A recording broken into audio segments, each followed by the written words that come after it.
What's happening? Chatty House. Hi, everyone.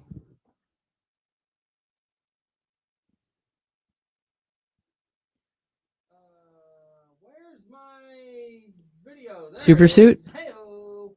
Where is my super suit? Hi, everyone. Michigan gets the belt today. Nice job, Michigan. Good morning, everybody. What's up, Wheezy? Shout out to Michigan's Colts, huh? Mmm. 3-0, more like Windianapolis. Wheezy, good morning, Warren. We are up in here. Russ Dog, what's up? Speaking of Russ Dog, appreciate everybody who pulled up to the Campbell City Chronicles live stream after the game yesterday. Appreciate you guys. David, what's good? We're like 9 subscribers short of 1,000. If anybody after D-Lo and KC today wants to jump over to the Campbell City Chronicles YouTube page and subscribe real quick. Oh. Yeah, we're real close. Nice. We're finally actually like investing in our video stream instead of just kind of having it to say we have it. Yeah. You're investing in the product. Yes. Well, just putting out more content. Yeah. I need to do that. What's up? Check my mic. Oops. Yeah, no, my mic wasn't on. Whoops. Oh, there we go. Thanks, guys. What's funny is I had turned it on and then turned it off when I started talking. Like I forgot I turned it on and then instinctively hit a button. Got it. I'm with you. Thank you for the heads up, guys. Appreciate you. Thanks. Yeah, I got it. Yeah, hey, yeah, 3-0. Hey. No producer, David. I got to see if Joe can help us out on Friday. I may need to work from home that day. So I got to see if Joe can hop in. When is Jesse gone? Week after I get back. Okay. So I get back on October 6th, Monday, and then Jesse leaves Tuesday.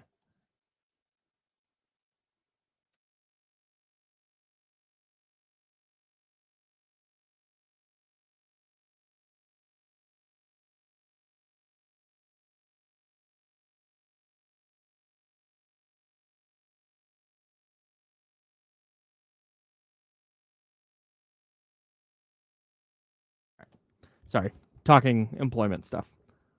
What's up? What's up to baby daddy? What's up, cousin Pete?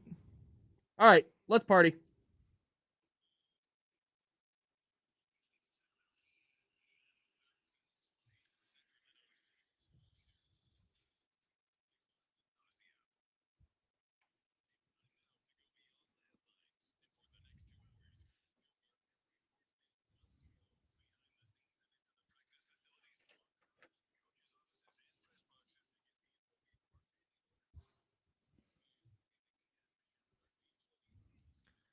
Yeah, it sure is. Happy Monday, everybody. Oh, we got air horns on a Monday. I just wanted to make sure that my buttons were turned on and turned up, and they are. Salute to me, and salute to James Ham. We're the Insider, sponsored by Jiffy Lube, hanging out with you until noon. Then we'll hand it off to D-Lo and KC, and those guys will take you up to 4 o'clock on Sacramento's sports leader. All right, before we get into, we have a bunch of week 3 NFL stuff to get into. We've got Raiders takes, we've got Niners takes, and then we'll go around the league at 11 o'clock as we are wont to do. We also have mad props coming up for you. Not a great week for any of us. I'll explain later. Yeah, it's a rough week for all of us. I'll explain coming up in a bit. But before we do any of that, I'm going to be as vague as possible here. Oh. I pulled up to the front of the building today because I wanted to run a couple, because I park at the electric car chargers, which are on the opposite. They are way over on the other side of the parking lot from where our building is. Are they pricey? No. Okay. At least not in my experience. But I park over there, and when I have a bunch of stuff to bring in, I will park in front first, walk that stuff in, then go park, so I don't have to haul the stuff all the way across the parking lot. It's just easier that way. And I made a little grocery store run today so I can fill up the freezer with some lunches, so I don't have to go buy lunch. It's a whole thing. So I brought my stuff in. And when I parked in the front, And there is a row of parking spots right in front of the door. They're the face premium the glass. premium spots. Yep. The wake up call, Gavin and Katie get the first two because they're the earliest. Kevin has his spot, but he parks in a different place. And then those are like the premium spots. There is somebody in this building who will remain nameless, who it's one of those double line parking jobs, right? Like spaces. Yeah. Where there's the single line ones, and then there's like the U-shaped ones. We have the U-shape, right? Where there's two lines. Somebody in this building who drives a very nice vehicle, maybe the nicest vehicle, is parked full blown in the middle of the two lines. Oh, they just took like up two spots? Not touching the line, not like one wheel over. No, fully in the middle, like straddling a line. Yes, makes it impossible because there's that space and he's to the right. They're to the right. There's that space, and then there's a car in the one next to that. You cannot pull in to that space between bad parking job and normal parking job because of how bad the bad parking job is. Whew. And I sat there because I was just going to pull it. It was straight in. It was going to be nice and easy. Couldn't pull into that spot, so I had to remaneuver to park at a different place. And I thought so hard about, do I say something to this person? Like, how do I because I'm pretty friendly with everybody here. Yeah. So I feel like it's not going to come across like I'm being a jerk because I very rarely intend to be a jerk. You're just going to start a parking beef though. Yeah, right. So but and so that's what, do I go into this person's office and do I say, "Hey, can you go fix your car?" Because they're not going to do that. See, I'm a trained listener. Okay. So we went from completely anonymous to now I know it's a male who has an office. I'm and they drive the nicest car in the building. And they drive the nice car. I'm trying to call this person out directly without calling them out. So anyways, I go out to this person's office or desk and I go, hey, because I try and play the scenario out in my head. Do I walk up to them and go, hey, you did a bad parking job? Because now I'm just a jerk that's calling out their bad parking job. Of course. Yeah. But what is that person going to say to me? Okay. Or are they going to feel bad now about their bad parking job? Which is kind of the goal. Like, go fix it. But then I'm not going to walk up to this person and be like, hey, you need to fix your parking job. You're blocking off one of the premium spots. I'm not gonna say that. But are they just that guy or girl? Maybe. All right. Like I don't know how to handle this. Oh. So I figured I would just talk about it on the radio and let the people decide. Like so I ended up not saying anything because that is typically the way I go in life. Yeah.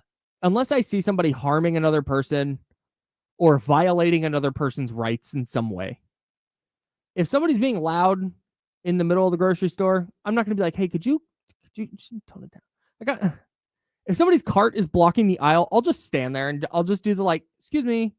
Not like, can you move? Like, you're being rude. Yeah. Like, I try really hard to not be confrontational in that way. So, but this is inherently a confrontation because I'm calling out a bad parking job. Mm-hmm. There's no way to go about this thing. I'm annoyed, but there's no way to go about this thing in a way that I feel comfortable being like, hey, you did a horrible parking job. Can you go fix it? I think because ultimately it doesn't impact me. Ultimately, I park on the other side of the parking lot. You do. I think it could be one of those moments it calls for a note. Ooh. A note on either on their door handle or on their windshield. Just like, yo, just FYI, not a great park job.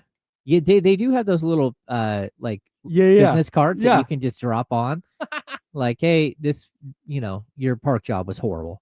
Yeah. You could do that. I'm not leaving a note on a car. I mean, like, I don't hit cars and then not leave a note. Sure. But typically if someone does something silly or stupid, and I don't typically call them out. Yeah. There was one time where we have a 2014 Toyota Corolla that's pearlized white. Yeah. So that's what my son drives, right?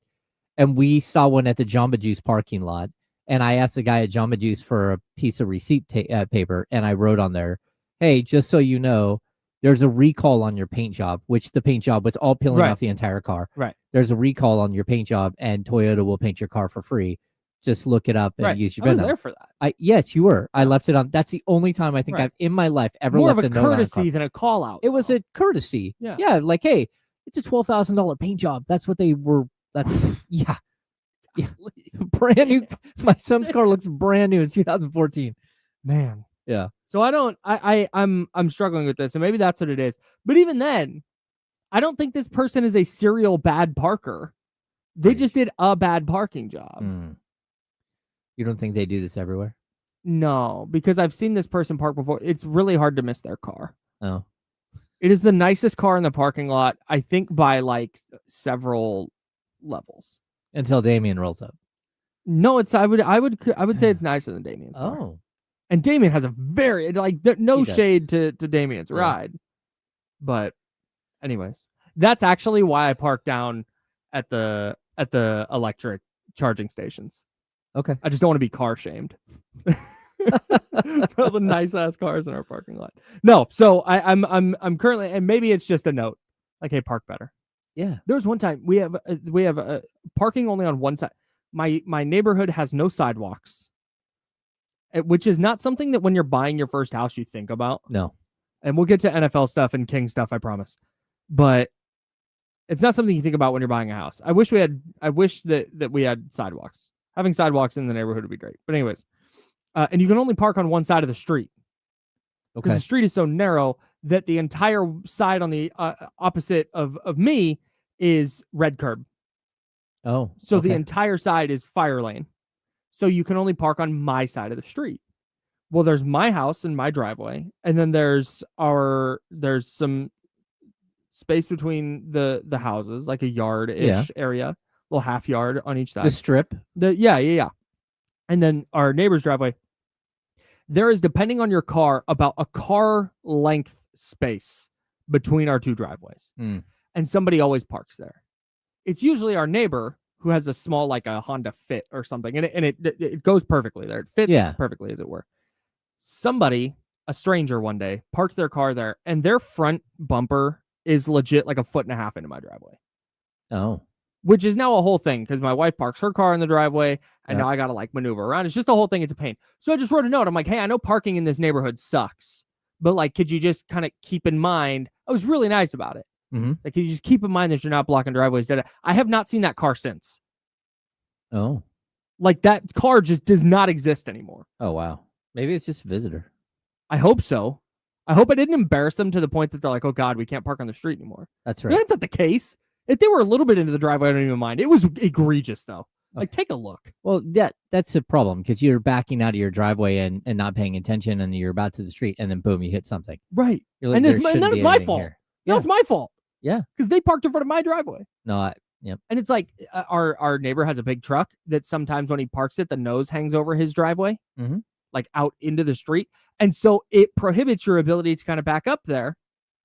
And it's like, yo, if you can't back up further, or you're scared to back up further because you don't want to hit their truck, you don't get to park here if you're blocking the driveway. Yeah. You don't fit.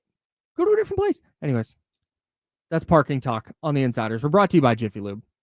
Find a location nearest you, jiffylube.com.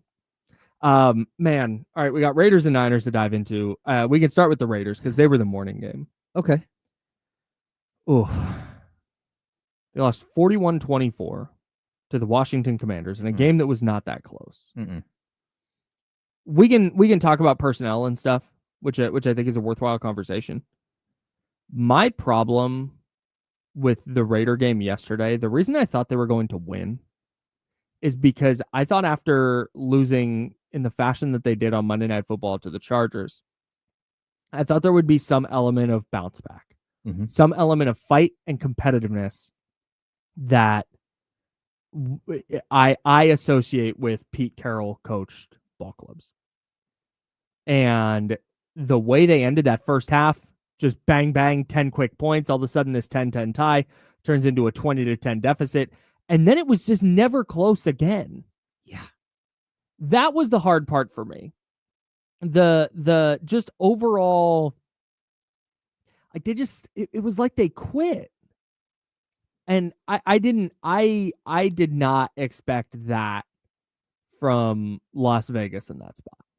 Yeah, I think it's so disappointing because you're playing against a team that is completely built around their quarterback.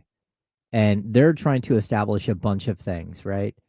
But what I started to see was that once Washington, like, they figured out how to run against the Raiders, the game was over. They were basically playing such a conservative game that it almost felt like they weren't going to let Marcus Mariota throw the ball at all. Like, I did not think he was going to throw. He just kept like bootlegging or taking off down. Yep. Like, everything was a designed run. They were trying to establish the run so desperately. And then once they did, it was like, oh, well, okay. This game is completely over. Yeah. It looked like every Marcus Mariota game ever. Yeah. I don't understand how teams... he did this to the 49ers a couple years ago. He was starting for the Falcons, and the 49ers defense looked like it had never seen a read option before. Yeah. And it was like they were not ready for him to scramble or move around. And Mariota was good yesterday. 15 of 21, 270 yards, a touchdown. He was good. Like, he didn't play poorly. But it felt like the Raiders threw their helmets on the field. We're like, oh, Jaden Daniels out? Cool, we're gonna go win. And I didn't anticipate that. They got punched in the mouth repeatedly. Yeah, and never fought back. I'm starting to feel like competency was like the first step, right? The Raiders were hoping to look competent on the field. And then it became like, hey, we're going to do our game plan, our style of football until you get it right.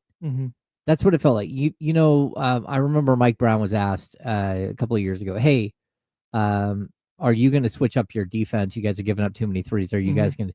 He said, yeah, we'll switch up our defense when they actually do what the game plan is. Right. When they do it right and it doesn't work. When they do it right and they prove that it doesn't work, then we'll switch it up. But until that point, no, we're not going to. And it felt like, to me, that's what the Raiders are doing. That Pete Carroll is like, you are going to play my football, my brand of football, and we're going to lose because of it until you start doing it right. But then at the same time, I just feel like when you build a team incorrectly, like, there's a very specific way in which most great teams are built. They're built with the defensive line and the offensive line. And then once you have those established, you build the specialty players. Now, again, you need a quarterback for sure, but defensive line, offensive line. And I'm watching a gunslinger who's running for his life and throwing horrific balls, and an undersized running back who's looking around like, hey, could somebody please let me get outside the tackles? Yep. Like, how do you build a team around two players in your quarterback and your running back, and then you don't build the line to support those two players? I don't get it. Doesn't make a lot of sense. I don't get it. Yeah, man. The talent level is prohibitive. And you look at Geno's stat line yesterday, and it wasn't bad. It was 19 of 29, 289, 3 touchdowns, but a lot of that garbage time. And they cannot get in a rhythm because of what you're talking about. It gave the defensive line thing. They took a swing on Christian Wilkins. The previous regime did that. That didn't work out. Max Crosby is one of the best players in the sport. Like, we've established this. We've established that they brought in Geno Smith, who part of the reason he struggled last year was because the Seahawks did not have a great offensive line. The fact that they brought him in and have not prioritized that at all, they've just done nothing. And again, we harp on this all the time. This is not a secret. This is not new, but it is prohibitive to Ashton Genty, the number 6 overall pick. Like, forget, I think there's enough flashes that I still believe that Ashton Genty can be a good player. But when you're getting hit behind the line of scrimmage every time, it's really, really difficult to churn out big runs. I don't even know what the number is now. How many tackles behind the line of scrimmage that he's taken? It's a lot. It's a lot. And it's not that he's dancing. Nope. There's nowhere for him to go. Correct. It's just ridiculously bad. Yeah, man. And that's where I expected the Raiders and Chip Kelly and Pete Carroll to have some answers for some of their shortcomings. And like you said, they just keep banging their heads against the wall, doing the same thing. And failure to execute, failure to win one-on-one matchups. There's just no rhythm. There's no flow to what they're doing offensively. No. And until they figure that out, it's really, really tough to believe in this version of the Raiders. But it's only week 3. Got a while to figure it out. Season doesn't start till week 5. That's right. So we'll see if anything changes. Call me next in week. October. Yeah, we'll see if anything changes next week when the Raiders face the Chicago Bears. The 49ers got a big win yesterday. We will dive into that next. We'll also have we've got more on the Raider game, and we've got some Jonathan Kuminga stuff for you. Kuminga Watch Day 78, is it? Kuminga Watch. We'll sprinkle some of that in as well on a Monday. He's James Ham. I'm Kyle Madsen. We're back in a second on ESPN 1320 Sacramento Sports Center. Oops, that was what I forgot to do.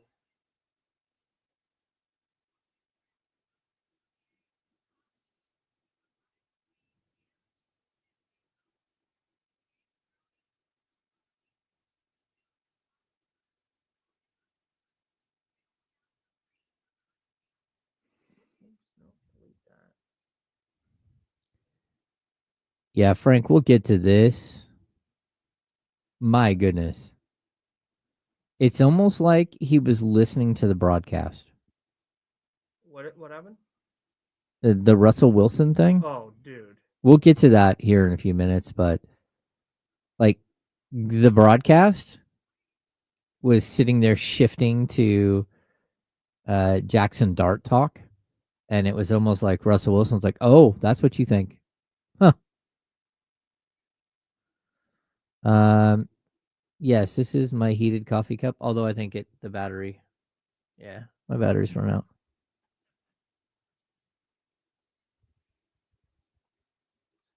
I will plug it in right now.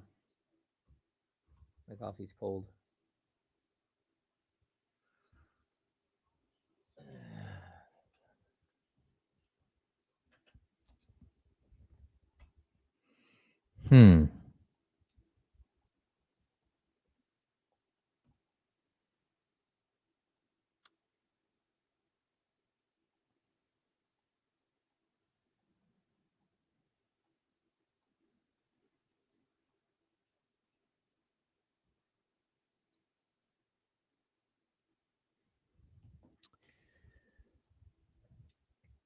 Hey, this was super fun to watch. Yeah, it was. If you're a Sac State guy or Sacramento person, Cam Scatabo on a huge stage was super cool to watch.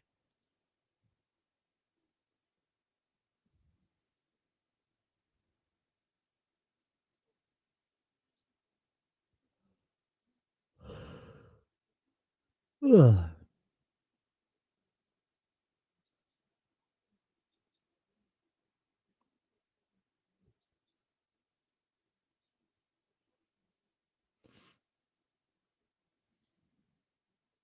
Hey, do you know what? Okay, real quick. I'm going against Derrick Henry in fantasy football tonight. Mm-hmm. I'm ahead by 44.6 points, and I don't really feel good about it. Oh. Like if you just told me Derrick Henry had 250 yards and 4 touchdowns, just feel like, yeah, sure. We got beat yesterday, just a total bad beat. Like we were down 29 points coming into the late game. We had Mahomes, Kelsey, Neighbors. Oh my God. And a defensive player. You think you're cruising then? Yeah, our defensive player was spectacular. Let me see. Oh, Brian Burns, who put in a performance of a lifetime. Mm-hmm. Yeah, we lost by 5. If Malik Neighbors does literally anything. Yeah, and Brian Burns had 9.75 of like the 29 point something we needed. Yeah, just a disaster. 1.8 points from Neighbors. Brutal.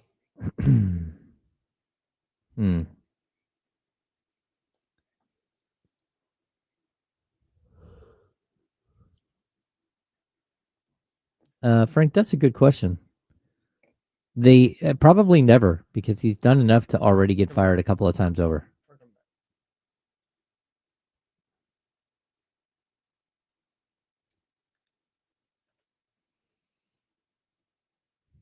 Now, back to the Insiders with James Ham and Kyle Madsen, brought to you by Jiffy Lube on ESPN 1320. Sports Talk on ESPN 1320 is presented by Sports Talk. Oh, wow, that feels like out of a Lifetime movie. Sports Talk on ESPN 1320. NFL Talk on ESPN 1320 is presented by Paramount Plus. You can't count on much, but you can always count on Sundays with the NFL on CBS and Paramount Plus. Watch your local NFL game live every Sunday all season long. Visit ParamountPlus.com/NFL to get started today. We'll talk a little more about the Raiders in a bit, but man, the 49ers beat the Cardinals 16-15. And we've talked about this in week 1, talked about this after week 2, and I'm going to say it again after week 3. At this stage, given what the 49ers roster looks like, I don't think that you can count style points. I think if they were winning the way they're winning right now with a fully healthy roster, I would feel not great about their chances. Yeah. And if they don't get healthy, like if they're not healthy, they're not going to do anything regardless. But I wouldn't feel great about their ceiling if they were doing this with a fully healthy roster. Like a win is a win is a win, but when you're trying to project out, it doesn't look great. But on the other hand, when you start projecting out, the fact that yesterday it was no Brock Purdy, no George Kittle, no Brandon Ayuk, no Jawan Jennings, and no Nick Bosa for ostensibly the whole game. And they still found a way to piece together a division win. I think it's really easy to feel good about where the 49ers are at, knowing that, man, they're figuring out a way to win, and they don't even have most of their best players. Yeah, to me, this is like a proving ground, right? You're going out there with a young, inexperienced team. They've been sort of like, they have these incredible players at specific positions to try to help buoy the system to keep it afloat. And then half of those players are gone. Actually, more than half of them. I mean, what's left at this? Trent Williams and Fred Warner are your only true, like, McCaffrey. Right. And maybe a little, why am I drawing a blank? The left cornerback, Gianmarco Lenore? Yeah, Lenore. Outside of that, like, this is not a very experienced team. And they're going out there and, like, again, it doesn't look pretty, but they're figuring out ways to win. And there's a moment at the end of this game that they're panning around, everyone's running out on the field. And Mac Jones went to what's the backup to the backup quarter at Adrian Martinez, and he gave him a hug, and you could see Mac Jones starting to choke up. Yeah, and it was like, that's it. This game matters. And to me, that was like this great moment where you're like, hey, look at how much Mac Jones cares. And that's what I feel like this team right now. They're not going through the motions. They're fighting every step of the way. Mac Jones thought he blew that game. He did. You could tell. He thought he blew the game with the pick. And then, there he is, like, figuring out a way. Defense saves him, gets the ball back. They march down the field. Absolutely spectacular. Yeah, they've taken, instead of last year, it felt like when they got banged up, I think the feeling was, oh, well, the season's over. And this year, it's like they're rallying around that. Yeah. It's like, no Nick Bosa. Michael Williams is out. Cool. It's going to be Bryce Huff. It's going to be Kalia Davis. It's going to be Yetur Gross-Matos. It's going to be Jordan Elliott are going to go in and make plays. Yeah. Michael Williams continues developing and getting better. Upton Stout had what I thought was the play of the game with the pass breakup on 3rd and 9 after the 2-minute warning to get the ball back and set the 49ers up to go on a game-winning drive. They're just getting contributions from everywhere. And I think it's easy right now if you wanted to say who is their team MVP. I think it's easy to point to Fred Warner. But if you wanted to go 2 levels deep and you wanted to say, okay, who's next? I think you could have 10 guys in the running. Yeah. And that when you're trying to rally around a bunch of injuries, you talk about next man up, but it's next man up at that specific position, but also understanding that, you know what, Bryce Huff isn't going to be quite as good as Nick Bosa, so maybe you need a little more from D. Winters, or maybe you need a little more from Kalia Davis, or maybe when Renardo Green went down with a head injury, he eventually came back. But when he initially went down, all right, you need more from a Marquise Siegel or whatever it is. They've just pieced it together, and it hasn't been pretty. I don't think this version of the 49ers roster is going to the Super Bowl or anything crazy like that. But if you say, yeah, by week 8, I'm picking a week. By week 8, they're on track to have all their guys healthy. On top of rookies getting more playing time and more experience and improving as the season goes on, you start to see the outline. If you squint, you can kind of see the outline of a really, really high ceiling for this team, despite the fact that through 3 weeks, they haven't looked dominant yet. Yeah, I think you said that the next man up mentality, it's something that I did not expect from this team, because to be honest with you, when you're a player and you're looking across, let's just say you're in the tight end room, right? Mm-hmm. And you're looking over and, the tight end number 1 is George Kittle. Everyone else in that room is there to block and watch George Kittle do great things. Yes. To ask somebody else to go out there and be something that they're not, and then all of a sudden there they are. Mm-hmm. Like, we're watching players, and I think notoriously the 49ers they're such a top-heavy roster that you have players who are looking at the guy next to him and going, oh, I could never be that. I can't be Fred Warner. I can't be, like, name that 49er that's great. Mm-hmm. And all of a sudden, sort of like the pretenses of that are gone. Mm-hmm. And it reminds me a little bit of like the early 2000 Kings, where it's like, hey, Peja Stojakovic is out. Who's going to step up? It's like, Hideo Turkoglu is going to step up. Chris Webber's going to be out. Who's going to step up? Vlade is going to be out. Mm-hmm. It's like, okay, Scott Pollard's got you. Mm-hmm. Like, it was just like every single step of the way. And I think it's something that, like, the brilliance of Rick Adelman was always his ability to have that mentality as a coach. But now we're seeing it with the 49ers team. To be honest, Shanahan, this hasn't been his strong suit. The next man up mentality, it hasn't been his strong suit. It's that we have great players. Yeah. And when they're hurt, we're in trouble at that position. Answers, yeah. But right now it feels like, because it's so many of their star level players that are out, everybody is forced to become something that maybe they would not have if it weren't for the injuries. Yeah. It's good stuff. Yeah. And Mac Jones continues playing really well. Dude, Kyle Shanahan and Robert Saleh are coaching their asses off right now. Yeah. I thought Robert Saleh had a near flawless game plan yesterday. Outside of whatever they were doing schematically that just left Marvin Harrison Jr. wide open 30 yards down the field every time. Twice. Like, just kept dropping it. Whatever happened there needs to change. But I actually thought so. Kyler Murray had a big scramble early in the game on a play where Nick Bosa he started inside with Michael Williams outside. Then they ran a little stunt.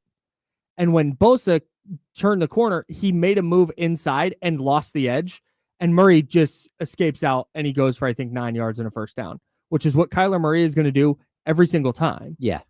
And it almost felt like, because Nick Bosa is going to go try and make a play. He's going to freelance from time to time, and he's going to lose his rush lane because he's trying to make a splash play. And I think that losing Nick Bosa yesterday almost helped the 49ers contain Kyler Murray a little bit, because Bryce Huff is not going to do that. Yetur Gross-Matos is not going to do that. Yeah. Michael Williams is not going to go do that freelance stuff. And you saw them make him really, really uncomfortable. And this is where I thought Robert Saleh had a great plan. It was cool. We're not going to try and sack Kyler Murray. We're going to make Kyler Murray, all 5'9" of him, throw from the pocket. Oh, yeah. We're going to make him throw from a muddy pocket. And Kyler can do that. I'm not trying to say he's bad, but he is way less effective that way than he is when he's getting outside, either picking up first downs with his legs or creating chaos with his legs and then finding somebody wide open after he resets his feet. And they did. Shanahan was awesome yesterday. Saleh was awesome yesterday. And I think that's going to continue to be a theme as they piece together wins like this. Yeah, I totally agree. I thought that the coaching job was amazing. Even the late blitz, when they sent the house at Kyler Murray on 3rd and long, and Warner jumped up and swatted the ball away. Yep. Just like absolutely spectacular. Yep. First of all, superhuman play by Fred Warner. And it would have been a first down because right over him was Trey McBride waiting to catch the ball and go get the first. I thought that was spectacular. But overall, you just see that they're 100% focused and locked in. And they didn't get caught up in the fact that, James Conner snapped his lower leg. Just like shout out to James Conner. He's a brutal dude. Like there are injuries that happen all the time. That's when we have him on our fantasy team, but it wasn't even that. It was just like, man, Connor's been so good for so long, and everyone's like given up on him so many times, and you're like, oh, he's okay. And he's just such a stabilizing force for that team. And to watch him go down like that was brutal. Because when you're his age, having a lower leg injury like that, I mean, I don't know how you recover and come back and be, the same type of player. I mean, I don't disagree with that, but he's also beaten cancer. So it's like, maybe he will just come back from this. Yeah. Like it's just, I'm not going to doubt him, but to that point, this is his age 30 season and he just lost that in week 3. Yeah.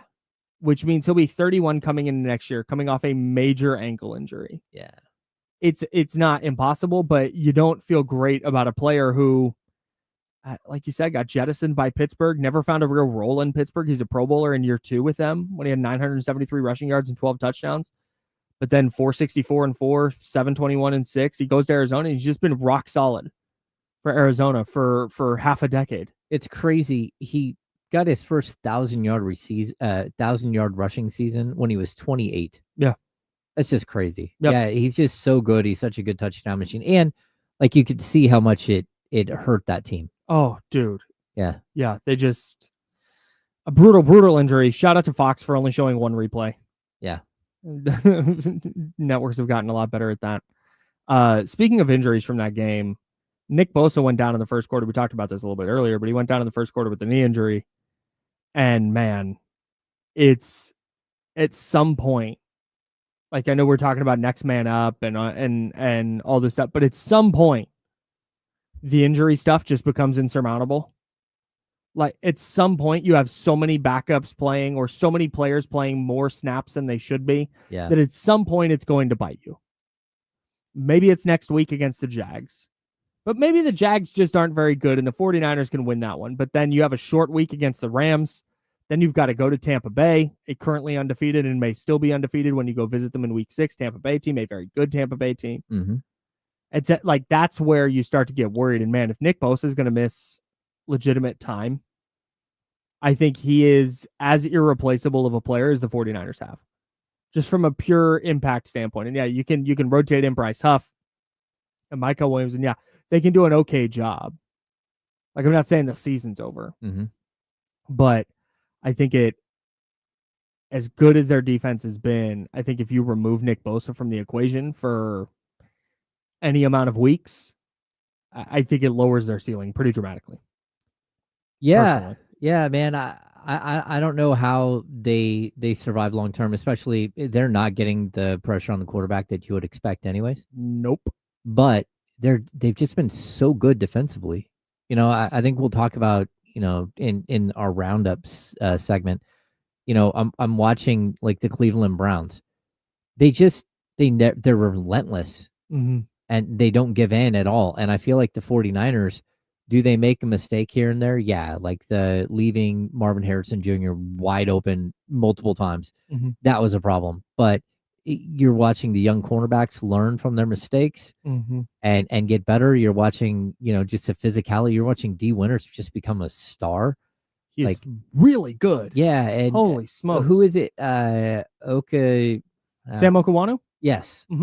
Man, that dude had 7 tackles yesterday. Yeah. He was all over the place. Yeah, he was all over the place. You're like, hey, look at that. Like, guys are figuring out ways to step up in very crucial ways. And like, look, if Bosa's going to be out long term, like it's not a good thing, but at the same time, it's forcing other players to step up and be more. Yeah, and that can be a good thing because you get healthy. Who knows where this team is going to go? Yeah, man. And one of the things they're going to have to do, and I think, you trust Robert Saleh to figure. Like I said, I don't think their floor bottoms out with Nick Bosa. I just think it changes their ceiling a little bit, especially in those situations, end of game, where it's just pin your ears back, go get the quarterback. I think that's where it really impacts them. But I think you're also going to need your secondary to step up pretty dramatically. And that's what Upton Stout did yesterday. And I would like to play this highlight because I can. They are going to throw it. Murray wants it all, and it is incomplete. Zay Jones could not hold on. And Upton Stout, the rookie. That was Adam Amin and Mark Sanchez for Fox with the call. I wanted to bring that up because our buddy Nick Wagner, friend of the program, just tweeted this. Per Next Gen Stats, Zay Jones, who was the intended receiver on that play, had 2.1 yards of separation at the time the ball was released with a 43.3% completion probability. Stout closed the cushion to 0.8 at the time the ball arrived. Arizona had an 83% chance to win at the snap, and it dropped to 71.5% after the pass breakup. That's a crazy, crazy impactful play. Yeah. From a rookie that I don't think he makes that play in week one. No, actually, he just got a PI in week one. He just... grabbed the receiver in week one. Yep. And then got flagged for illegal contact in week two. Yep. That I don't think he probably should have been flagged for. But there he comes up with the clean pass breakup, no flag. 49ers get the ball back. And then they drive down and they win it with this. Before and win the game with his leg. Sweeps it. Delivers it. And San Francisco is in first place. They win it at the Horn. We have to talk about Eddie Pinheiro. Because I got to tell you, a 49ers kicker just going out to do a kick and not wondering whether he's going to make it. Oh, felt so good. It was It was like, oh, wow, they got to 35 yards out. I feel good about what they're doing now. I legitimately think if Jake Moody was still their kicker, I legitimately think that they run plays after the screen. I think they try for the end zone. A couple of times before turning it over to Jake Moody. Because they ran that screen with Christian McCaffrey, which is a bomb-ass play call. The Niners never run straight running back screens like that. And to do it in that spot, it was the right call. Yep. Arizona's bringing the house every time, slip the running back out, easy for Christian McCaffrey, got a convoy, and they get to a 35-yard field goal. I genuinely think if Jake Moody's a kicker, they try for more yards. Well, that and watching Pinheiro go out there and run around like he, like he's at a high school championship and just hit a three. He was talking that smack. Watching his teammates lift him up and carry him off the field. Yeah. It was like, what is this? It's week 3, people. I know it's a big kick. It's big time. But yeah, spectacular. All right. We've got day 78. Kuminga Watch. We have some stuff. We're a week out from Kings Media Day. We've got to talk about Jonathan Kuminga because we're looping the Kings back in to this. They keep pulling me back in to this mess. All right. We'll do that next.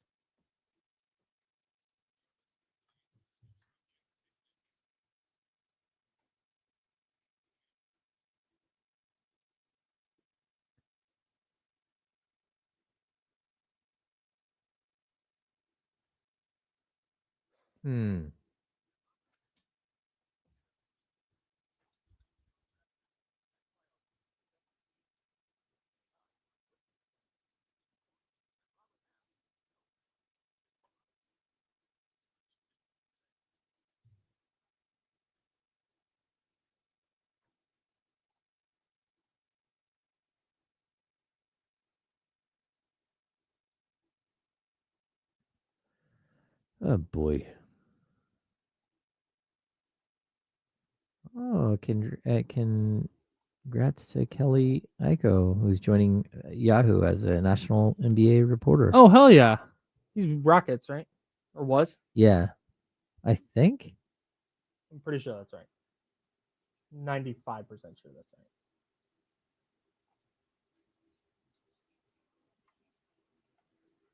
right. Wow. From our friend Nick Wagner. Fred Warner leads the NFL in run stuffs, plays with negative or no yards gained, with 8 through the first 3 weeks. Warner has also allowed just 5 completions of 11 passes his way as nearest defender for a total of 48 yards, a passer rating allowed of just 58.1. Good God. Do you want to know what's funny about that? I was literally pasting that in my doc here so I could write about it later. Oh, Like, as you were saying it. nice.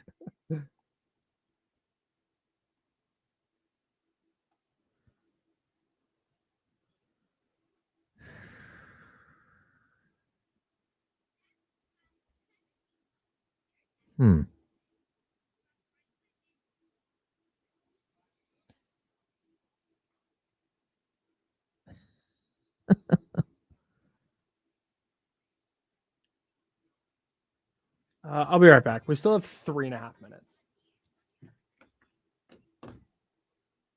I don't know if I'll make it through another second. Nice, Randy. Just wanted to greet you at the door. Thank you. Charlie's back.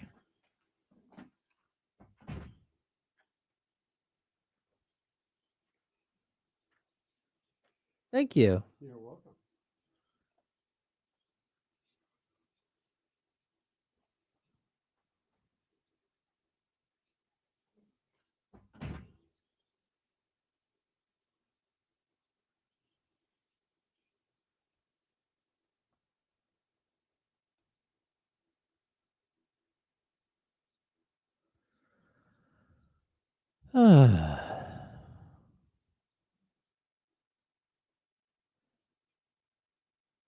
Boy, Twitter's just chaos. I know it's always just chaos, but seriously. What's going on with everybody? How was your weekend? Anyone have a good weekend?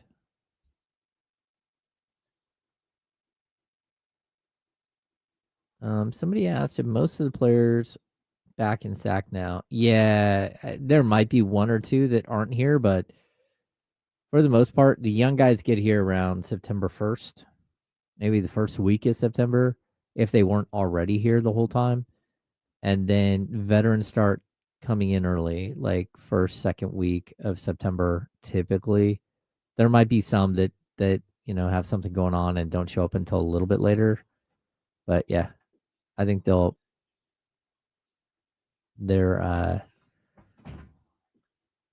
most of them are around.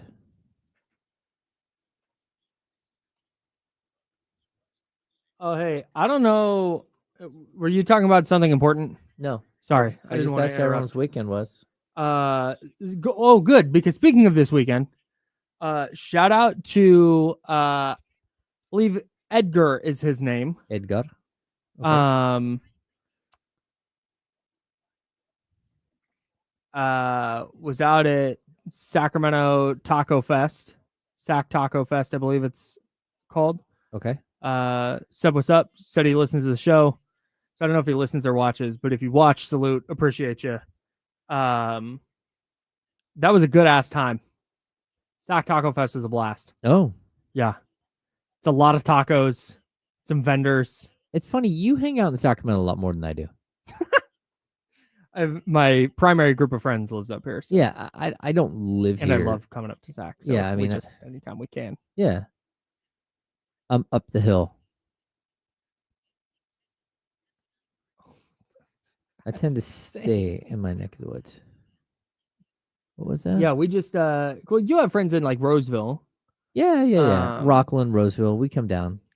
Yeah, I've got friends who live out in Rosemont, so we just kind of convene there and then find stuff to do out here. Hey, but yeah. big shout out to Carol Lawson, who's been named the head coach of the U.S. women's basketball. Yeah, hell team. yeah. That's sick. Yep. All right, here we go.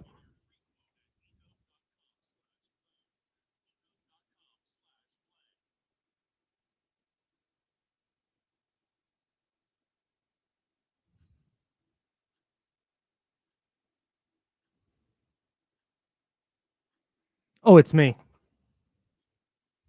Now, back to the Insiders with James Ham and Kyle Madsen, brought to you by Jiffy Lube on ESPN 1320. I just Jesse had texted me to let me know that he was going to be a couple minutes late. Oh, okay. Which is fine. Like, it's not a big deal.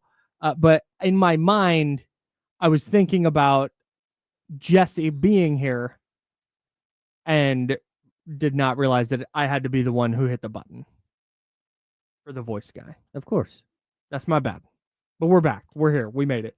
All right. Day 78. Kuminga Watch.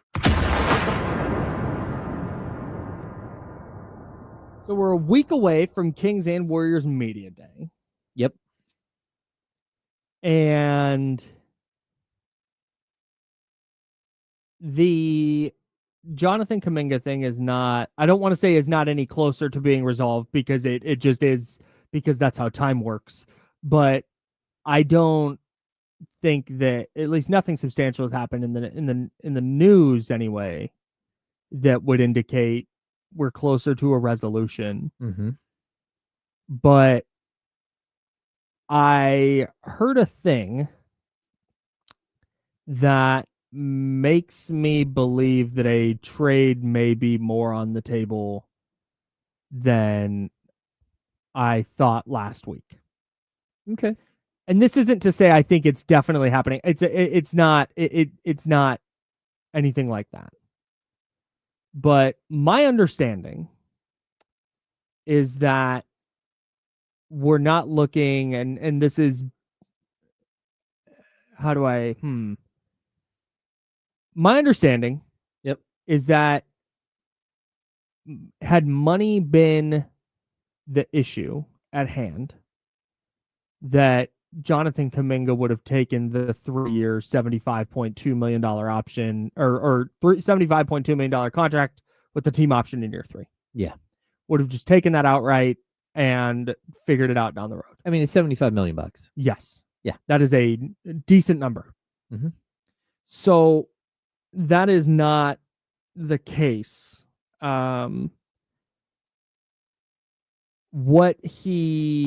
Let me make sure. I want to make sure I get this right. I'm trying to make sure I don't say anything out of turn. It's what you think about. I'll say this too. I heard on Friday, one of my sources said, I don't think Kuminga really wants to be in Sacramento. Okay. That's where my sources were on Friday. Right. So, interestingly, what I'm now hearing is that Kuminga prefers the Sacramento offer, meaning it's not about for Jonathan Kuminga to agree to go to Sacramento, it wouldn't be like, okay, well, you got to match the money. Okay. He likes their offer of the contract, to be sure, but also the starting role and the real role and the guaranteed, this is what you're going to do for our team. Instead of what Golden State has, which is like, yeah, you're going to come off the bench and you're going to be this scorer for us off the bench, and da-da-da. They can say whatever they want. He has 4 years of experience there, where when he misses one defensive assignment, he gets pulled out of the game. Yeah. And so I don't begrudge him one bit for being like, okay, you can tell me I've got a real role, but if I have to be 100% perfect all of the time in that role, I'm going to wind up where I'm at, where I'm not starting or finishing games. Yeah, of course. Which makes all the sense to me. So it's interesting that you're hearing he doesn't want to be in Sacramento. What I'm understanding is that he does, Sacramento or Phoenix, actually. Let me put that on the table too, because Phoenix is offering something similar. Like, you're going to start here. You're going to play. You are a foundational piece of what we're trying to do now. Yep. And the Kings have ostensibly offered the same thing. That is his preference to playing for the money. Which brings me all the way back around to the conversation we've been having for 78 days now. 78 days. It's less than that because we started Kuminga Watch further in. But I think we started on day 30 is where this bit started. Oh, yeah. We're almost 50 days in. We're almost 2 months into this joke. That's actually not really a joke. it brings me all the way back around to a scenario where Jonathan Kuminga goes, all right, I'm not taking your multi-year offer unless you change it to a player option. So what I'm going to do is I'm going to take this qualifying offer and we're going to call it good. And I'm now wondering if in that scenario, Golden State, because they can either bite the bullet and go, cool, you're going to play for $8.5 million. We may or may not play you. Don't know.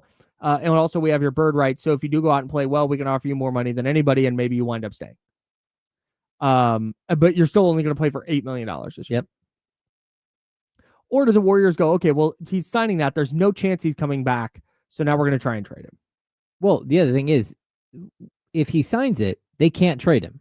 Right. And he loses all the value that realistically they have in him. Right. Because they don't value him as a player. They value him as a trade chip. Right. And so my point too is like when I hear one thing and you hear another, this is like, I think there are definitely different people within his camp that are saying things. Like there are people like his agent has been out there doing a media tour and that's fine. You go do your media tour and you toe the line that you want to toe. But then there's also people who are more realistic that are around him and saying this or that. Or there's somebody like, again, an agent can go out and say whatever he wants in front of a television or on a podcast, a television camera. But once you get like the real stuff that's going on here, is it like, look, Kuminga has extreme concerns about what his career will look like after his dealings with the Golden State Warriors. If it's in a year, if it's in 6 months, if it's 2 years from now, he has some very, very questionable like understanding of what his role and what his life is going to look like afterwards. They can destroy his value. And he knows that. Like right now, he still has value as a 22-year-old, which that's a total mystery, but with 4 years in the league. Yeah. That's a really good thing for Kuminga to be. But, again, he turns 23 in October. That's not a big deal. But you come out of this mess and you're 25 years old and people still don't know who you are. Your value is nowhere. Again, it's Marvin Bagley-esque value. Yeah. You go from getting another 2-year, $10 million a year contract to, league minimum. That's league minimum time. Yeah. Can you rebuild your value and pop up and be a better player? Be a mid-level? Yeah. Yeah. Maybe if you're lucky, you get a mid-level. But yeah, this is not a good situation for him. And that's why I think for him to put his foot down and say, hey, look, I don't want to be here is a big deal. Well, I mean, I don't know if he's told the Warriors that specifically, but that is everything that we're hearing. It's like, I don't want to be here, and it's not because I hate you. It's not because of it's because of opportunity. And the opportunity here isn't good enough for me. I want to go somewhere where the opportunity is better. And hopefully that leads to me reaching the heights that I think I can reach. Sure. This isn't about you being a bad franchise or I hate Steph or anything like that. It's very specific that he wants to go somewhere where he can go flourish as a player and not as a secondary role player to 36, 37, 38-year-old dudes. Yeah. Yeah. It makes all the sense. I kind of wonder why Aaron Turner during his media tour, he could make Golden State just look really bad publicly. Yeah. Here. And I say that because there's people who will say they look bad publicly now, but I don't think people are paying that close of attention. At least most people. Most people aren't doing 78 days of Kuminga watch. But I wonder what would have happened if his agent just came out and been like, yeah, he badly wants to go to Sacramento. He wants to play in Sacramento because they are offering the opportunity for him to finally grow as a player, the opportunity that the Warriors have never afforded him. They're going to allow him to make mistakes. They're going to allow him to grow and actually reach toward the ceiling that we believe he has. And the Warriors clearly believe he has because they selected him 7th overall. I kind of wonder why he didn't do that. Because that would make the Warriors look terrible. It's like, there's a trade offer out there. This is what this guy wants to do, and you're going to hold him hostage? Because you want to trade him? There's a trade offer. Trade him. But he didn't do that. No. He said they're ready to take the qualifying offer. Which is very interesting to me. But I had trade almost all the way off the table. I'm going to drag it back in. We keep pulling you back No, in. it does. It does. I'm going to just drag it back onto the table. It's still like 10%, I think it happens. Okay. And that's largely because I think the Warriors are going to be hard-headed and can't admit that they're catching an L here.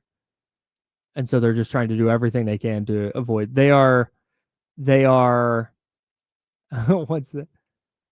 They're leaving their starters in.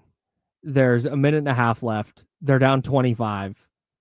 And their coach, after they're making a basket, is like calling a timeout and being like, okay, here's what we have to do defensively. You got to get a stop. It's like, no, it's over.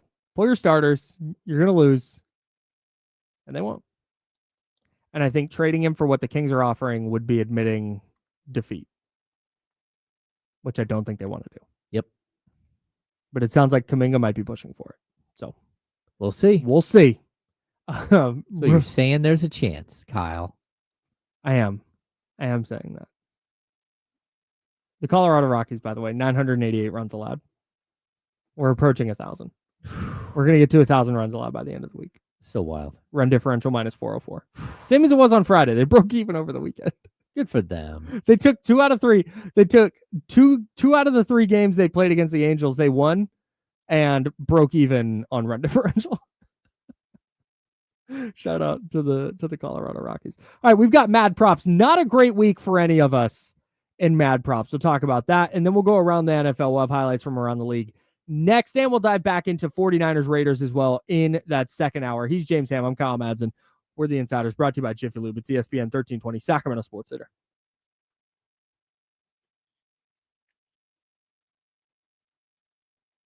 Uh-oh.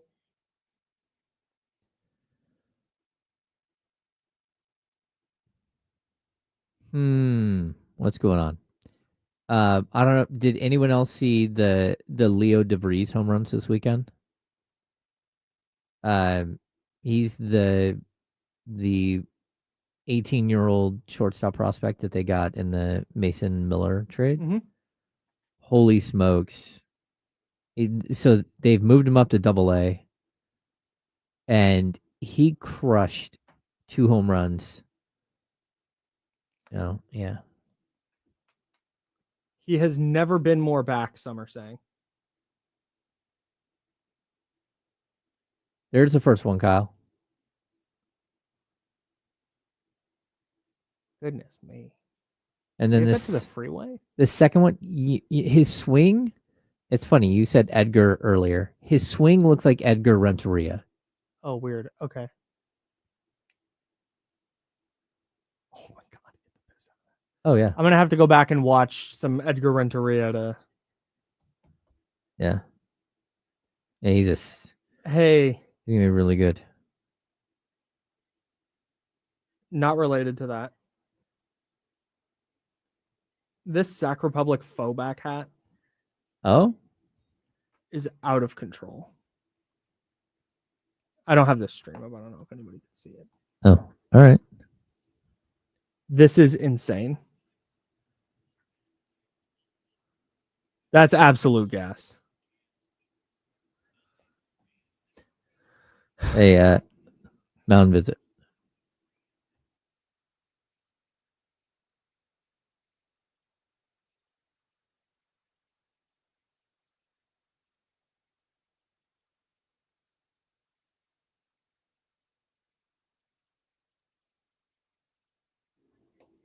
What are you going to do, you know? Yeah. Bar mitzvahs.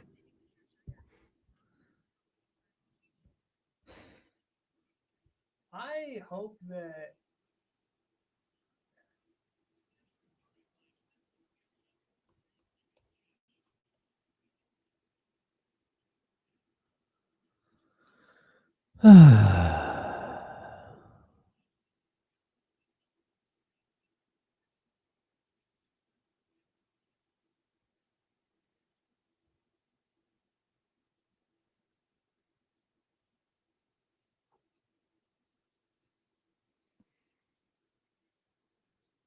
weird. Okay.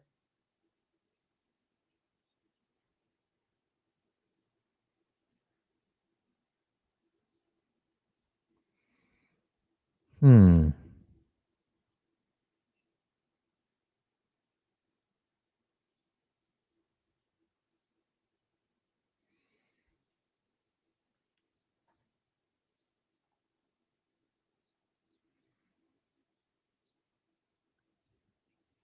Always say what? What are you going to do? Bar mitzvahs?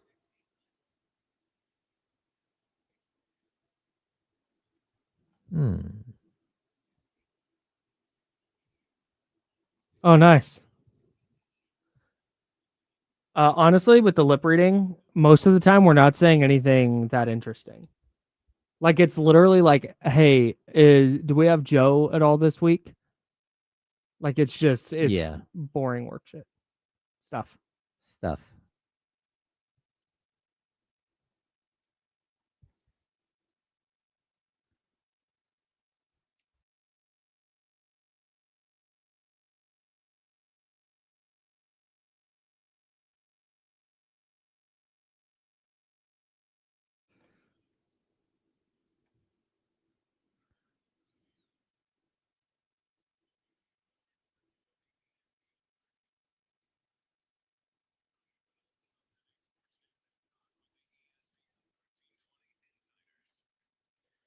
Hour number 2. That's James Ham. I'm Kyle Matson. Was that loud? Sorry. No, just cut off. Oh, did it? Yeah. Oh, because I turned it off of your ears. My bad. All right. That's James Ham. I'm Kyle Matson. We're the Insiders. We are hanging out with you until noon. Then we will hand it off to D-Lo and KC.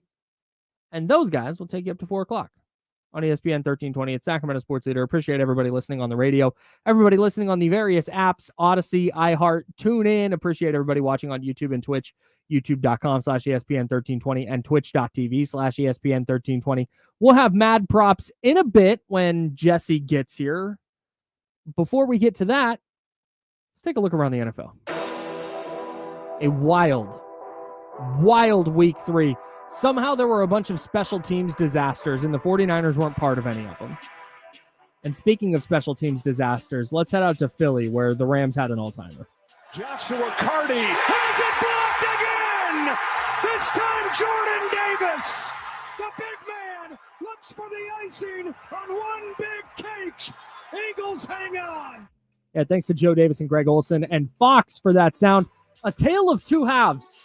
The Rams went into halftime up 26-7 on the Eagles. The Eagles outscored them 26-0, including that final touchdown by Jordan Davis in the second half. You still believe in the Rams after that? No. And I'll tell you, I told my son the first drive of the second half, momentum just shifted. I said, did you see that? And he's like, I don't know. And then he's like, you're right. And we watched it play out. The momentum shifted so quickly, and that might have saved my mad prop. Well, yeah, it sure did. A lot of people very happy with the Eagles scoring a touchdown on the block field goal. Their second block field goal of the day. I'm still in on the Rams, but I'm a little more cautious now. Yeah. Being up 26-7 at the half was impressive. Losing that way, Matthew Stafford didn't look quite as good in the second half. It's almost like they went into halftime and AJ Brown walked over to Jalen Hurts and introduced himself. That's what it felt like. It's like, hey, you do know that I'm on your team, right? I am a good player. I'm good. The play where he came back for the ball, ripped it away from the player, and then just so sick. Bye-bye now. Yeah, man. You knew it wasn't gonna the AJ Brown stuff wasn't gonna last forever. He was gonna break out eventually, and he did in a big way. As the Eagles moved to 3-0, the Rams dropped to 2-1. Let's head to Cleveland, where we had another special teams disaster, which set up a game winner for the Browns. Good snap. Good hold. The kick is on the way. The kick is good! The kick is good! And Andre Schmidt from 55. Browns 13, Packers 10 on the Andre Schmidt's game-winning 55-yard field goal as Fox with Kevin Kugler and Daryl Johnston on the call. One huge shout-out to Andre Schmidt because he was the player in Week 1 who missed an extra point and a field goal in their 1-point loss to the Cincinnati Bengals. And everybody was harping on him, dragging him. So for him to kick a game winner is cool. He also revealed to reporters after the game that his mother died in July. Oh. Well, it's like, damn, dude. Horrible. Yeah, just brutal. So for him to make that game winner, lift the Browns over the previously undefeated Packers, really, really cool moment. Are the Browns secretly kind of good? Like, they play the Lions this week, and I want to take the Lions in my survivor pool, but I don't know if I want smoke with the Browns. You know, I'm watching them, and like that defense is so incredible. They are sick. You know, like they have what is probably the best defensive player in the NFL. Yep. And I don't even know if it's really even that close. Mm-hmm. And it feels like he's like the Atlas guy, the guy on a knee holding up the world on his own. Yeah. And his offensive players are snapping him with a towel. That's what it feels like. It feels like, hey, can you guys at least try to be somewhat competent? Can you do anything? Yeah. Joe Flacco, I know you're like 58 years old. Can you please not look like an idiot when you're out there? Yeah, man. So crazy. Even I know somebody is like, are the Browns secretly good? They gave up 41 points to the Ravens. It was a 10-3 game at halftime. Yeah. And then the Browns late in the game turned the ball over deep in their own territory, turned the ball over on downs because they were going for it. There was like a blocked punt in there. Like they have lost the Browns. Let me get this. Let me make sure I have this right. 17-16 in week 1 to the Bengals when their kicker missed 2 kicks. They got the Ravens pulled away against them 41-17, but then they go beat the Packers 13-10. I don't know that the Browns are god awful. No, but the only way they can win is if it's 17 points or less, because that offense is so bad. It is putrid. It is so bad. Like, just think how many times that offense doesn't move at all, and the defense is in a bad spot, and they're still only giving up 10 points? Yeah. Wow. Browns might secretly be okay. Let's head out to Los Angeles, where the Chargers came back to beat the Broncos. 2nd down and 6. Herbert to the air. Pipkins the block at the right tackle. Got away from Allen. Herbert alive, and the throw. Caught. Touchdown! Touchdown! Allen! What a play! Justin Herbert to Keenan Allen, a 20-yard touchdown, tied that game at 20 apiece with 2:37 left. That was Kevin Harlan and Trent Green on CBS with the call. The Chargers went on to win it 23-20. I think they're washing the Chargers stink away very slowly. I'm finding it harder and harder to not believe in the Chargers. They're a lot of fun. I'm waiting for the moment where everyone starts to figure out how good Quentin Johnston is. Like, I think it's happening already. But it's not. So even like in fantasy, like Yahoo had him at like 7 points. They had like 8 different receivers on my roster that you should start over him. I even got a suggestion. Hey, you should probably drop Quentin Johnston and pick up this other guy. It's like, so you're using Yahoo's automated I'm just saying system as a judge on whether people think Quentin Johnston is good or not? I'm saying that there are people out there that still don't believe in him, despite the fact that he came into week 2 with, I think, 3 touchdowns, and he's one of the league leaders in yards. It's going to take a while because he was a first-round pick who through 2 years was really, really underwhelming. His last year was okay. It wasn't as bad as you think. He was the 21st overall pick, and he was fine. Yeah. Had some drop problems, and really, really hot start to the year, though. 239 yards, 3 touchdowns, and 14 receptions for Quentin Johnston. Good player. Chargers, good team. Moved to 3-0 with a 23-20 win over the Broncos. Let's head out to Chicago. 4th and goal. Williams looking. Pressure. Throws. Caught. Touchdown. DJ Moore. That was a DJ Moore dagger on 4th down late in the 3rd quarter from Caleb Williams, Kevin Burkhardt, and Tom Brady on the call for Fox. 31-14, the final there. Was that more about the Bears or Cowboys to you? Ooh. I'm going to say Cowboys. Yeah, they suck, bro. Yeah, they're not good. We'll get to it in Tuesday tiers, but I'm not suddenly like, oh, the Bears are good. That was a much bigger indictment on the Cowboys than it was a sign that the Bears are back. And the thing is, the Cowboys had things working. And then they just forgot about them. Like, Javonte Williams was really good. Mm-hmm. And then nothing. Like, didn't go back to him at all. CeeDee Lamb getting hurt is a big deal. It was a very, very big deal. And that certainly doesn't help. But I'm out on the Cowboys. You traded Micah Parsons a week before the season. That was always going to be a problem for Dallas. They lose 31-14 to the Bears. Let's wrap up here in Tampa Bay. For the win. McLaughlin's kick is right down the middle. The Buccaneers survived the Jets 29-27. That was Chase McLaughlin's 36-yard game-winning field goal on Fox. Kenny Albert, Jonathan Vilma on the call. We've got more on the Buccaneers in a moment. We'll talk more about this. But the Jets had a blocked field goal for a touchdown to put them in the lead in that game. It's an insane weekend of special teams. Bonus one for around the NFL. What the hell was Russell Wilson doing at the end of the game last night? I told you, like, on the I don't have a highlight for it. I honestly think he was listening to the broadcast in his ear where they started talking about Jackson Dart, and it's like, ha, you want to talk about Jackson Dart? Watch this, goalpost. Like I don't.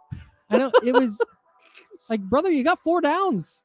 You need a touchdown. They weren't even close. He didn't even throw in the field of play. 3 of them went out of the end zone by so far. You're like, oh my god. That's it. Like, you can blame the play calling or whatever you want to do. I don't know enough about the Giants' offensive scheme and their receiving core to have a take on that. Put the ball on somebody. Give somebody a chance to make a play. Yeah, because they had 4 downs. One of them was a designed run with Russell Wilson. Yeah, fine. Like, okay, fine. You try and catch the defense off guard. Okay. He's athletic enough that maybe you squeak out a touchdown there. But then you throw it away 3 times? Yeah. Like, you can throw it away on 2nd down, live to fight another down. But 3rd down, there's some urgency here, dog. They weren't even close, Get Kyle. the ball to someone. And his receiving core is actually really good. Neighbors is incredible. Yeah. I don't know. Can't figure it out. The Giants fall to the Chiefs 22-29 at MetLife Stadium, and that is around the NFL. Jesse Tapia is in the building. Jesse, we'll push mad props to next segment because you can't talk to me right now. Right. Okay. Very good. That's fine. That just, it only derails a little bit of what I wanted to do. Rank the remaining undefeated teams. So after yesterday, we have 6 undefeated teams, 3 in each conference. We have the Bills, Colts, Chargers, Eagles, Buccaneers, 49ers. Who is the best of the remaining undefeated teams? Today, I think it's the Bills. I do too. Yeah. I think it's Bills, and then I go Eagles. Yep. And then I go Chargers. Yep. And then I probably, because they're healthier, although they did lose Mike Evans, I'm going to go Bucks. Yeah, they're banged up on the offensive line too. Then I'm going to go 49ers. I'm going to put Colts there because I'm not a 100% believer yet. Yeah, this is a weird. I don't think I have any quibbles with your order. I think the Bills are 1 for sure. The Eagles get the benefit of the doubt over the Chargers because they've won a Super Bowl recently. And I don't even trust the Chargers to win a playoff game. But the Buccaneers are ahead of the 49ers right now. The Colts thing is interesting because I think long term I'm taking the 49ers over the Colts this year. Yeah. I think. But I think if they played right now, I think the Colts would win. You might be right. You might, yeah. Their defense is really good. Well, but they played the Dolphins, the Broncos, and the Titans. I mean, let's be honest; those aren't world beaters. At this point, I think the Broncos are. They probably should have lost to the Broncos. Let's keep it a stack. Yeah, and the Broncos, to be honest, they've only beat, their 1 win is against Tennessee, and so a lot of people, their lone win is against Tennessee. Yeah, and like I'm watching Tennessee. I like Cam Ward. Like I like what they're building there, but they're just nowhere near. They're not ready at all. And so they're going to lose a bunch of games early in the season. Give them a year, and I think they'll be okay. But I think the Colts it's impressive for, you play the games on the schedule. But, it's not exactly like they're playing the best of the best of the best. They punted once in 3 games. No, that's pretty crazy. Like, they're just dominant right now. Yeah. Like that's where I think they're just playing so freaking well that I think if they played the 49ers right now, they would beat them. They've scored 103 points in 3 weeks. That's pretty crazy. Oh, yeah. Daniel Jones looks great, man. Yeah. We still can't call him. Yeah. I'm not giving We're him not that calling nickname. him. No. If he wins the Super Bowl, maybe we can talk. No. Still no. He's got to 4-time Super Bowl champion, Indiana Jones. He's got to win 5 Super Bowls, and one of them can be really bad, but it's okay. He has to grab a Super Bowl trophy and place a bag of sand where the Super Bowl trophy was really quick. That's right. That's how it has to go. All right. Mad Props is next. We'll dive back into the 49ers and Raiders games as well. Jesse Tapia will join us for that. We're the Insiders. Sponsored by Jiffy Lube. It's ESPN 1320 Sacramento Sports Center. Be right back, guys.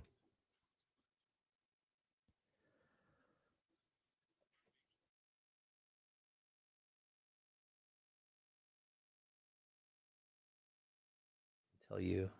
We're back. Or we're on the stream.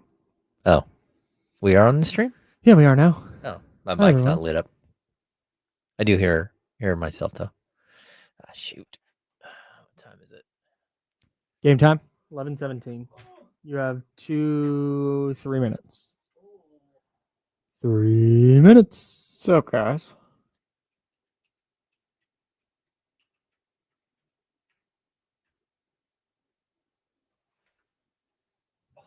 Wait, what the hell? What in the hell? What in the Sam hell is that?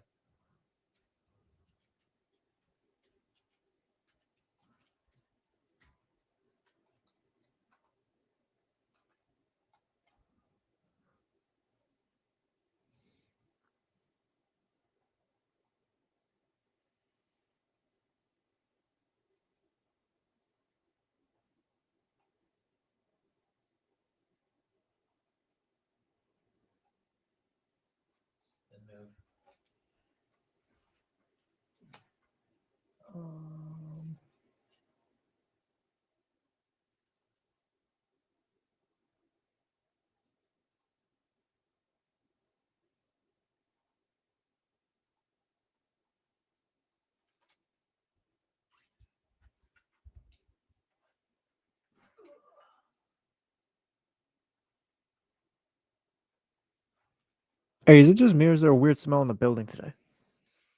Don't know. And ours. I've not noticed. It stinks out here like mayo or something. No, it stinks like somebody cleaned out the fridge, but then didn't take the trash out. That's a good. Yeah, that might be it. That's that big, giant rolling trash can. Yeah, yeah. it stinks. As soon as I walked in, I was like, all right, it smells disgusting. Yeah, you're right. That is what it is. Casey, good to go. Yeah, the Najee Marshall one was bad. Just Najee Harris? Najee Harris, sorry. Just like popped Achilles. Saw that. Yeah.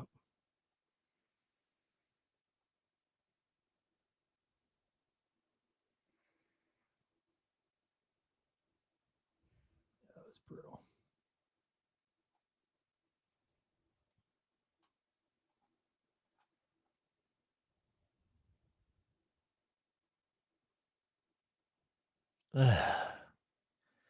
Yeah, David Jackson, I don't want to read that. That's horrific.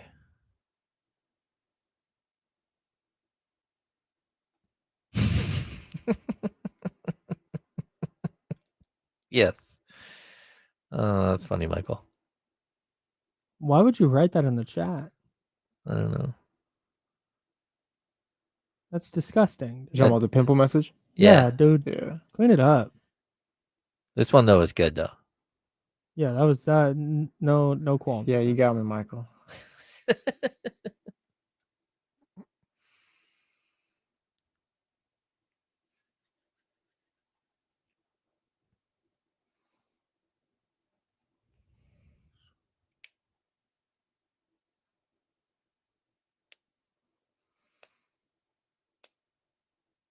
Well, I think Michigan. I think you're onto something. It's very possible that the Colts will win that division. Yeah, they're 3-0. Yeah, they probably already have like a 2-game lead in the division. Oh, Jacksonville's 2-1. Now, back to the Insiders with James Ham and Kyle Madsen, brought to you by Jiffy Lube on ESPN 1320. Hell yeah. I'm Kyle. He's James. Salute to our friends at Jiffy Lube. Jesse Tapia behind the glass helping us out for the last little bit of the show. How's it going, man? It's going good. Wrapped up the last bit of weddings we had going on the last couple of months this weekend. So At least before your own. yeah, only before got- mine, I mean. Only Yeah, got yeah, one yeah. left. One big one left. That's right. That's nice. You got them all condensed in one spot, though. Oh yeah, it was nice. Yeah, it was just weekend after weekend after weekend. I'm a big wedding guy. I love. Yeah, it was pretty fun. Kyle, you went through that phase where everyone got married, right? Sort of. Mine were more spread out over the course of several years, actually. Mine, my wife's cousin, and my buddy, and then our friends Mike and Hannah, and then my buddy Randy all got married from like October to November, and then we were in March of 2022. Okay. And then they all got married in a really quick span. Yeah, we had the same. Like a bunch of us all got married at the same time. Yeah. Shout out to weddings. Love weddings. All right. I also love Mad Props. Not a good week for any of us. I almost chopped the bit. I'm gonna keep it real. We'll get to it, I guess, with one of them. It's time for Mad Props. 2 games, 2 props. Which number will be higher? That's for Kyle and James to decide. And Jesse. Here's Mad Props. Yeah, as you know, with Mad Props right now, because there's no Sacramento Kings basketball on, we're just picking games against the spread to get us going this season. So, not a great week for any of us. We'll start with the Eagles and Rams game where it looked like Jesse and I were cruising to the Rams covering the plus 3.5. Alas, the Philadelphia Eagles blocked. All the Rams had to do, the Rams could have missed the field goal. Yeah, I'm gonna keep it real. This one doesn't count, bro. Like, This is BS. They could have gotten the field goal blocked counts. and just not returned for a touchdown. They could have made the field goal. Literally anything that could possibly happen on that play could have happened, except for what happened Exactly. for the Eagles to cover. So James somehow comes up with the win. You can stop celebrating now because that's your last one. I was I was celebrating the win yesterday. So here's how this worked. We each got one game right, and then there was a game that we all picked the same and got it right. Okay. Ooh. So that was your one you got right. Jesse's, yours is coming up in a bit. Chargers -3 against the Broncos. We all took the Chargers, and they pushed. That goes down as a tie for us. The Chargers -3. They won that game 23-20. So according to the books, that was a 20-20 tie. We all pushed there. The Jags, my Jags. Yeah, that's Jesse lone wolfed the Jags though against the Texans. Jaguars -1.5. You know what? That was a smart pick by you, Jesse, because that's a trap line. And James and I fell into it. Yeah, I didn't fall for the trap. No, you didn't. You went with Jacksonville. They beat the Texans 17-10. I cannot tell you the levels to which I didn't consume any of that football game. Anytime I did, I was watching CJ Stroud look like somebody space jammed him. It's like he looks awful. Someone like took the football player away from him. Like what happened to you? I don't know if it's the offense. Real news. Oh, Joey Bosa tore his ACL. Nick Bosa. Nick Bosa tore his ACL. Oh, for the season. Man. Yes. Adam Schefter tweeted that a minute ago.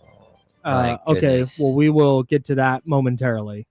We'll just rip through the rest of these. We all took the Chiefs. They covered against the Giants. We all took the Raiders. They did not cover against the Commanders. I took Arizona to cover the 2.5 against the 49ers. You guys went with the 49ers. 49ers win by 1. They do not cover the 2.5. We each finished the week 2-3-1. Jesse, you and I moved to 9-8-1.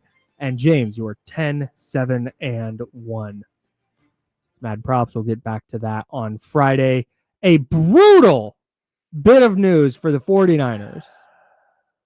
As you just heard Jesse say, ESPN's Adam Schefter reporting that Nick Bosa is out for the season with a torn ACL. And that was the worst possible outcome from his injury yesterday. And it's weird because he was rushing off the right edge, and it was like he went to go make a move and his leg bent a little awkwardly, but nothing crazy. Yeah. And then a second lineman came over and doubled him and knocked him down. And I saw the play happen live. I was like, oh man, he just got walloped. Like, dang. And then you hear he's limping off the field.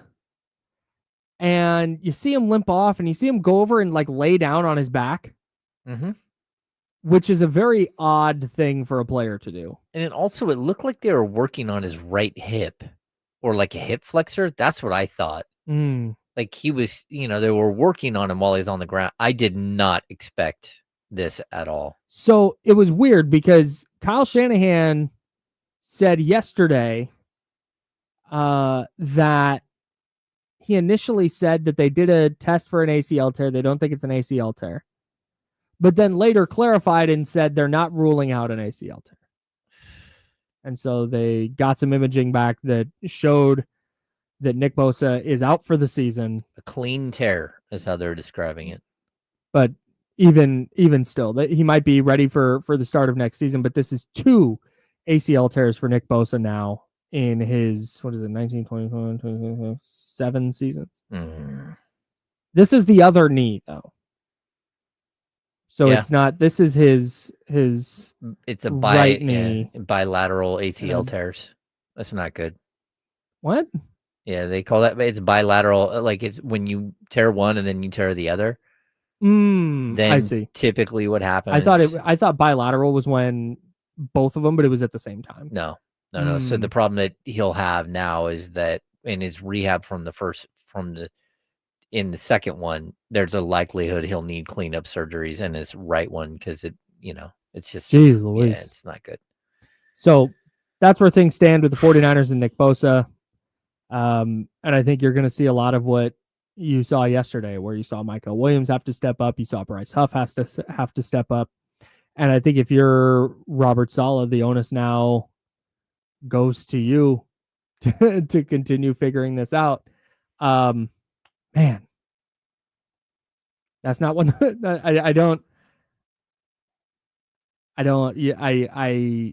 I think their ceiling is now below a championship level. I don't think you can get there without Nick Bosa. Yeah, I mean, it's not just on, Robert Saleh, it's not just on the players, it's on John Lynch. If you have any aspirations of potentially playing in the Super Bowl in San Francisco this year, you're going to have to go get somebody, and you're going to have to do it now. I don't know, man. I would agree with you, but I just don't think they're going to do that. Yeah, that's possible. I think they're just going to look at Michael Williams and go, hey, you got to step up. They're going to look at Bryce Huff and go, yo, you've been really good. We need you to be that good continually. I think, and maybe if they beat Jacksonville and split one of the two with the Rams and Buccaneers, maybe at that point they go, okay, we're going to push some chips in and we think that we can get there this year. But if they lose their next 3 games, I don't think they go into a spot where they're looking at the trade deadline and going, all right, we're gonna mortgage future draft capital for a player unless Myles Garrett is available. Yeah. Or something where it's like, okay, this is a real all-in type of move. I don't know. If they do make a move, I think it'll be a lower level one. I think it'll be for like a rotational player. I don't think there's going to be another really good player available. But B, I don't think that's their team building ethos right now. No, it just puts them in a tough position. And, again, finding someone that can help, you just don't know if you're going to find anybody. And you could bring them in and they can not help at all. Yeah. Yeah, man. So a brutal update on Nick Bosa. And this now turns where, all right, we're talking about Fred Warner and how good he's been. I think now we've had this discussion on Candlestick Chronicles, the show I host with Chris Biederman. But we've talked about this there where, man, it's going to be really difficult for Fred Warner to win a Defensive Player of the Year award, because if the Niners defense is that good, probably Bosa is the guy that everybody would look to. But now I think if there was ever going to be a season where Fred Warner kind of put the team on his back and put the defense on his back and had the 49ers in a position where they have a top 10 defense without Nick Bosa, this is going to be the year to do it. And now you wonder, now you have concerns if Nick Bosa is ever going to be the same again. Yeah.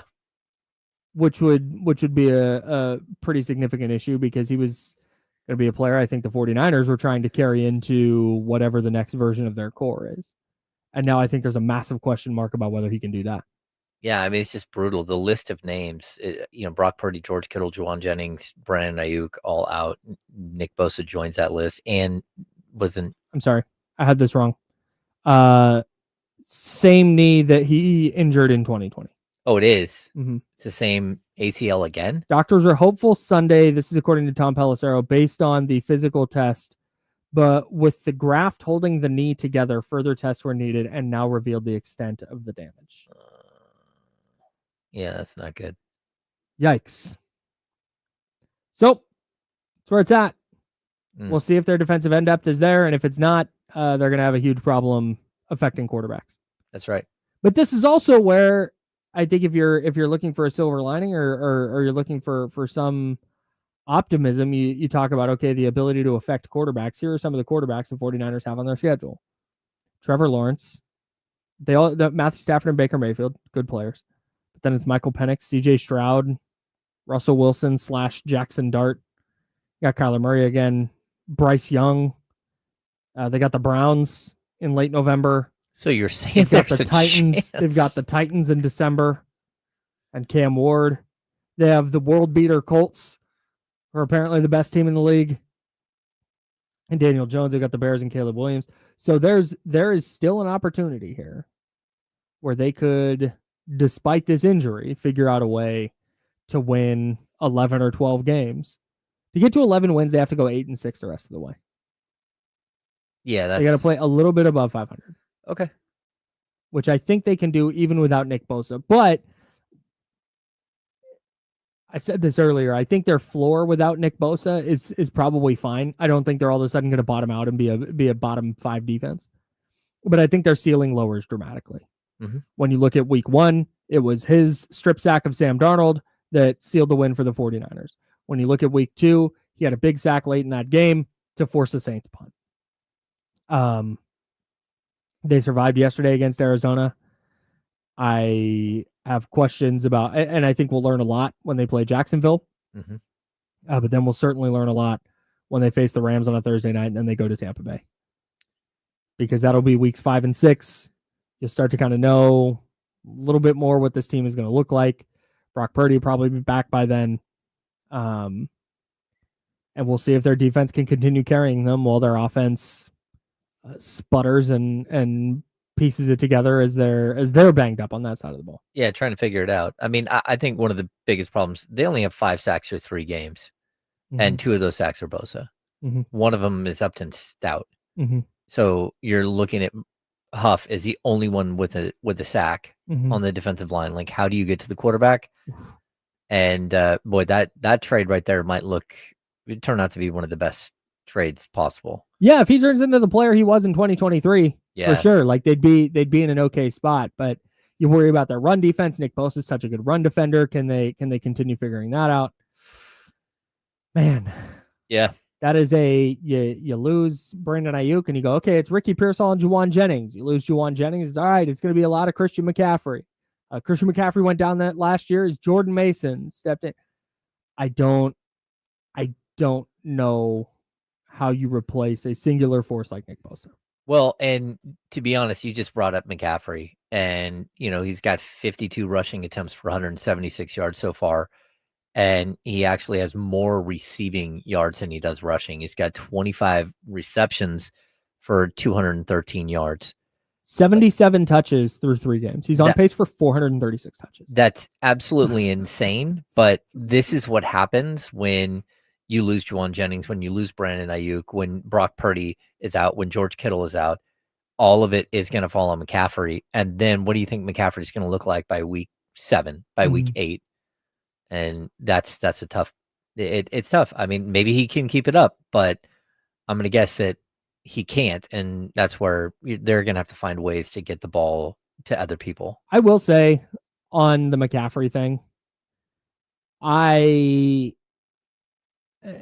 typically I do generally stand in front of Kyle Shanahan and the coaching staff just because I don't think they're very often the problem with the 49ers. Not that they're perfect, but I saw a lot of sentiment yesterday that it's Kyle Shanahan's fault that they're throwing to Christian McCaffrey every time. No.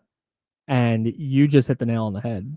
The McCaffrey issue is because Mac Jones is dropping back, and there's Ricky Pearsall, and then... Well, part of the problem is Mac Jones is dropping back. Sure. He's going to check down. Sure.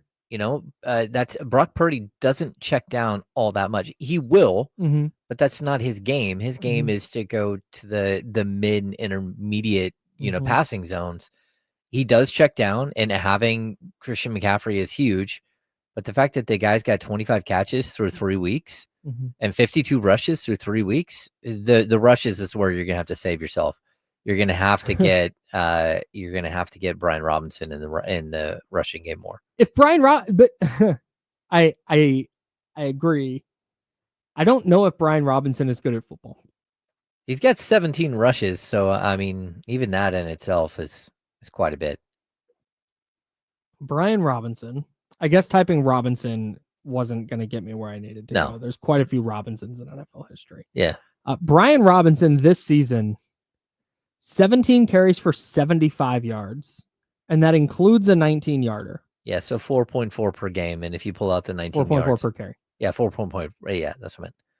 Yeah, if you pull out the 19-yard gain, that's not good. 16 for 56? Nope.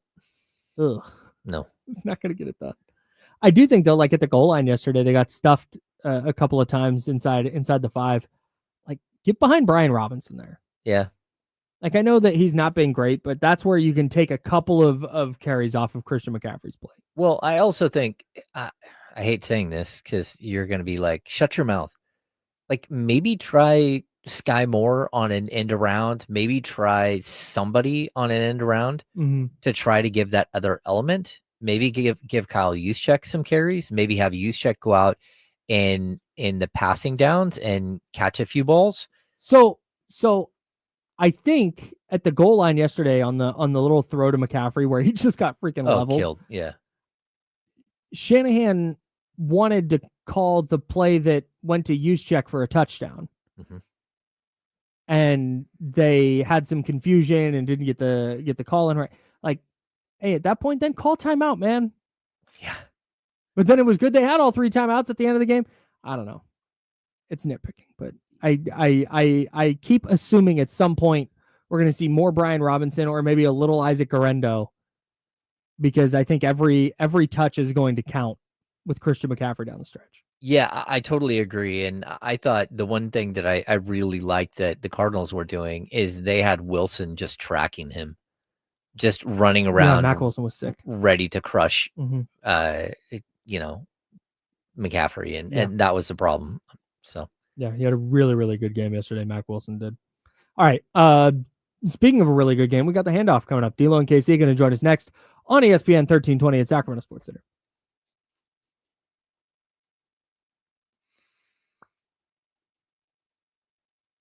Scooter, I saw this as well.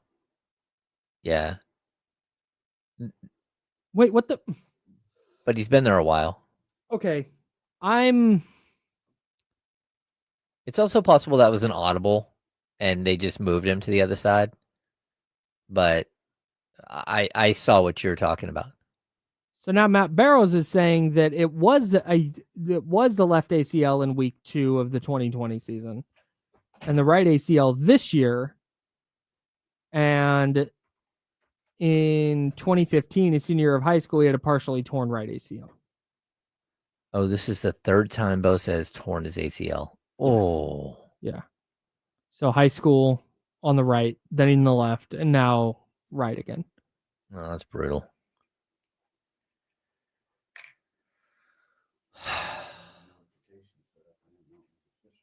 Yeah. Yeah, it just hit.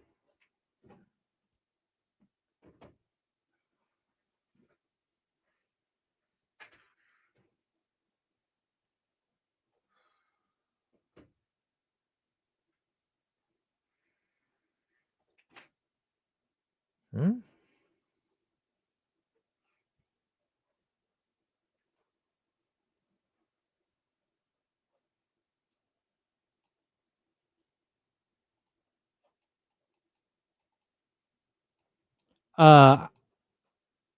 Is Kenny almost here? Okay.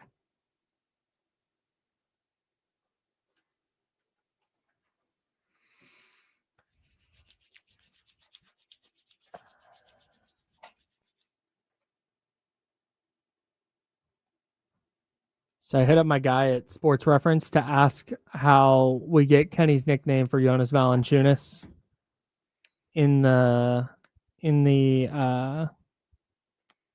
on his basketball reference page. And he said, send me any articles that use that as his name and we might add it. I don't know what do you call him? Hey, Kenny, what do you call Jonas Valanciunas? Yeah.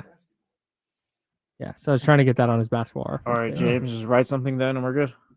Yeah, so I'll send a clip of Kenny saying it, and then I'll show the Chatty House. I'll need you guys to talk up nasty boy Jonas Valanciunas. And then, James, you write that in an article.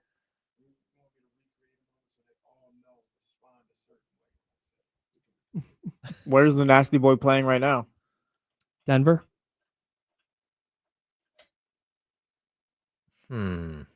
Jokic and the nasty boy out there.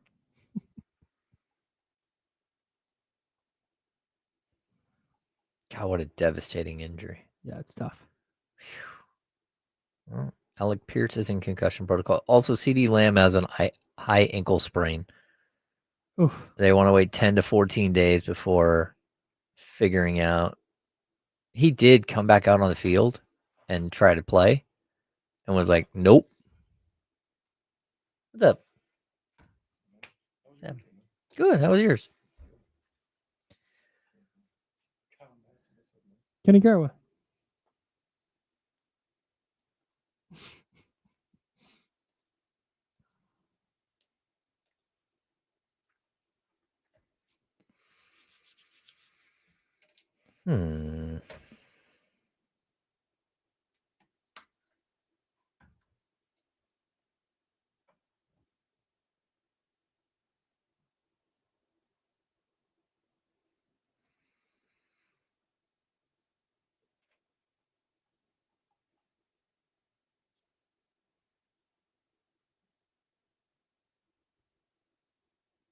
He says Bruce Pearl had to step down?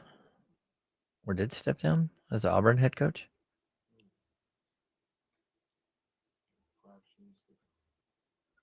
They said his son is taking over.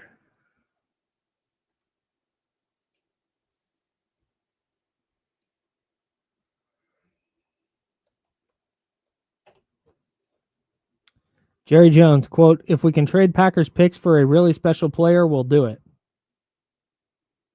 Okay. What if you can get Micah Parsons for him? Well, just saying. Probably cost you more than that. He's really good. They were sorry with him.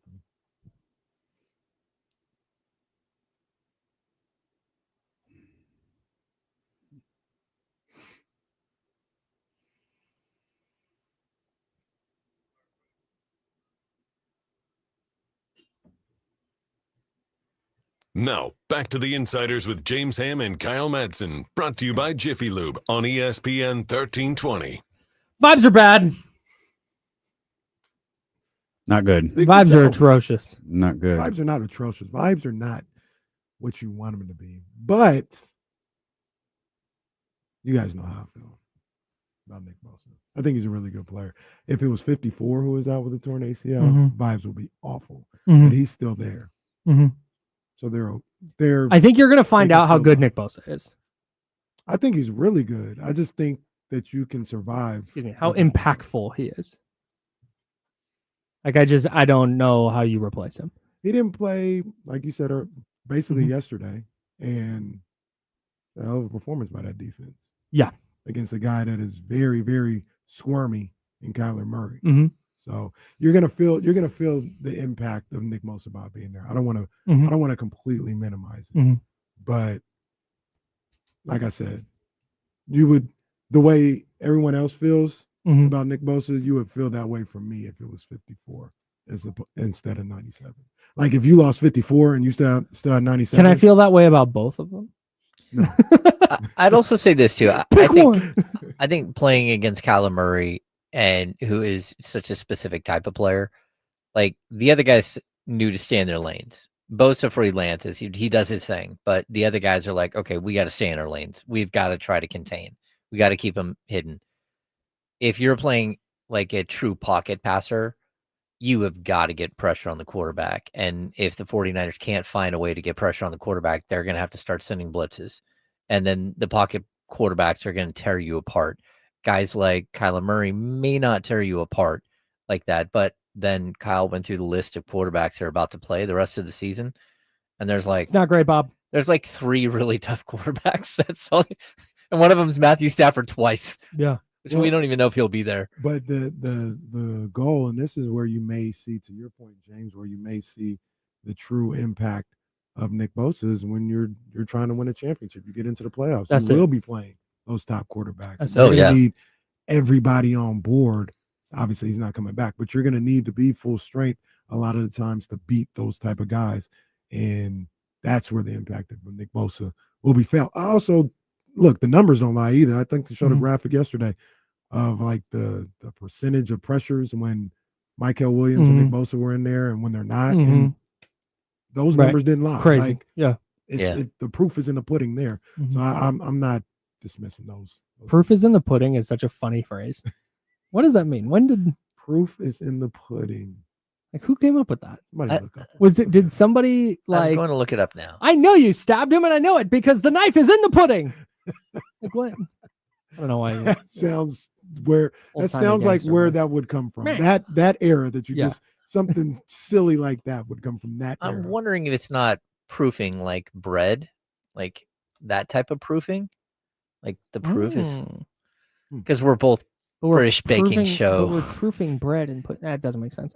But to your point, Kenny, I have a couple things on the vibes being down. I'll get to that, but to your point about Bosa being out, and I said this earlier, I don't think their floor falls. I don't think their floor is dramatically lower than it was. I think their ceiling is dramatically lower than it was, though. Like I don't know in a playoff game, whether it's run defense or getting after the quarterback. I don't know how you replace Nick Bosa. I trust Robert Saleh to scheme up a good defense, and I think they have enough talent on that side of the ball that they'll be okay still. Like they're not going to suddenly give up 40 points a game because number 97 is not on the field. But I don't know if I could see them winning a title with Michael Williams and Bryce Huff as their starting defensive ends, at least right now. Yeah, he commands so much attention. We were talking about that last night on CBS 13. It's just when the stats aren't there, when the sacks, the hurry, all that stuff's not there. It's because of the game plan that the other coaches are putting in, right? And it's sure there's probably times where he's ineffective. There's times where he can be more effective, but a lot of times you can mitigate those numbers by focusing a lot of attention on him. And that allows, I think that's one of the reasons it's allowed this defense, D. Winters, Stout, some of these different guys, Bryce Huff, who you just mentioned, who to kind of grow together pretty quickly. Because it's like we legitimately have 2 anchors. We've got Fred Warner, we've got Nick Bosa. I think these new guys or these new 49ers have been great in the first 3 weeks, but like now everything's going to be a little bit different, man, because one of those anchors is gone.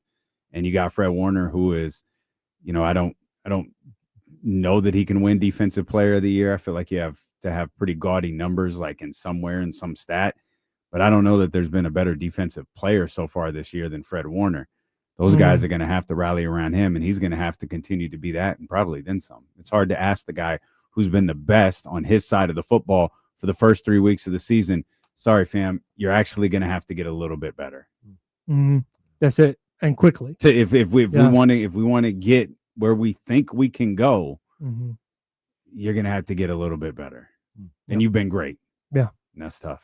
The fact that they've opened their season with 3 wins gives them a little bit of breathing room to get Bryce Huff to where he needs to go, or get Michael Williams where he needs to go, or Upton Stout or whoever. Like now some more of the onus comes on the secondary. Like there's a bunch of dominoes that fall out of this. The reason I say the vibe, and we could think like that, but they can't. Correct. They have to think like, hey, we can't let our foot off the gas. Like we have to find a way to turn up here. Yeah. Oh, for sure. There's no breathing room. There's no. All right, we're off to a good start. There's no, hey, in the coach's room. Hey, okay, all right, we can figure this out. We got time. It's like, no. Let's do it now.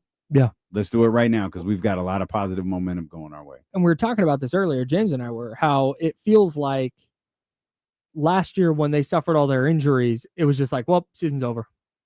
This year, it felt like the defense specifically rallied around the fact Brock Purdy was out, Brandon Ayuk is out, George Kittle's out, and they went, okay, it's on us now. And they went out and they played at that level, I think, for the last couple of weeks. And I don't know that I capturing that with Nick Bosa going down, I think is going to be really difficult.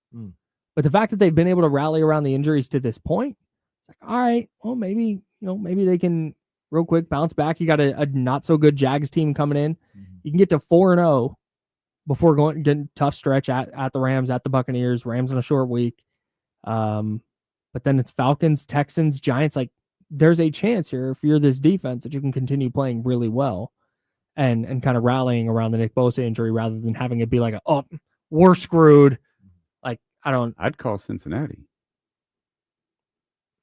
Why? Their season's done. Oh, Trey Hendrickson. Yeah, their season's got it. done. And he signed that. I mean, he basically didn't sign anything. Yeah, he signed an inflated 1-year deal. Yeah, it's like you could this is terrible. You could rent him. You really could. Like you could bring him in and you could try to sign him, of course. Sure. But if you really wanted to get through the year, you could do it because that stuff from them yesterday was awful. They're done. They stink. Joe Burrow gone for 4 months. They're done. They're done. Done. What's the point? So James brought this up earlier. I don't think they'll do that unless they get to, let's say they beat the Jags and then split with the Rams and Bucks. And they're sitting at 5-1 going into week 7.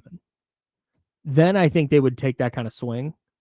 But if they lose to Jacksonville or really struggle to get stops against Jacksonville and they lose to the Rams and then, man, they go to the Bucks and it's just not really competitive and now they're 3-3, I don't think they're going to make that move.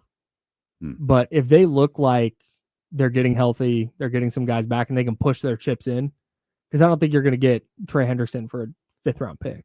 What's the most you would give up for him? That depends. For me anyway.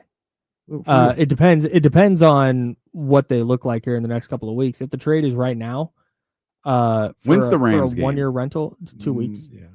October 2nd, next Thursday. Okay. So I don't think I'd give up a first for him, but I'd probably do a 2 for him.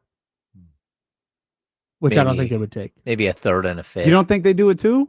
No. They got 1 year left. Yeah, but I think other teams will.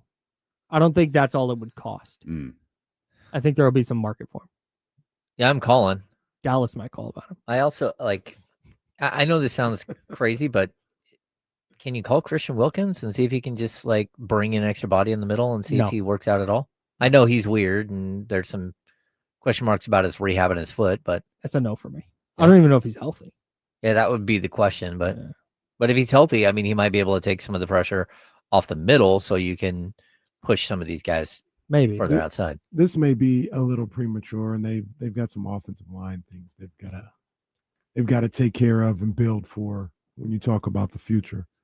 But shout out John Lynch, shout out Kyle Shanahan, because through 3 games, they bodied this draft. They bodied it. When you talk about Siegel, you talk about Stout, you talk about Michael Williams, CJ West, Collins. They were all super involved yesterday. And I say all that to say, if they did hit on all 5 of those guys, talking about starters, so starters to potential, Stout might be a Pro Bowler at some point, right? At that slot spot. If you hit on all of those, maybe you can do a 1st rounder for Hendrickson.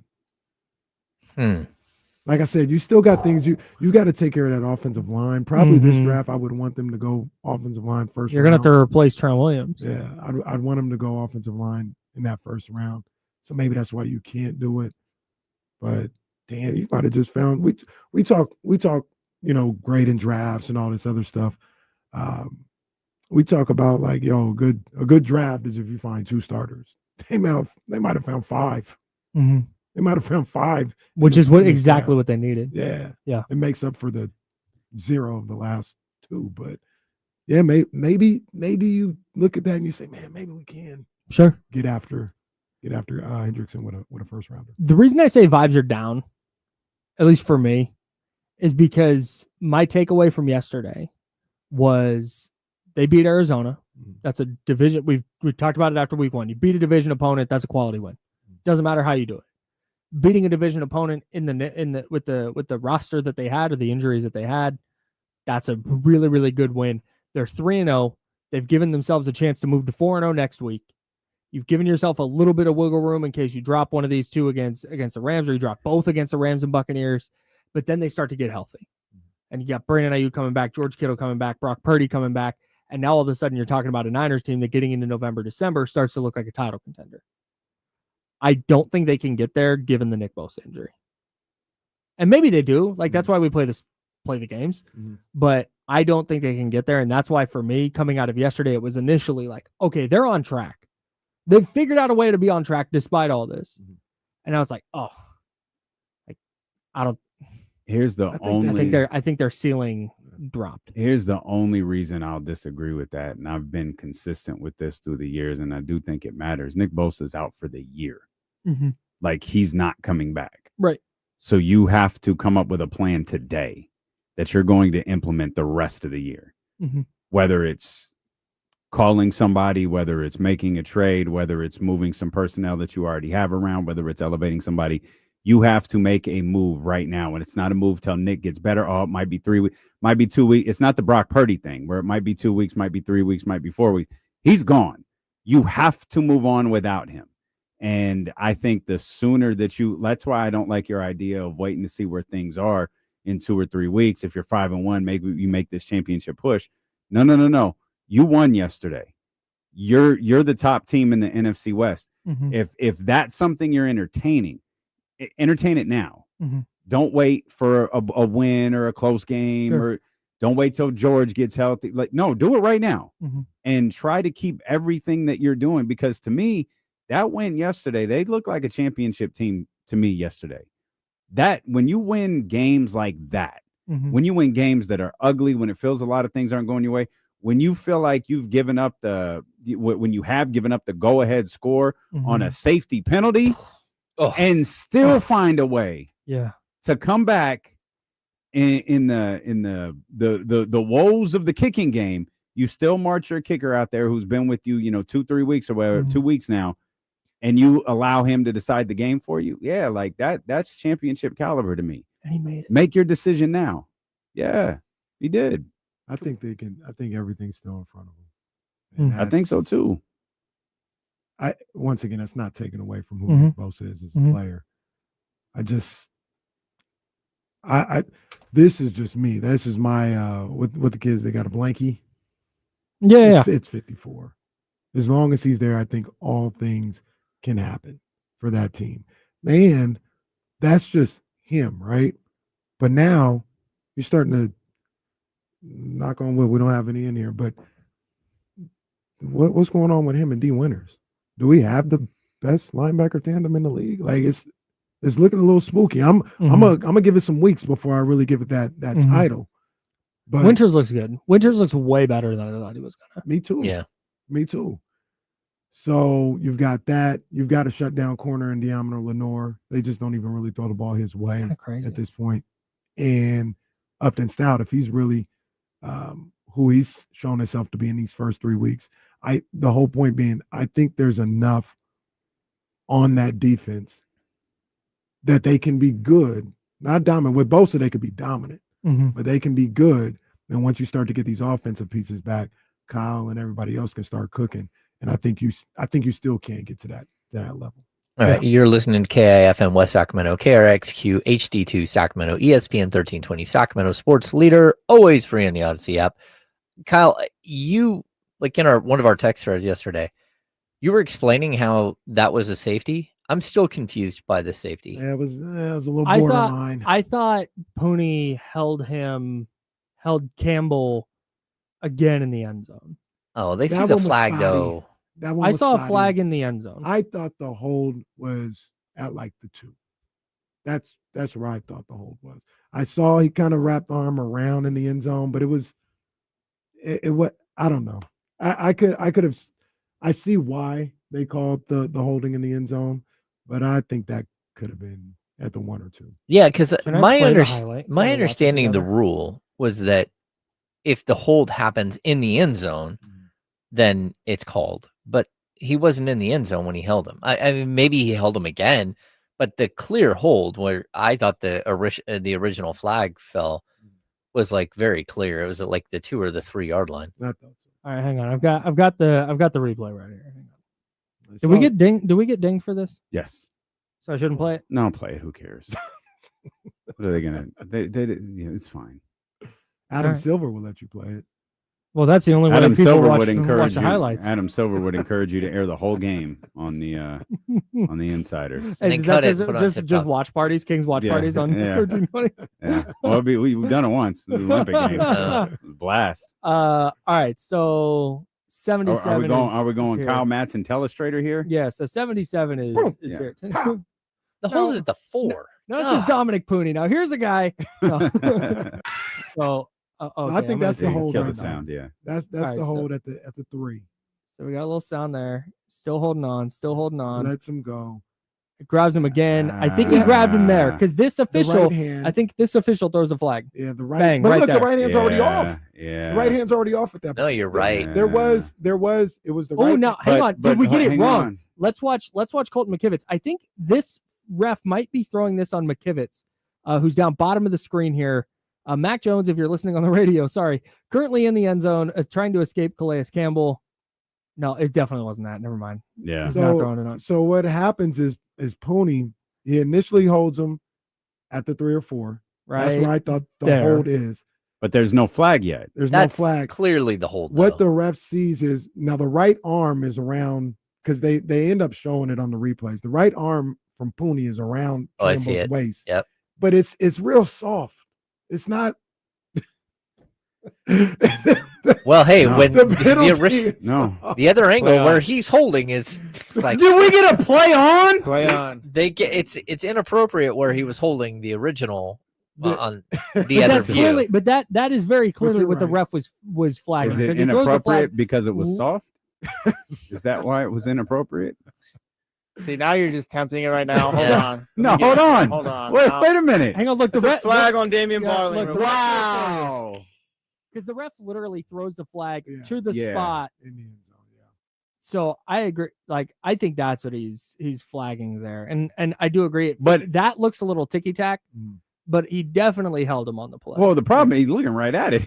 yeah. Like Well- that's the ticky tack or yeah. not. He's like literally looking right at it. Can But we? the 'Cause original flag though? I mean, it's clear where the hold is. the replay had the end zone view, and this is where you see all this stuff. Yeah. And Pooney, he's got an arm around his waist, but it's almost just like there. He's not even using any kind of force or anything like because I think he realizes I can't do anything. He's in the end zone, Right. so he's got the arm around him, and he's like, I can't really do. Well, anything. let it block in the go. end zone. Let it go all the way up until If you so can, look at Campbell Pooney's gets right through. arm. So I think what kills it is Calais goes down.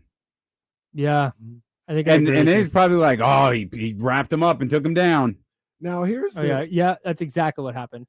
here's the Because he wasn't. He gonna throw kind the of flag. stumbles and then he goes to try to make the play and he goes down. And I Yeah. think the ref Can we- decided that was The ref looked and he's like, "That's Mac Jones. Clearly, he's not going to escape Calais Campbell without a hold." Yeah. so Also, Lamar what is Pooney Jackson doing? back what is there. Pooney doing here? he just What's the got- plan here, pal? Just kind of got whooped. The whole play was horrible. He Smoke- just it got- reaches Oh, Jalen that's over. so Barge just bad. got. They got- so walloped, bad. bro. They got hey, relax. They Whoa, got hold on. beat up the middle a lot. No, you come don't tell me to on. relax. This is No, football. no. We're talking football. it's a tech. This It's a guy- tech. That's guy's Yeah. becoming a problem. That's a tech. It's We- becoming a problem. Can we one time for Mac Jones getting out of this though? I thought he was sacked there. I thought he was sacked there. I thought he was sacked here, and then gets back to the line of scrimmage. Yeah, no, yeah. Shout Well, out Mac. The Elusive crazy Mac. thing is this all came He's off tough. of what looked like was going to be a game altering safety on the other side. Well, that's the question that I have. I think it was the rule or whatever the case may be. Here it is. But his whole so Yeah, see, that's the that's- hold. That's That's a hold, all right. That's My goodness. That's what I was talking about. That's a hell of a screenshot. Is that the soft hold you guys talk Exactly about? what I was Man. That's Oh, a my hell of a goodness. screenshot. That's what the ref do. Hey, you know what? He almost awarded a 5-point safety for that one. But he's at the 4. Hey, illegal hands to the Groin. Midsection. illegal hands. Did you say grow in? Right, so here, Oh goodness. Got him So there. now look, Oh yeah, see, but the hand's already off. That's weak. He just touched him with the right arm. It was already off. yeah. Given You know what happened 3 yards ago, I have no problem with this penalty anymore. He gets there and look, the hand's already off at that point. Yeah, and that it like, yeah, Definitely a soft it didn't even affect anything. But this Yeah, that's this tough. could have changed the whole outcome of the game. Yeah. So, That to me was like, So- you got to look at this. so my question here with the Kyler Murray safety or lack thereof, his whole body was in the end zone, but the ball didn't break the plane. So, but the ball didn't break the plane. Correct. So but if somebody, because the ball was outside the goal line. but let me ask you this, My bad. and we've seen this before. If somebody, What in the world are I'm you doing? going. Okay. James I got broke it. I got it. it. Good Sorry. Lord, It's I'm okay. back now. It's okay. If somebody catches the ball, I think we saw this from like George Kittle a couple weeks ago or last year or something like that. Mhm. If they catch the ball, toe tap on the other side of the goal line, but the ball doesn't get there, they'll award them the touchdown. No. No, I've The- seen it. the ball has The to. ball, if they touch toe the tap plane. and the ball is across the plane at all, and then they fall out, it's a touchdown. But the ball has to get across the plane. I that's what I'm under the impression of. But I've seen the other way where, like, say for instance, a guy that's scrambling or whatever, and a guy is coming back. He's in the end zone. Yeah. I know what you're talking He's about. coming back and he catches the ball, falls in outside of the end zone in the field of play. Uh-huh. But he caught it with two toes in the end zone. I've seen them give them the touchdown because of that. Then they called it wrong because the Okay. ball has to cross the plane. I agree. Yeah. I agree, but I thought for sure the Kyler one was a safety, and then the replay showed it clearly was not. Yeah. Refs had a tough day yesterday across the league. they were trying to look fitted though. They had the big pants on. The guy in the Niners Cardinals game has some non-traditional shoes, just like black and white, trying to look fresh. They was trying to look fresh. Love it for them. Love it for the refs. Refs getting these NIL deals, I guess. Yeah. There was something else I was gonna ask everybody here. Was it about the 49ers or was Yeah. it about whatever the hell the Raiders did in Washington yesterday? No one ever needs to Ugh. talk about that. Truthfully, I desperately want to know what Butcher Boy is saying in this video because the way he's shooting it is like he put the camera up here and said, "I'm gonna film Nick Bosa's injury reaction, like with the overhead shot with the Goodyear blimp shot." And Do we I'm wanna- just do we dying wanna to listen to I'm it? just dying to know what he says. We have the technology. Do we? If you would, yeah, if Do you we? would like Because to. he looks so sad. It is 1 minute and 43 seconds. No, we don't have to hear all of that. I just want to hear if Butcher Boy's voice All right. cracks. I just want to know if his voice cracks. And then we could pull up the Giants reaction video maybe, and I'm positive All right. there'll be some tears in there. Okay, Okay, just real quick. Here's Joe Shasky Yep. from 95.7 The Game. Dramatic. Odyssey employee Butch- Joe Butch. Shasky. Nick Bosa out for the year, same knee, ACL injury, the same one from 2020. Just awful news. I'm shopping for the family. I'm getting groceries here at Molly Stone's, and I get the alert, and I'm like, you got to be kidding me. You got for the season Okay. again? That's good. I was waiting Yeah, I for just- profanity. Oh no, No, Butch, Butch wouldn't- Butch Butch wouldn't do swear. that. No. Butch, I think, accidentally said "damn" one day on the show and was like mortified. Guys, I'm sorry. I'm sorry.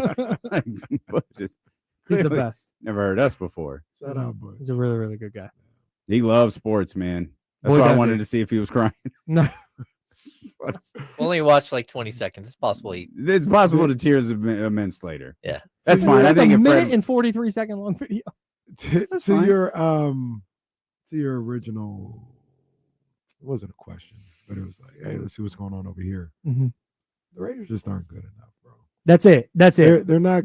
They do not have the personnel to be effective in the ways they want to be effective. Especially in that part of the field. situation. In that situation, I'm not really big. I said it last week. I'm not really big on like schedule loss and all this other stuff, but I have seen it with the sorry ass 49ers team.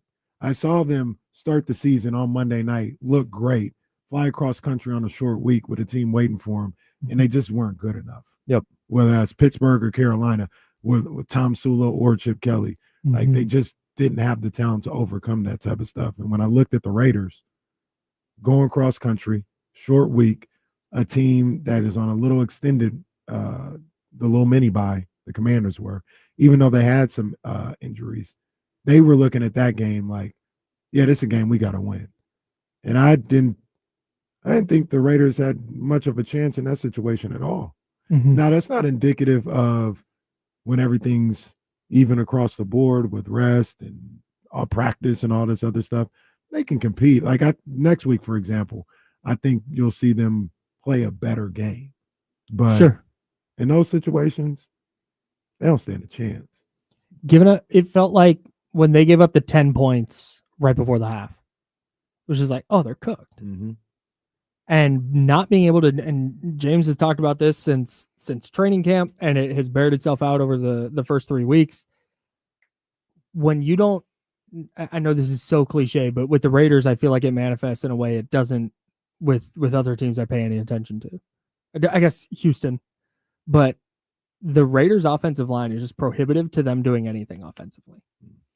At least any kind of rhythm, getting any kind of consistency. When Geno Smith, who's a good player, gets to the top of his drop and there are defenders in his face, like that's asking too much of your quarterback. When Ashton Genty, the number 6 overall pick, cannot get ahead of steam going because he's getting hit as soon as he touches the ball, you're never going to be ahead of the sticks. You got Brock Bowers now who's dealing with a knee thing. You're never ahead of the sticks. You're asking your quarterback and your running back to be superheroes on a down-to-down basis. And yeah, it'll work from time to time, but over the course of a 60-play NFL game, the 4 or 5 times where they overcome the odds to make a play is not going to be enough. I felt like they weren't competitive yesterday, and that was a bummer. Yeah, I saw that coming. I didn't. I figured Mariota. I thought the same thing. You lost Austin Eckler. You lost. You don't have Jaden Daniels for the week. You're going with Marcus Mariota, Traveler, or whatever. Like, you had a pretty bad performance in prime time. It's like you've got to find a way to regroup if you're going to be a good football team. And I think Kenny's point goes that's what this all goes back to.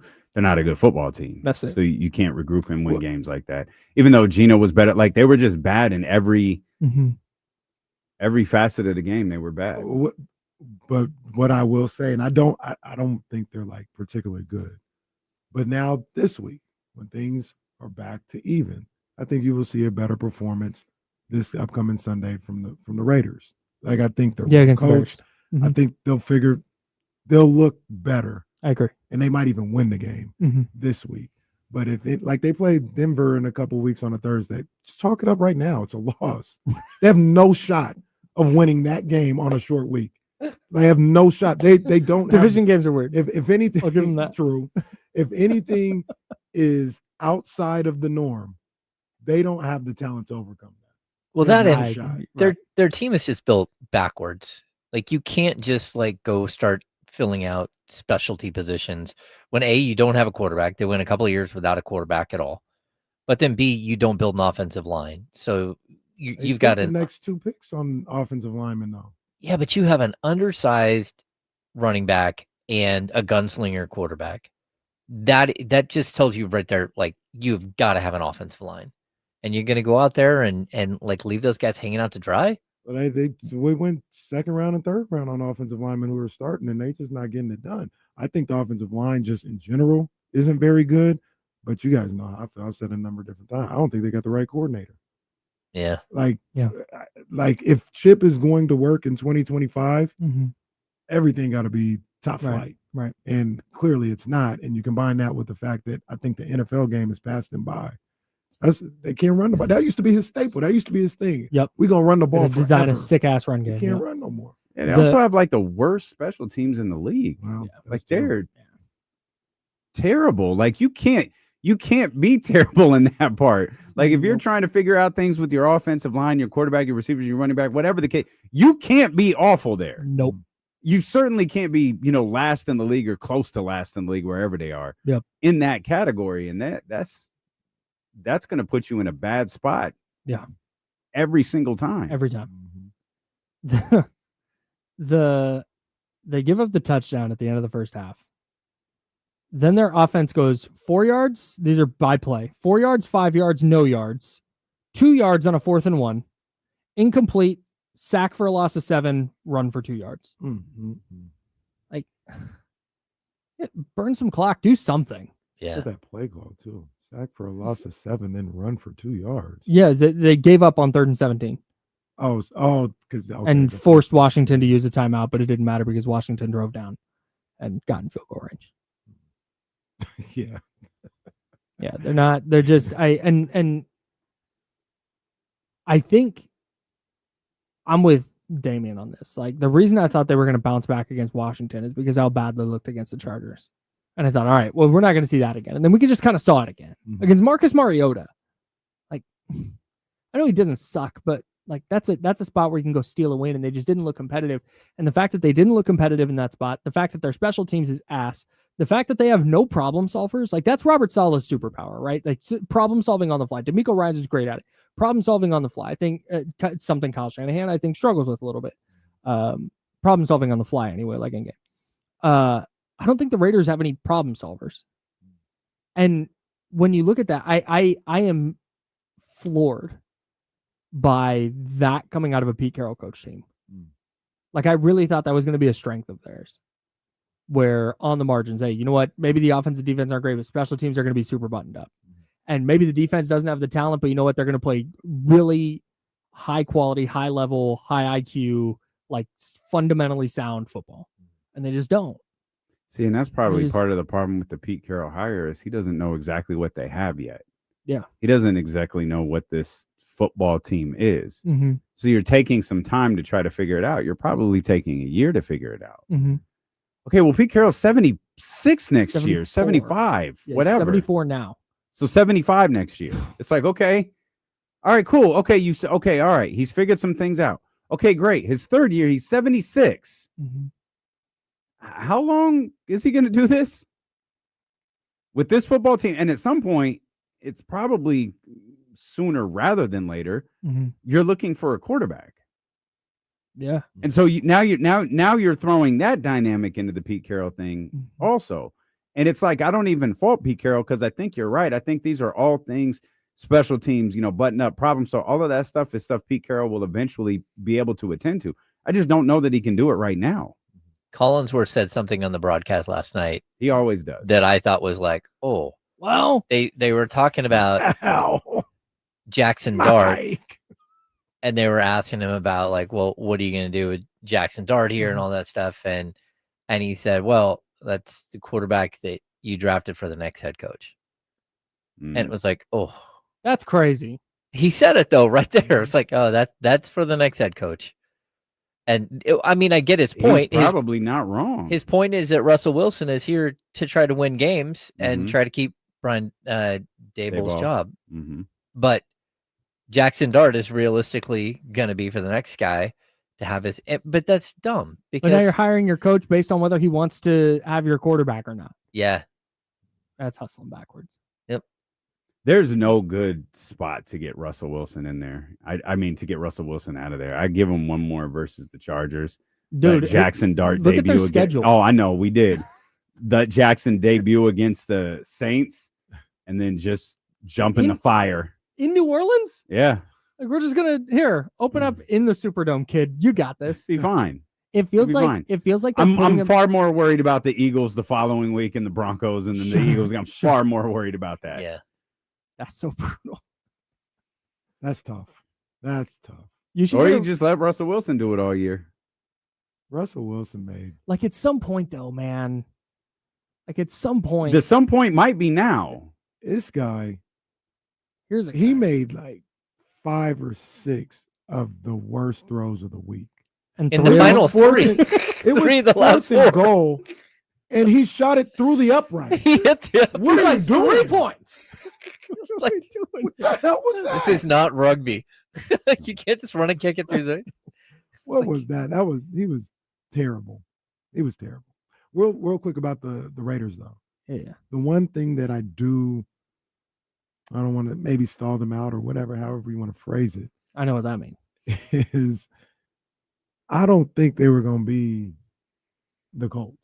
Like this wasn't all going to get fixed this year. Mm-hmm. And you go out and you get Genty, you get those 2 offensive linemen. You hope they get better as the season goes along, and you build this thing out roster-wise with talent as time goes along. We see it right now. They've got so many areas on the roster where they're devoid of top-end talent. Mm-hmm. That wasn't going to happen in one draft and one offseason. Yeah. So you get a top-end guy at running back. Once again, hopefully you got 2 starters on the offensive line. Maybe you get a guy in the secondary that you feel good about. This upcoming offseason and draft, you draft a linebacker. You draft a playmaker on the receiving end. Maybe another offensive lineman, defensive, and you build it that way. Where realistically, they're kind of like the Panthers and all this other stuff. Like you're looking at 2 to 3 years before you can say, hey, we can take on the Denvers and the San Diegos and Kansas Cities. It's not, I don't think it was ever going to happen this year. Yeah. They got just too many holes on the roster. Yeah. That's why I was surprised Pete Carroll took the Raiders job. Just how many of them are available though? And you know what I mean? Yeah. And it's not and because and how many years of coaching does he have left? Well, that's what it comes down to. Like there might have been other jobs, but did those other jobs want a coach that's not going to be there for or project out the potential for being there for 5 or 10 years? Didn't want to wait one more year for the Giants. Yeah. So let me just take this one now. Future New York Giants quarterback Mac Jones. There's a real chance the Niners get a better pick for Mac Jones than they got for Trey Lance. Oh yeah, which would be kind of crazy. Mac Jones, shout out to him. That was gutsy. It really was. And James, I saw the same thing. I felt for him, man, at the end of that game. Yeah. You know, when he hugged Martinez and just that meant something to him. You see him get all choked up. Yeah, and I felt for him, man. Oh, good for you, dude. That's one of those guys, obviously, that, he comes into the league. Hell, before he comes into the league, people are talking about how sorry he is. Casey in Sacramento is talking about, I don't want no Mac Jones. Well, and he's got to replace Tom Brady. Yeah, and then he doesn't do it, right? Like then he falls off, and people are like, oh, he's sorry, this and that. Signs with the Niners. Oh, why the hell they sign Mac Jones? Gets thrown into the lineup. Oh, they're going to go downhill from here. And 2 wins, leading them back to a win yesterday. Man, I felt good for Mac Jones. I usually don't really get too sappy in those type of moments with guys like that, but I felt good for Mac Jones. That was cool to see. Can I play one more video of it's the low angle of the Mac Jones Adrian Martinez hug? This made me really rock with Adrian Martinez. He's talking to Mac Jones like a 15-year veteran talking to a rookie here. This is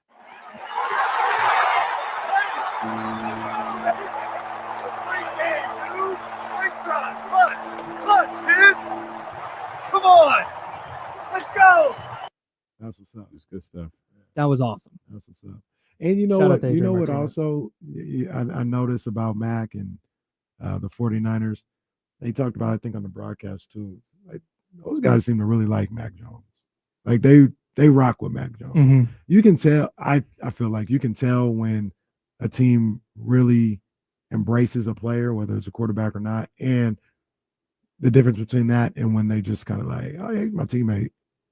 You know what I mean? Like they rock with Mac. Brock rocks with Mac. You know what I mean? Like you saw that interaction afterwards. I was good to see from Mac. I was happy to see that for him. You've done a 180 on Mac Jones. Yes and no. Because I still would not have traded 3 picks and drafted him at number 3. No. I maybe would have drafted him at 11 Are you walking or 12. back the he's sorry take? No, because I never tell me if I'm wrong, Dan. I never said he was sorry. I said Mac Jones will be in the league for 10 to 12 years. I just would not have paid that price to draft him at 3. I'll have to check the you. tapes, but at least 2 of those 3 things I'm positive are accurate. I'm pretty certain you've called him sorry at some point, but I know the other 2 things have happened. I would have. I maybe would have T-minus taken 4 him. minutes till a Zabo tweet. Yeah, right. I maybe would have taken him at 12 or wherever they're at. Like 15. if you want to do that, 15. Yeah, that's fine. 15. Ain't no way in hell I would have traded. Do we think Daniel Jones is sorry? No. I I didn't think he was sorry in New York. See, Daniel Jones. I did. Daniel Jones was drafted too high. That was always the thing. Yep. Is like if you had drafted him, if you had moved back, if you had done whatever, you know, it looked different. But you reached for him maybe 6 to 8 spots, if my memory of that draft serves me correctly, too high, and he was eviscerated at his whole rookie contract for it. He was eviscerated through his first 6-7 years in the league for it. Yeah. Now he's in Indianapolis, and man, they've got to be the surprise of the league so far. Yeah. Well, that he also he was so bad for stretches. I mean, wasn't it like 6 games at home he hadn't thrown a touchdown? Yeah. Like he had thrown more pick 6 touchdowns to the other team than he had thrown himself in his home stadium. Well, that's impressive. I think we're learning that was a Giants problem more than a Daniel Jones problem. Yeah. A Brian Daboll problem. Boy, is it? That's coach of the year, Brian Dable to you. D-Lo and Casey are next for James Ham. I'm Kyle Madsen. Shout out to Jesse Tapia for helping us out. Can I drink water? Be nice to you. Well, goodbye, everyone. Appreciate you, Chatty House. Thanks, guys. Adrian Martinez is a veteran. Yeah, he's been in the league for 3 years, and he's never been on an active roster. Get the hell out of here.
That's funny, Carson. That was one of the first things I thought when I put this on for the first time a couple weeks ago. I was like, this looks like Scrubs.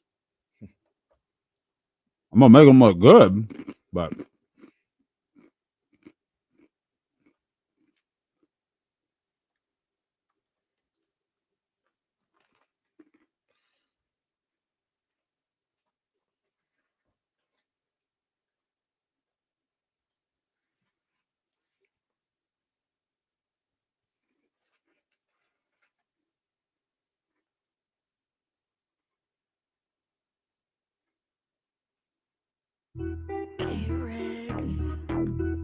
Yeah. We got them screaming D-Lo, KC, D-Lo, KC, D-Lo, KC, D-Lo. We got them screaming D-Lo, KC, D-Lo, KC, D-Lo, D-Lo. We your number one spot. We your number one spot for some sports, huh? Got the city going crazy when we work, huh? We top two, but we ain't two, we in first, huh? And when you need the real, we is who you search, huh? D-Lo, KC, D-Lo, KC, D-Lo, KC, D-Lo. We your number one spot. Let's go, baby. It's Victory Monday for the San Francisco 49ers. Not so much for the Las Vegas Raiders. And still a tough morning yet for the 49ers. We'll talk about that. We welcome you in here to the Monday, September 22nd edition of D-Lo and KC. I'm Damian Barling. The ultimate needle mover in God mode himself. He's Kenny Caraway. Yes, sir. Acknowledge me. And we are live. Inside executive producer. Nick Bosa is out for the year. Kyle Shanahan tried to kind of calm the fears of a torn ACL yesterday in his press conference. We didn't say the ACL wasn't torn. He said sideline tests weren't definitive. They were going to run some more tests. Those tests have been run. And the thumbs down that Nick Bosa gave when he was walking off the field was the ultimate thumbs down, as he has torn his ACL. And Nick Bosa, again, will be out for the remainder of the season. It's one of those things now that you look back on it. You thought it was serious at the time. At least I thought a couple bad injuries in that game last night, or yesterday, excuse me. Man, prayers up. Prayers up. Yeah, that's prayers up, man. It didn't look right when he was tackled. Yep. Then I saw his reaction, and I just put my head down. Anytime you got a crowd huddle, man, it's bad. Anytime you got a team huddle, it's bad. Yeah. Man, prayers up, man. But when I saw Nick Bosa, on the sideline and then walking, I said, this is scary. This is tough. You hear Kyle Shanahan afterwards saying they think, they hope, they avoided the ACL, so that made you feel better. But now in hindsight, you look back from a guy who's torn his ACL before, the thumbs down. The thumbs down, yeah. I mean, he's got an idea of what might have went on. Athletes always know, man. They always know. And now, a team that has had a really interesting first 3 weeks of the season. They're 3-0, but they're the San Francisco 49ers. So it's not gonna get the same look at that attention as the Indianapolis Colts. They're expected to, right? What the Colts is doing is surprising. They're 3-0, but they're not winning in the vein of the Buffalo Bills. It's not like, oh my God, everybody watch out. The Buffalo Bills are the ones. They're just winning football games. And you look at the fact that they've won a couple of division games now. They're 2-0 in that division. Everybody else is 2-1, arguably the toughest division in sports. I told you yesterday, we joked about the line several years ago that you said on opening day about I didn't see championship football opening night or whatever it was. I don't know when you can start seeing championship football, but that type of win to me yesterday for the San Francisco 49ers was the type of game that you see a potential championship football team win.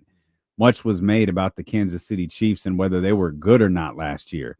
They rode surviving games like last night, like yesterday's, as it relates to the San Francisco 49ers. The Chiefs rode games like that all year, like to an 11-0 record, all the way to the Super Bowl. Now we can talk about whether they're good or not this year, But that's what they were doing last year, and then people all year questioned where they were good all the way until they were playing in the Super Bowl. And what we saw from the San Francisco 49ers yesterday, in my opinion, is a team that has that championship grit and that ability to win football games. We watched the film of the, with the insiders of that, the safety, the penalty that led to the 2 points. And it's like, you've essentially got a 2-minute drill with your backup quarterback. The guy who was supposed to be your number one wide receiver isn't there. George Kittle's not there. You had already lost Nick Bosa on the defensive end at that point. Like, you got to find a way to get in field goal position. Oh, by the way, your field goal kicker's new. And they did it. Brilliant play to Christian McCaffrey. Brilliant work by Mac Jones, Christian McCaffrey, that offensive line on that screenplay that put them in position to kick that field goal. Great job by Kyle Shanahan. Great job by Eddie Pinheiro, who's been on the job for 2 weeks, was thrown out there, was like, okay, go do what your predecessor couldn't. And he did. And to me, that game was something last night. That was something. I keep saying last night. I don't know why. That was a special win for the 49ers. And I think they have something. I do too. And one of the things that, and like you said, one thing, let it go under the radar. That's it. It's fine. Y'all don't want to pay attention to it. It's fine. We're watching. We'll pay attention to it. They got something there. Sorry, go ahead. And no, I was gonna say they don't need no credit. They don't, from outsiders or nothing like that. Just keep playing, keep being tough. That win last night, yesterday. See, my bad. Was one of those wins where, like I said, you're tougher than a $2 steak. You get that one out. There were so many ups and downs. There was a defensive battle.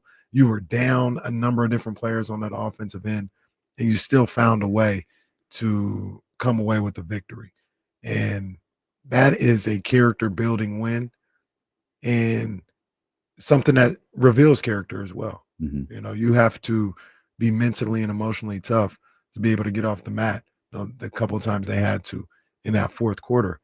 And everybody showed that. And that was really good to see. I didn't think they were going to get it done. I was watching the game.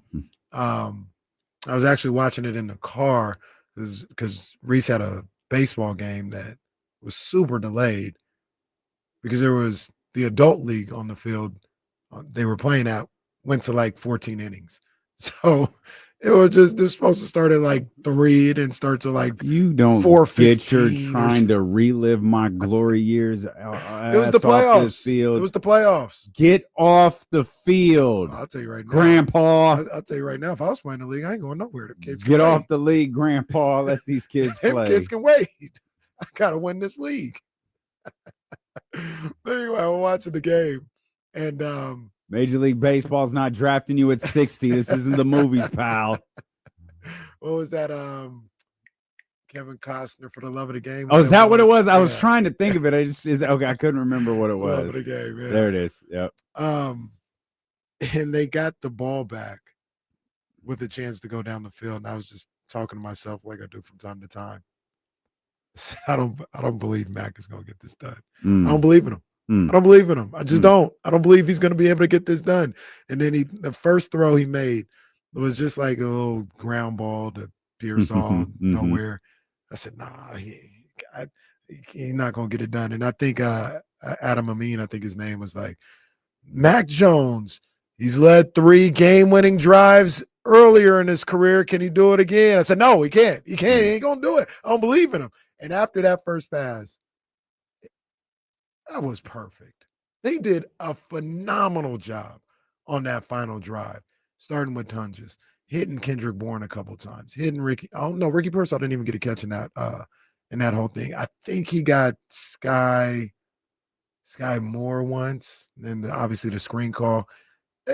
Fantastic job by Mac Jones, and he had to bounce back from the interception, from the safety, and be able to have that moment. That was great to see. We sort of glossed over the fact that after a safety, the Cardinals got the ball back. And the defense, Upton Stout made just an absolutely incredible play on third down. When the Cardinals were going for it, salute for them. They were trying to win the game right there. They weren't playing clock stuff. They were trying to win the game. Also didn't have their starting running back, so yeah, let Kyler win it. Yeah. And Stout, like, it looked like a completed pass, and Stout used, I don't know, every bit of arm curl strength he's ever done in his life and got that ball loose. And that is what gave Mac and McCaffrey and that 49ers offense and Kyle Shanahan an opportunity to win that game. Yeah, he doesn't make that play. Boy, is the tone different today. What a play. What a play. That was one of the 4 or 5 plays of the game that I had listed, because there was a Kenny few giving out awards every 5 minutes. Kenny Caraway play of the game. It was first quarter. Every segment, like the start of the NBA Finals, just a new tidbit, a new play of the game. That was a phenomenal play. Yeah. And shout out to Kyle Shanahan, because he used the timeout situation perfectly. I am not a believer in calling timeout after the team has gotten a first down, because it's just like, I know time is precious. After the opposing team? Yeah, so there was they had all 3 timeouts. It was still on the other side of the 2-minute warning. I want to say maybe 2:26 or so to go. And Kyler, somebody gets a first down. And I was like, oh, man. And Kyle calls the timeout right there. So it stops the clock. They still have 1st and 10. They run another play, calls another timeout there. They've got 2nd down. The next play was the 2-minute warning. So they got the timeout there. And then you got to the 3rd down where, it was make or break. They end up passing the ball, keeping the timeout, all that other stuff. But I traditionally would have, I know the statistics and all this other stuff. Sometimes it works, sometimes it doesn't. I usually want to hold my 3 timeouts till after the 2-minute warning. And that's what I would have done. And that might not have been the right move or kept enough time to make that drive. I just think whatever his thought process was in that moment, it worked out to perfection. He called the timeouts the right way, the right time, still had a timeout left for that drive. And I think that was an underrated part of the end of that game too, when he decided to use those timeouts. Credit to that offense too, who after the Christian McCaffrey, after the screenplay, they just walked to the line, got in position to spike the ball. Because I'm immediately thinking, okay, you call timeout here.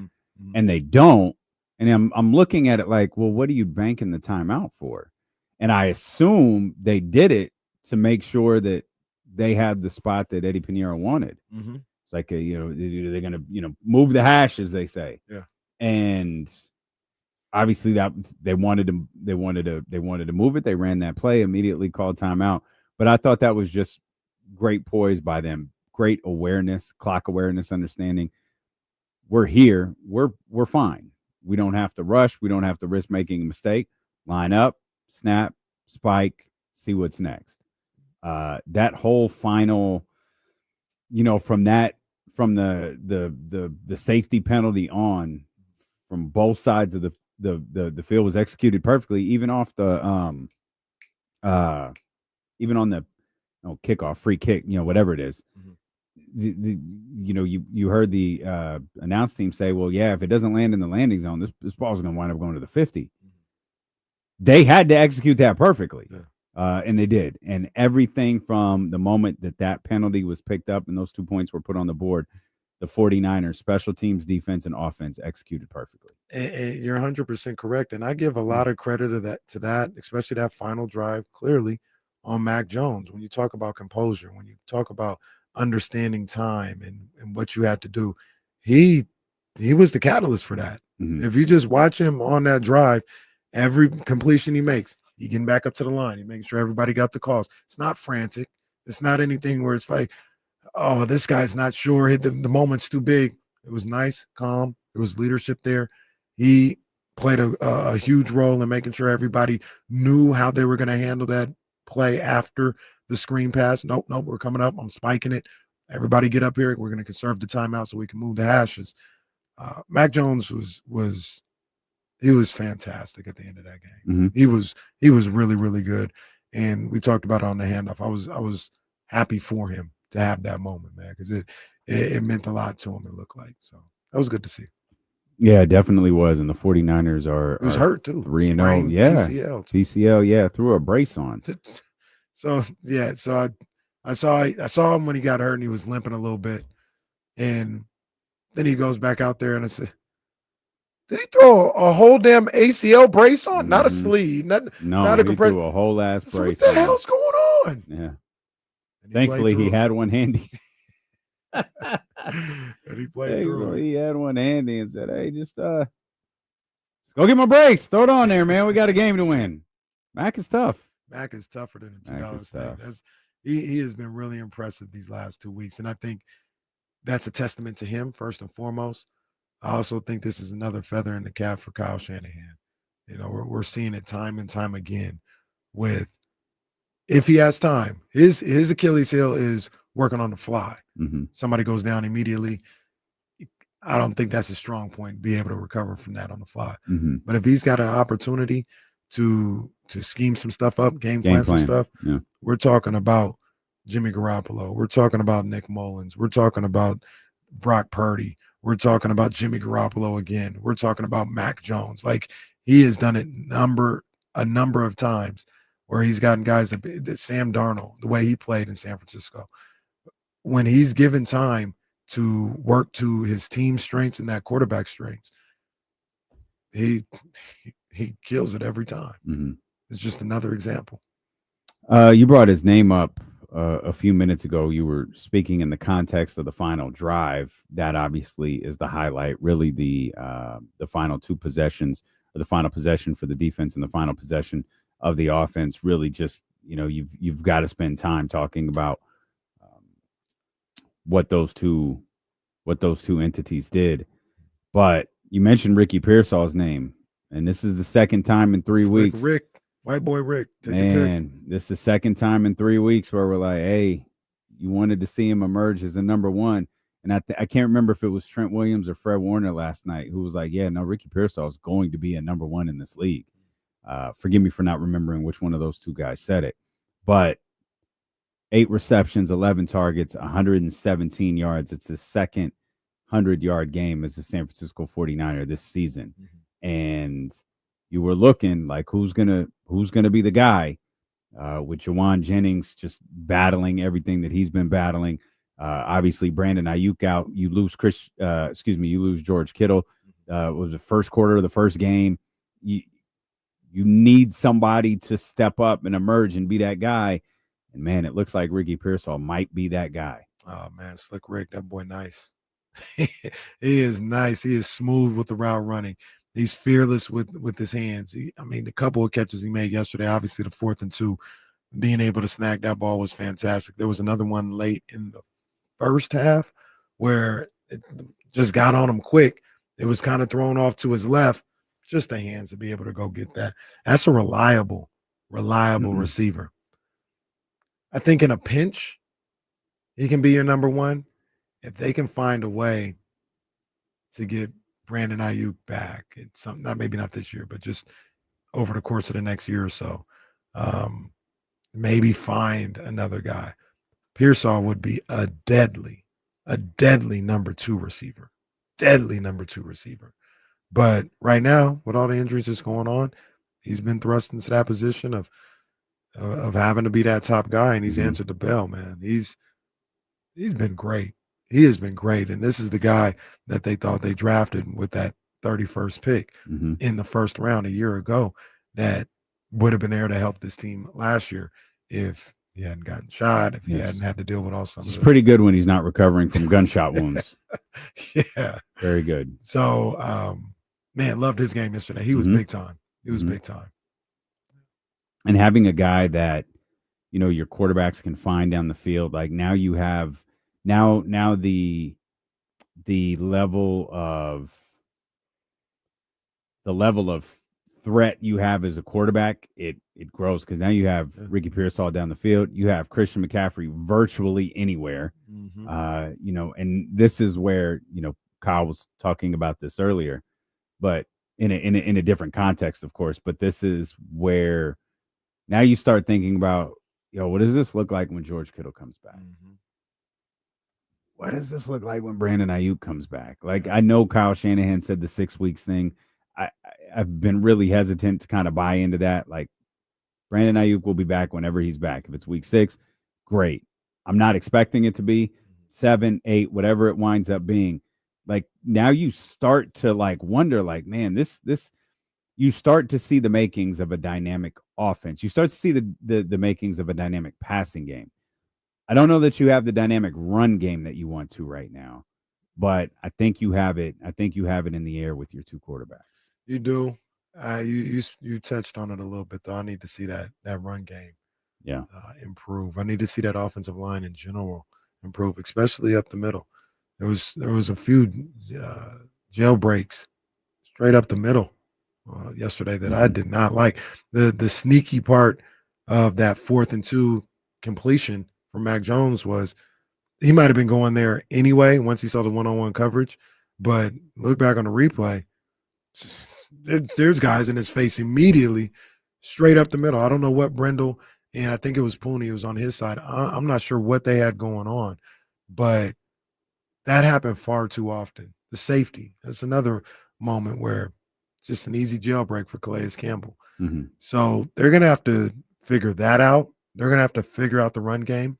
And here's the thing about the 49ers historically under Kyle Shanahan that we talked about before the season that may come into play right now, especially with injuries, especially when you talk about this offensive line.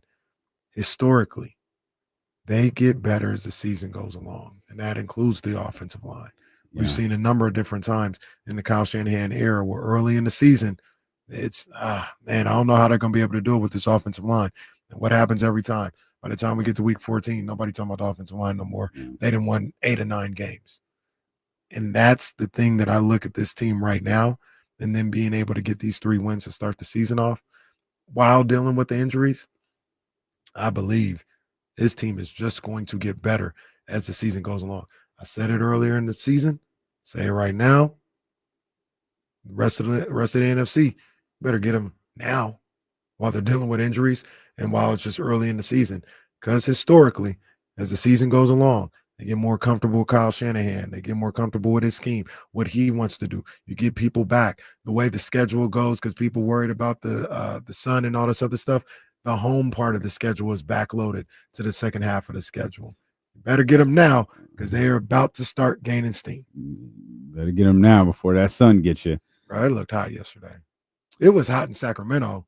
I know Santa Clara is a little different, but it just watching that game looked hot. Yeah. Like, I think there's a difference between 80 degrees and 80 degrees on the field. You know what I mean? I think there's a difference between 80 degrees outside and the temperature on the field. Oh, the hell with the players. I'm talking about them fans. No, that looked God on that sun side. You know what you signed up for. I know. That's why when I was in that position, with your SPF 50, when I was in that position, I went straight to the hallways.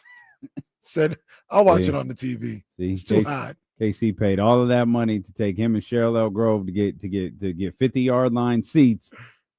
Nope, wrong side. So next year we'll go in November. They need to sell tickets that say Sunside, Shade Side. Yeah. That's well, how the killer is the Sunside tickets are still hella expensive. That's crazy. I was trying to look for tickets for the Falcons game. Man, obviously that's a night game, so it's not a Sunside situation. You can't get in there for less than like $210. $210 a ticket. I want to take my mom. Reese want to go to a football game this year, bro. It's a rack. It's a rack to go to the Niners game. I ain't even getting premium seating. You got a job I'm in yet? the 200s. You need another one. I was going to say, better tell him you better get one. Better get a job if you want to go see the San Francisco 49ers play. So it's going to be an interesting 2 weeks for your boys because they've got the Jacksonville Jaguars coming up. That's an interesting game. We'll say that. Very interesting. It's an interesting game. But then you got the Rams. And I don't know what that was. I don't know what that was yesterday, but that was a odd game. That was Shams Charania just tweeted Fred VanVleet tore his ACL. Oh Oh, what a tough break for the Rockets. That is problematic for a team Well, that I think has a chance to win a championship. They do. Go ahead and reunite Russ and KD now, baby. Go ahead and reunite Russ and KD now, baby. Oh, that's terrible, man. That's tough. Yeah, that's not cool. Fred VanVleet, suffered an ACL tear. I guess he was just working out. Wow, that's tough. You're well soon, Fred VanVleet, man. We'll come back. We'll talk a lot more about the 49ers. We were talking about the Rams there for a second. I don't know what that game was yesterday, but I know they're still a really good football team. Just the Eagles are better. We'll talk about the other things that happened in the NFL as well. We'll talk about the Raiders. And we'll talk about how history was made over the weekend. Steeler and KC, brought to you by Sky River Casino and Sacramento Sports Leader, ESPN 1320.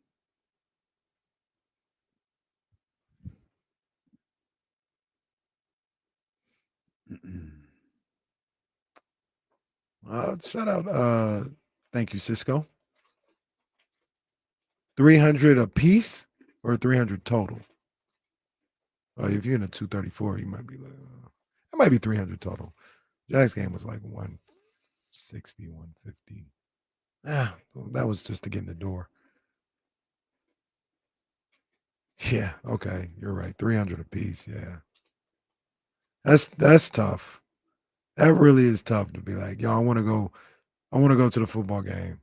I want to take the family, but I got to spend $1,000.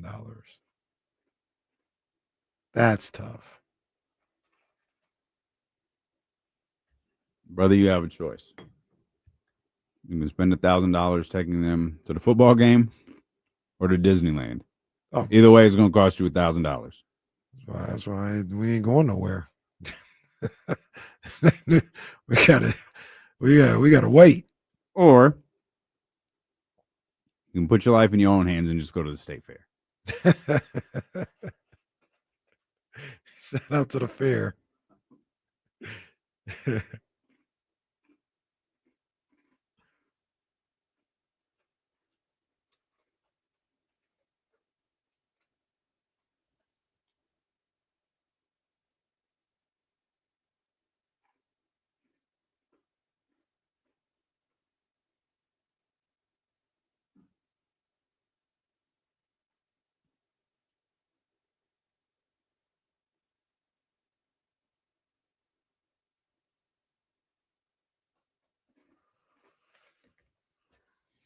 Put grease on the Gravitron is funny.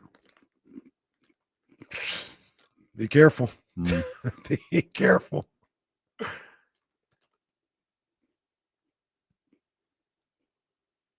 We'll talk about it, Michael. They went to work on them ladies. Sorry, though. I still say aces and 5. I ain't tripping. Or no, aces and 4. Excuse me. Do you want Mike McDaniel back on college coaching staff? Sure.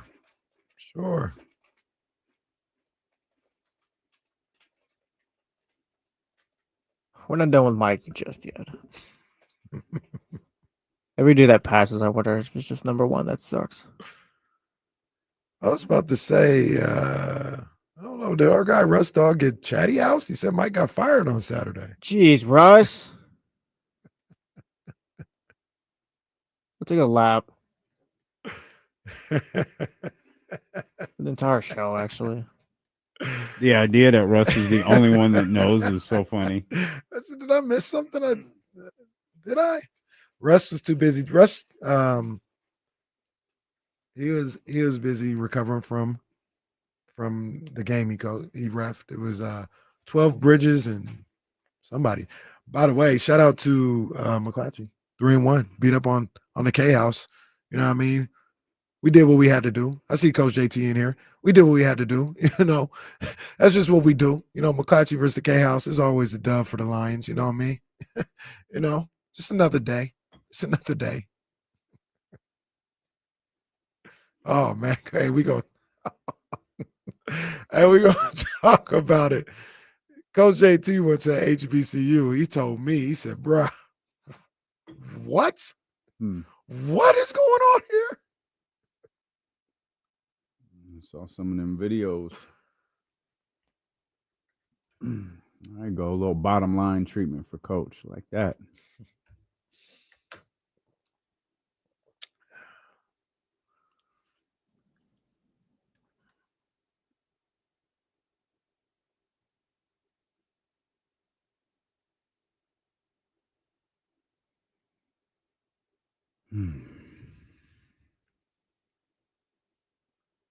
Jordan, I don't know what you're talking about. McClatchy is one of the great institutions, high school institutions in this region, in all Northern California. Show some respect. Hey, happy birthday to our brother Drew Down.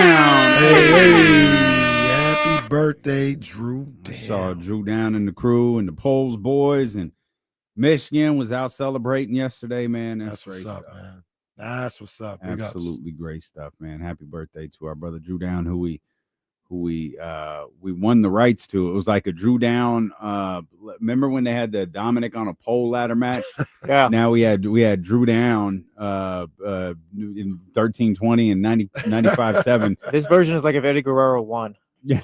That's right. That's right. We got him. Speaking of, did anybody catch WrestlePalooza? No, sir. Nope. I didn't either. I saw they had a what they call them, a squash match. Was that what that was? Who was the squash match? Who? Brock versus Cena. Is that what it was again? Did he get his ass beat? They said they beat the hell out of Cena. Yeah, I don't know. WCW told me. I that's how I knew Brock won. He was like, "Yo, they put Brock over." Mm. I could be wrong. I didn't see. It was just like from what I followed on Twitter, but it sounded like he beat the crap out of Cena. Yeah, I did not see. I didn't even look up highlights. Like I didn't see a single thing. I was supposed to go watch the AEW pay-per-view with our celebrating our friend's birthday. Yeah. And I texted him. I was like, "Hey, what time you getting to the spot?" You know, it was like 2:30. It was like, "What time you getting to the spot?" I just finished up brunch with my mom and family and all of that. And he was like, "Well, I'm here." I was like, and he sent me a picture. I was like, "Yo, is that the event?" He was like, "Yeah, they moved it to 12 2 weeks ago because they booked WrestlePalooza." Oh. So AEW moved their event 5 hours earlier. Oh, and they were on Saturday too. They were on Saturday. Yeah, they were on Saturday. The show started at like 12. I thought it started at 5. Oh, and the only thing from that show I saw a lot from that show. Was that where Edge did the yeah. I thought that was a nice little touch from one of his old rivals. But outside of that, I didn't see a single second. The one thing that I didn't see that I kind of they did get this right is what I heard, but I want to check it out. So Cena apparently came out with a bunch of kids, like he ran out there with a bunch of kids, and they might have been ringside or whatever. And Brock was just beating his ass, and the kids were crying. Oh yeah, I did see one of the kids was crying. Yeah, now that's some good stuff, right? Well, did you see? So they show. I saw someone tweeted like still shots of a kid crying, but did you see Tyrese's face? No, Tyrese looked distraught that Cena got his ass kicked. They love Tyrese over there. They had Tyrese working this event like crazy. But yeah, the still shot of Tyrese is pretty hilarious. Yeah, I like that kind of stuff when they get that going on. What was the point in that then? I don't know. Brock Lesnar been gone for 2 years. You come back, have him beat up Cena, and then leave. Cena got the killer 2 months left. If you're not, which I thought should have been the case, if his last match isn't against Brock, then what are we doing this for? Like if you're telling me his last match is against Brock and Brock did that on Saturday, cool. I see where you're going. Like that makes sense. He's gotten beat up crazy by Brock 2 times. Like I know you said that he actually beat him 1 time, but the last 2 times, if the squash match happened with he beat his ass like for 16 straight minutes. Yeah. In that, I think that was just after WrestleMania 30, because I think Daniel Bryan had already gotten hurt at that point, and John Cena just played the role of Daniel Bryan. So if you're going with that, like, man, this guy, he can't beat Brock, even though he has, but he can't beat Brock, and let him go out like that. Maybe it is. Cool, We I don't know see. who his last opponent is, do I we? thought I heard it. No, Well, don't no, know I anything. assume because he fought Brock this time. I thought That they wouldn't do it again. Yeah, Yeah. but maybe because this is the way it went down, maybe they do it that way. I want Brock Lesnar. No, John. No, don't You do it. can't John, win. You can't do it, John. I've got to try. This is bad, like overacting. I'm going to go down with a fight. All right, John. We got you, man. We got you, man. Well, good luck to all involved. Hope everybody enjoyed it. I saw this on Awful Announcing. People couldn't find it. They couldn't figure out how to get to it. They kept trying to log in, and they made it seem like, oh, YouTube doesn't work. But it was like YouTube, Comcast. It was like most of the major cable outlets, those logins didn't work. If you had like Sure West, yeah, that might have worked. But like a lot of the major cable outlets didn't work. They were trying to get people to pay that $30. Yeah. Bitch, I will die before I give you $30 for channels I already have.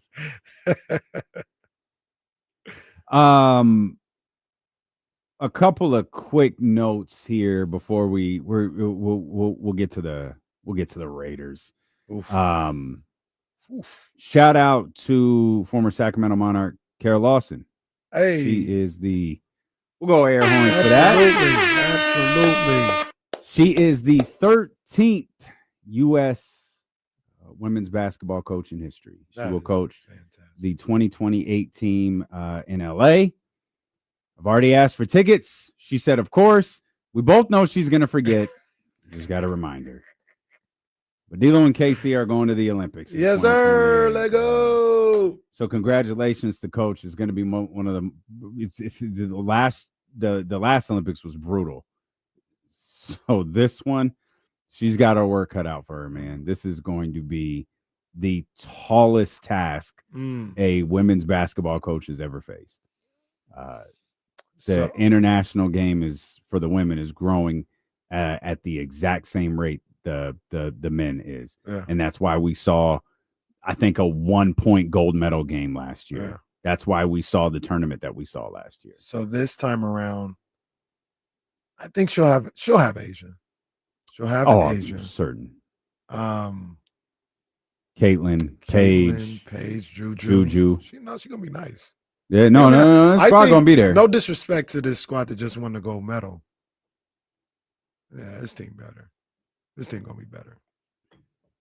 This team gonna be crazy. Actually, this team gonna be crazy. She gets this. I think it'll be her 15th gold medal, international gold medal. Like, she's a Hall of Famer. Oh yeah. Like, absolutely. She doesn't think so, but she's a Hall of Famer. Absolutely. Like her resume now is getting.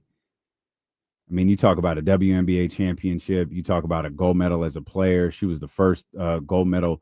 She was the first coach for the 3-on-3 league. Won a gold medal there. She's won gold medals as assistants. She's been to 3 Final Fours. This isn't as a player. This won't keep her out, but she never got the national championship. She never got a national championship. No, never got a national championship. But hopefully she can get one as a coach. I saw the other day, it was the anniversary of the Monarchs. Yeah, the Monarchs championship. Man, I wasn't here when that happened, so I know it was electric. Remember that day well. Asia Wilson, talk about making history. Asia Wilson became the first WNBA player to win 4 MVPs. Lauren Jackson has 3. Cheryl Swoops, I think has 3. Asia Wilson has 4. She stands alone, and I don't know when she's going to stop winning them. She is the best player in the world, but the Aces lost yesterday. And it wasn't close. It really wasn't. Yeah. The Fever have no business playing like this. And no Caitlin, no Sophie. They out here a couple of games away, a couple of wins away from the NBA Finals. Can I tell you what the just bad part of all this was, when I found out what happened in that game this morning. Come on, man. It's the playoffs. And they just got, think about it. It's 12 o'clock start. We got all those games. The Niners win. Yeah. All this stuff. This is what we talked about last week, though, man. And man, that's tough.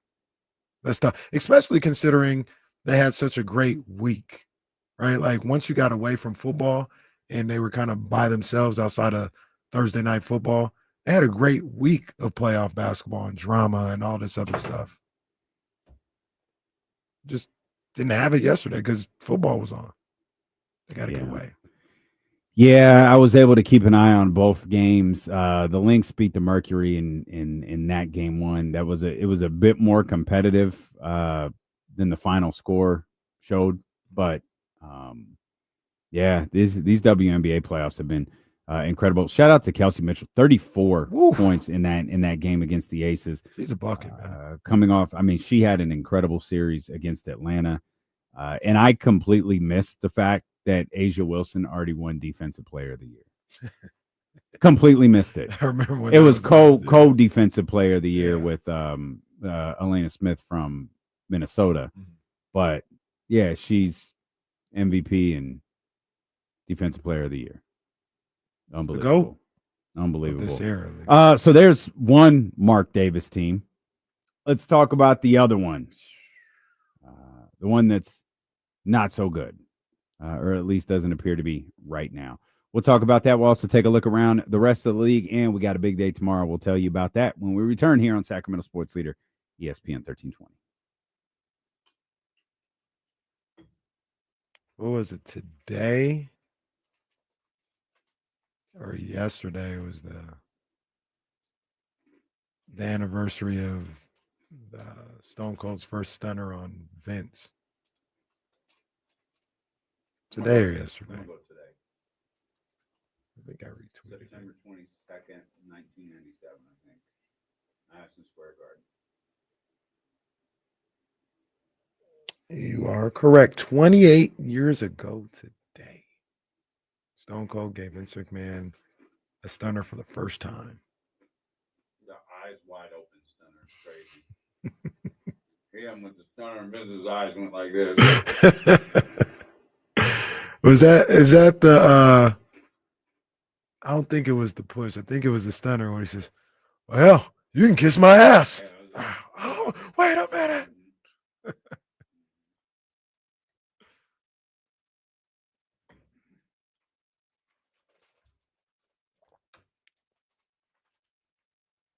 He's fired. He's fired.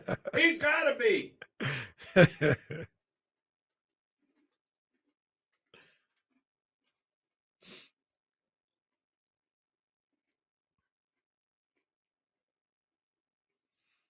I have WrestlePalooza playing right now. This intro is 10 minutes long. Yesterday for a while.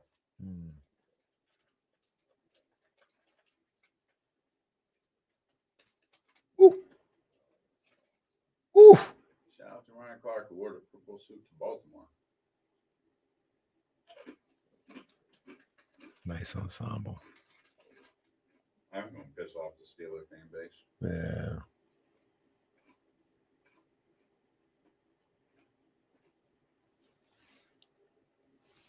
Of course, Mina will go with the Seahawks. It's all good. They beat the hell out of the Saints.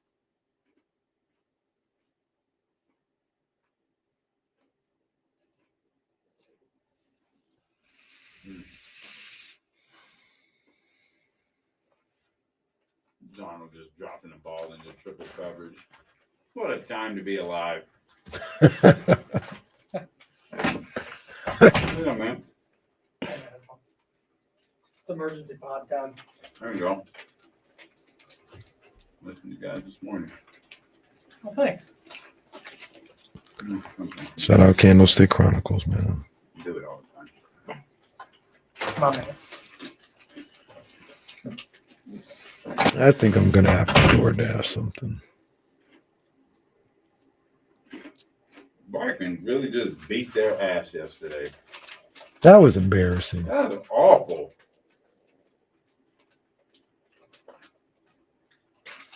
That was awful. Oh. I need to listen to Cincinnati radio, see what they talking about, man.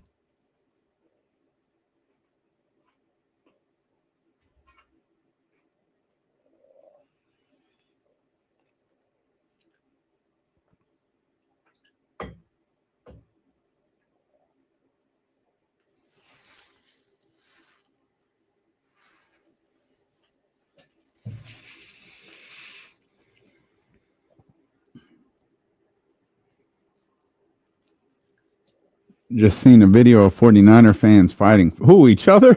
Yeah. They was fighting each other? Yeah, in the stands. You dummies. What the hell? What the hell? Yeah, Baker did it again, man. We'll get to that one at some point.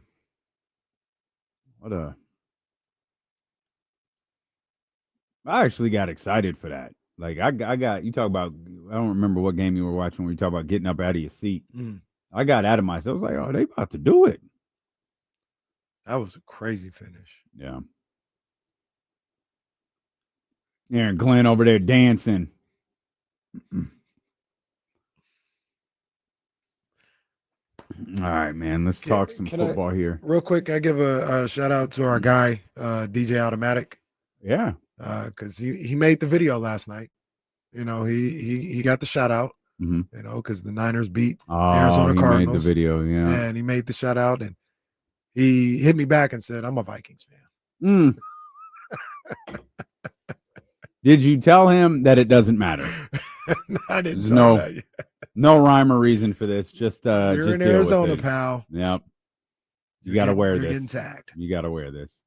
Shout out to our man Otto. And shout out to Dusty Baker, the Hall of Famer, not just for the incredible baseball career he had, and not just for the amazing handcrafted small lot wines that he crafts right here at his winery in West Sacramento. But shout out to Dusty Baker because he's coming to hang out with us tomorrow. Yeah. He's going to be here in studio at 3:00 tomorrow as we get ready for our first ever live event at Baker Family Wines coming up this Sunday. 1:00, Baker Family Wines. We're drinking wine. We're watching football. Man. We're playing games. Dusty's going to be there with us. We're going to have a great time this Sunday. Yeah, man. It's going to be good vibes all around. Niners and Raiders playing while we're up there, man. So it's going to be good. It's going to be good times. What was it? It was another one. Is it Ravens? Ravens Chiefs. Ravens Chiefs is Ravens that time Chiefs. Too. Yeah, so that's going. Depending on what TV package they have on, Niners game and Chiefs game will be on TV. Yeah. I'll bring the iPad. We'll figure everything else out. We'll tell if the Raiders are gonna make the big screen. We'll tell Chick and Dusty, hey, roll. Wait, you got the substitute teacher TV? Bring that joint out there. We'll shoot the iPad to it, man. We'll be good to go. We're gonna try to figure something out for the Raider Nation, man. We're gonna see everything we need to see. So again, Dusty Baker in studio with us tomorrow, and then join us this Sunday at Baker Family Wines in West Sacramento, not in Napa, not in Lodi, not in Plymouth. None of that. Right here, West Sacramento, Baker Family Wines, 1 p.m. Sunday. Come have some wine. Come watch some football with D'Lo and Casey. And head over to Baker Family Wines right now. Join Dusty's Clubhouse prior to this weekend. You'll get the jump on all of the big things we got going on. Well, Russ Dog.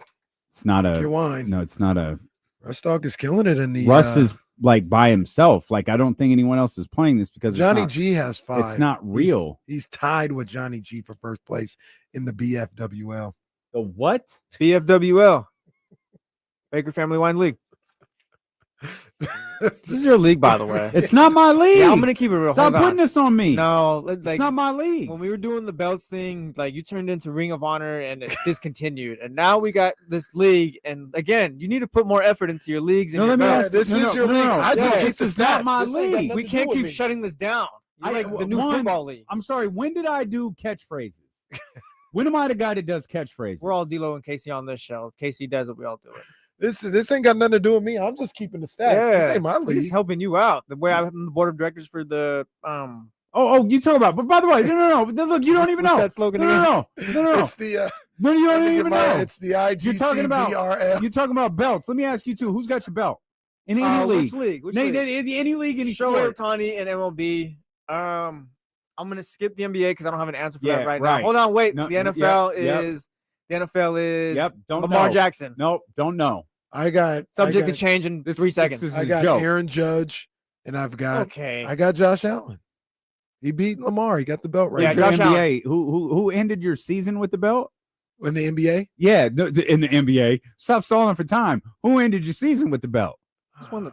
This is. Hey, the NBA season was so long ago. Hold on, no, the NBA season was so long ago. Yeah, I mean we're in a whole new League is a season work. at this point. Who won? Y'all the are NBA? WWE It was SGA. Oh yeah. It's Well, that's clearly why SGA. we got JBL is our title holder right now. Nobody cares. Oh, look, Damn. I had to think about it. I said, who won the NBA? I was legit thinking for so long too. Boring. Yeah, NBA needs a new title holder. Man. Yeah. Hey, this Thunder era can't happen, bro. We got Bret Hart holding Go the ahead. title over here. David Stern would never let this happen. Get your little one, and then let's get back to the big wigs. As a matter of fact, don't ever let the Thunder back in the finals again. Yeah. This is like when the Nuggets played the Heat in the finals. Oh yeah, this is great for basketball, and nobody watched. Oh, ain't nobody worry about that. Forgettable. You want to join He the went belt 7 leagues again? games too. No, man, I don't. Because everybody forgets.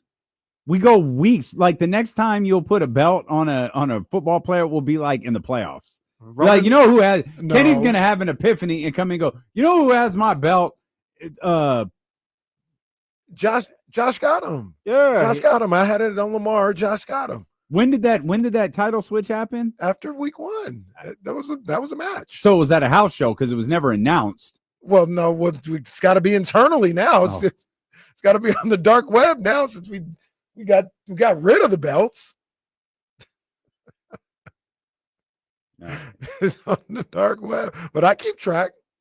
You keep track of who got where the where belt. do you keep track? In my mind, it's Yeah, not that in my hard brain, to remember. yeah. In your mind. You didn't even remember who won the NBA Well, that finals was a tough. second That ago. was- That's not our fault. If 2 out of the 3 in the group can't remember, it's on them. It's on the league. Yeah, it's a It's Thunder on the problem. league. Yes. Okay. 2 out of 3 of us. Yeah, that's a Thunder problem. I'm sorry, I got WrestlePalooza on. He brought out hella kids. I can't wait to see these kids. You hear that? I can't wait to hear these Hate kids to see crying. this. That's been a low-key running bit on this show for a while. First the Little Leaguers. Kenny hates Bill's, kids. Bill's character. Bill's character. Man, you must be rich to be able to watch WrestlePalooza. You Far got the from same. it. Yeah, wait, TV. yeah, you got an ESPN login? You got the same TV service we do. No, I did the Hulu joint, What does that mean? the bundle. Yeah, how much money are you giving them? The 30 a I month, think right? I actually saved money because I have all 3. I It- have it Hulu. Sounds like a I have- Geico commercial.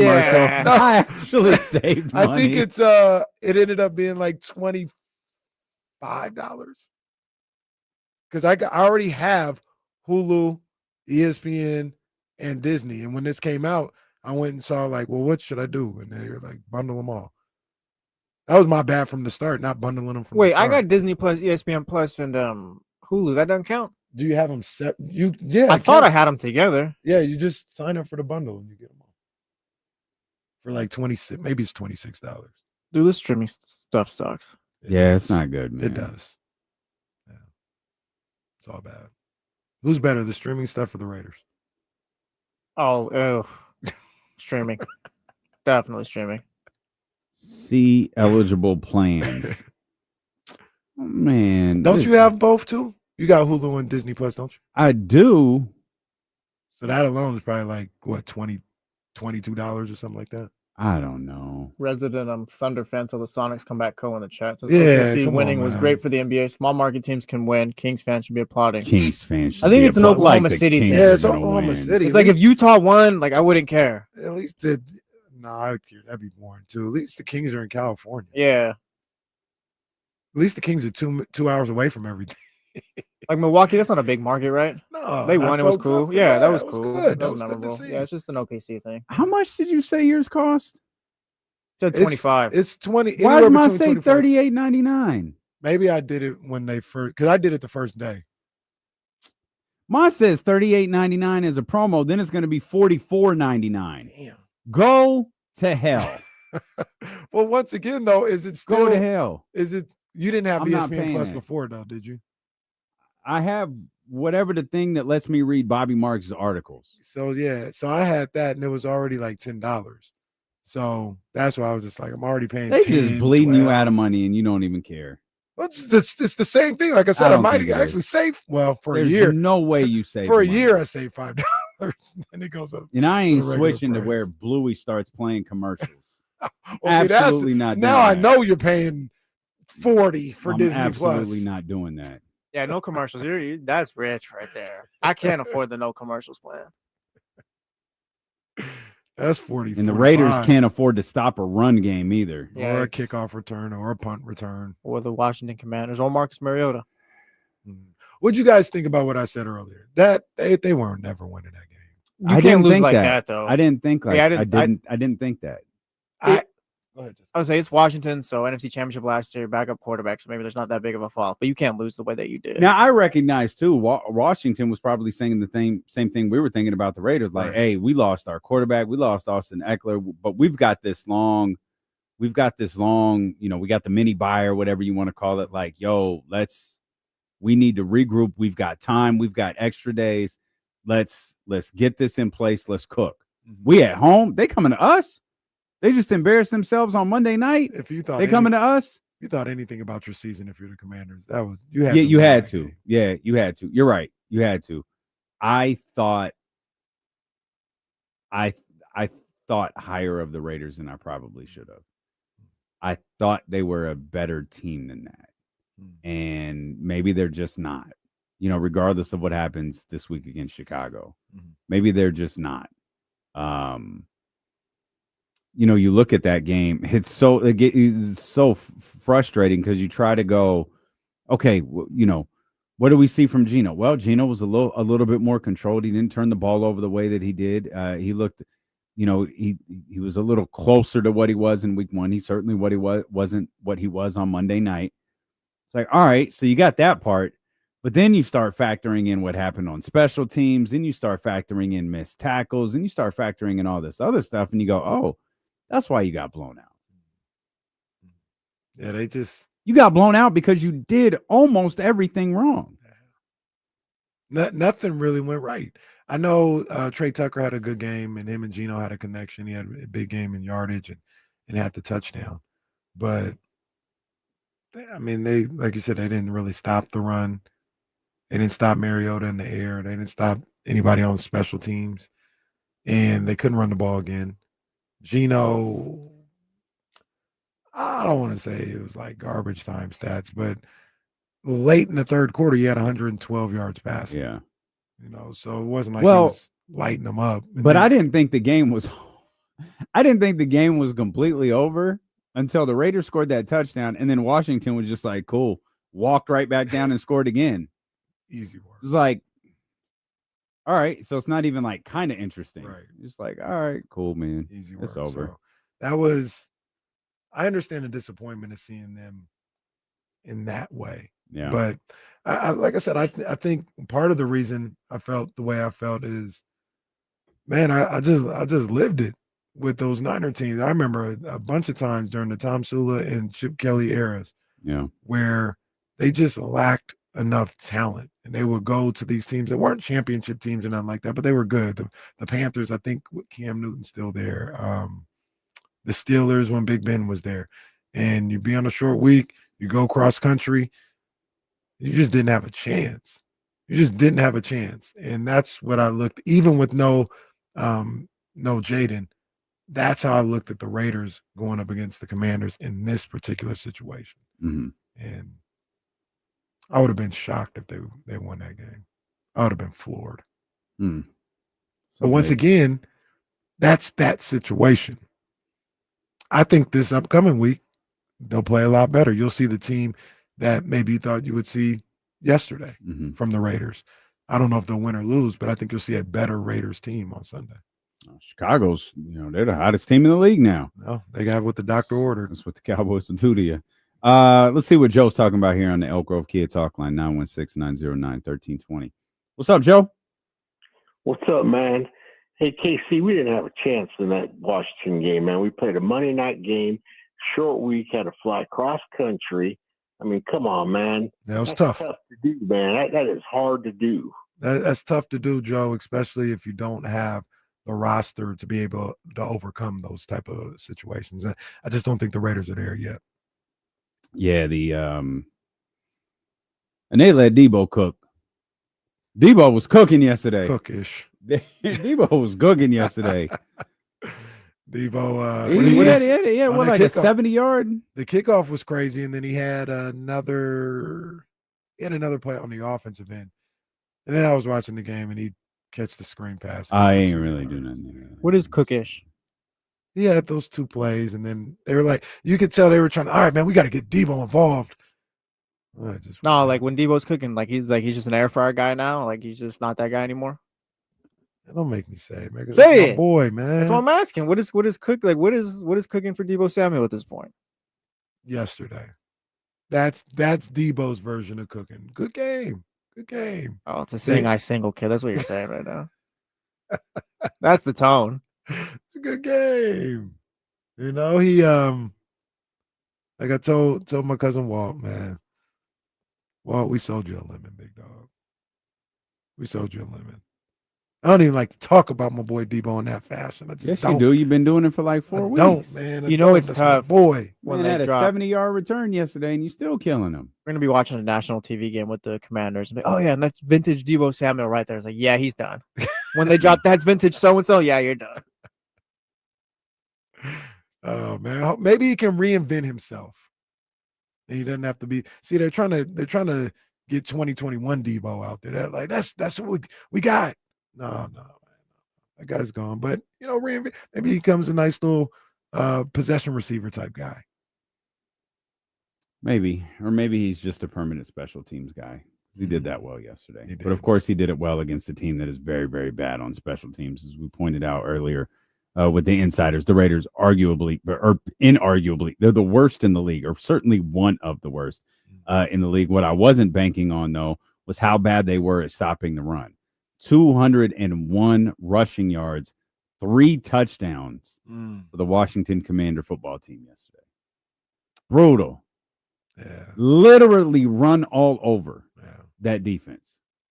And this is a character test right here for this franchise, for trying to change a culture. You had a game like this, there's nothing you can do about it.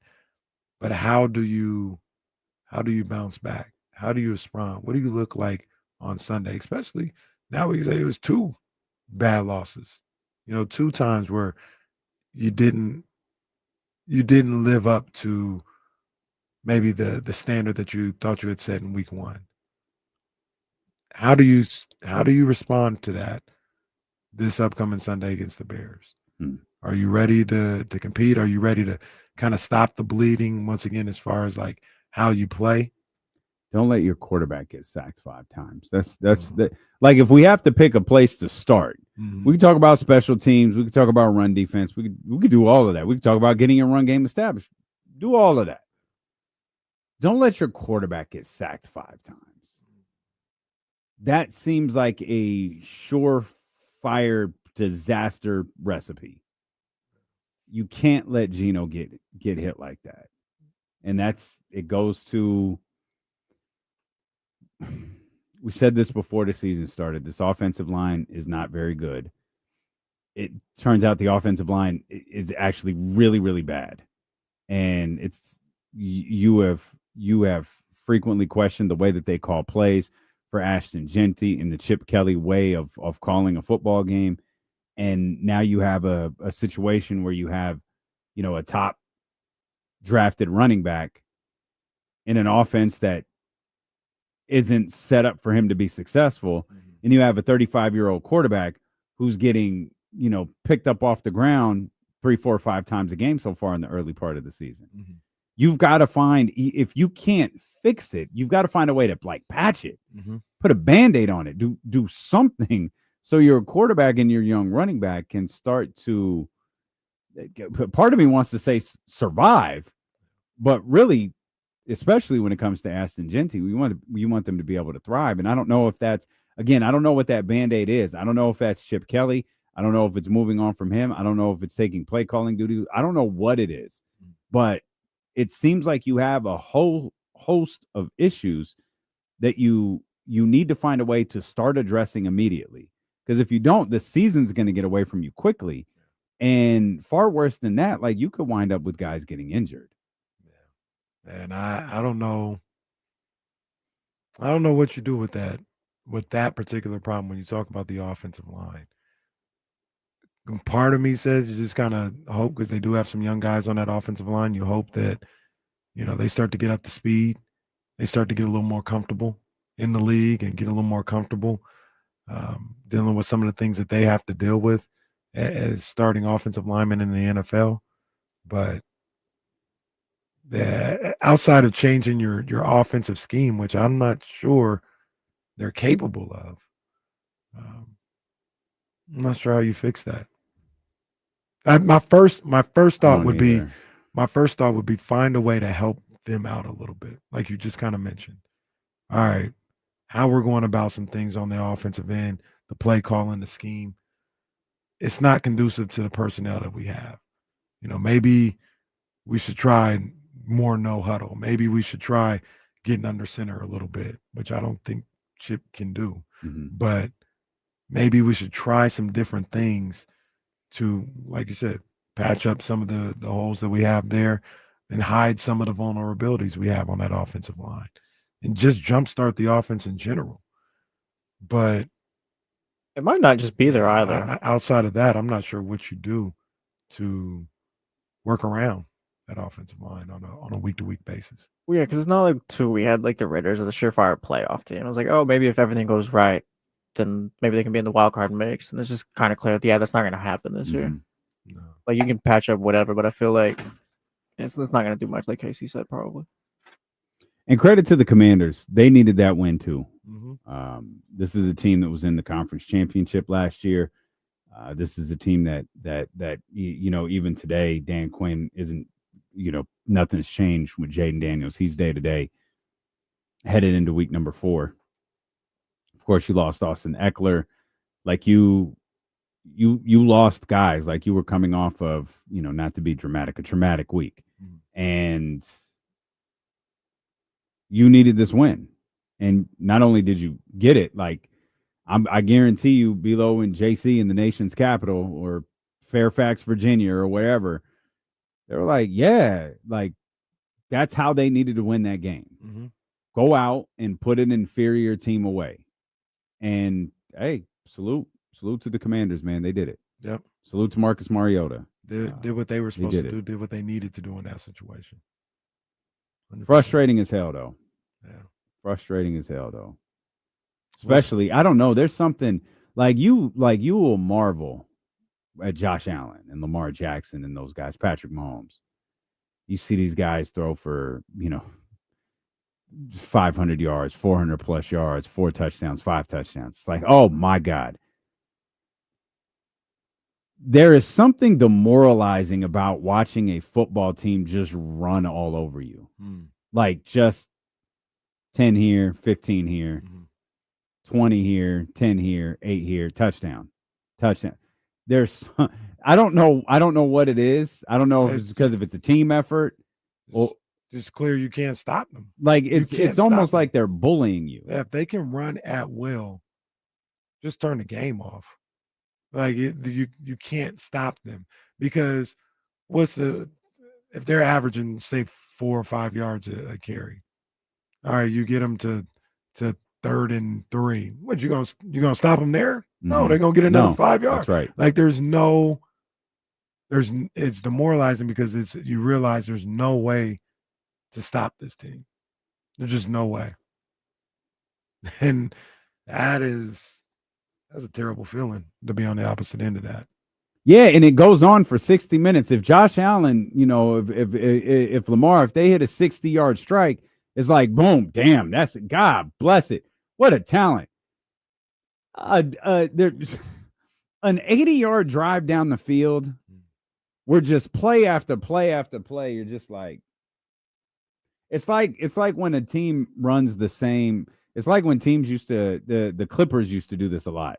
When the Clippers would would go at Buddy, and they would just run the same play at Buddy Hield. And I think there was one game, I don't even know if it was Buddy's last year or his second to last year, where Kawhi did a switch, and they did it like 8 times in a row in a single game. And it just got to the point where you're just sitting here like, I don't know what I'm watching. Like, they're just walking the Kings down every possession. The same thing. And they literally can't stop it. Yeah. They look helpless. And that's what the Raiders' run defense looked like yesterday. They just looked helpless. You got to get in that film room, man, and figure some things out. They do. Yeah. I don't know if anything is going to help right now, but yeah, go figure it out. Woo! Hey, let's clear the way.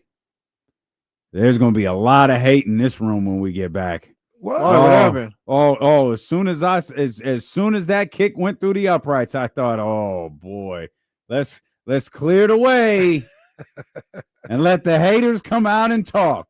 We're gonna take a look around the National Football League. It was a fun day yesterday for sure. We saw 2 heavyweights go at it. We saw fourth quarter Baker, and we saw the Browns get a win. Man. Wow. Didn't see that coming.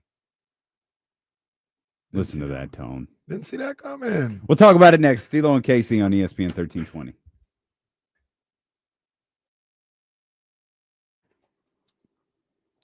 S.A. Carpenter, 22.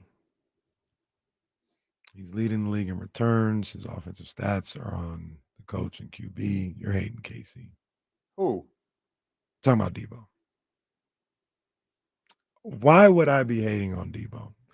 Ask yourself that question. Every time somebody, a lot of the times when people have a different viewpoint of yours, they just classify it as somebody hating. And you may be new to the game. You may be new to the game. So I'm not gonna just be arrogant enough to think that you've always listened to D-Lo and KC. But I've said a number of different times, Debo's like one of my favorite players in the league. Him and Fred Warner were my 2 favorite 49ers. I love Debo Samuel. It pained me to see him lose a step the last year or so. He gets traded. I hope he's great. It really don't bother me one way or another, whether he's good and with the Commanders or not or whatever. Like, none of that matters to me. So I want to see him do well. Why would I be hating on Debo? You're just saying anything.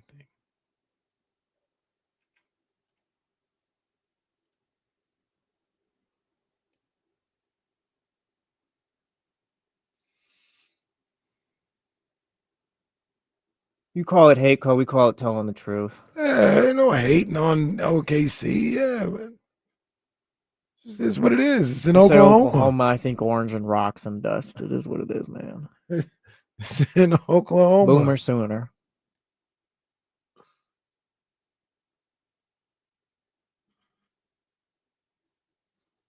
Man, it's only 146. I need to get me something.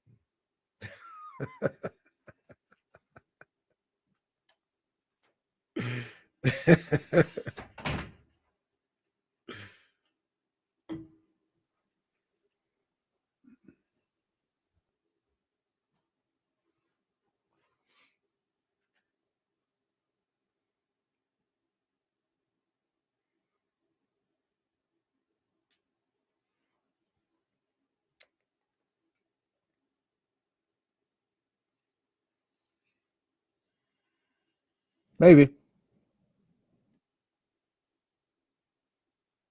Yeah, sure.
Did you know they started the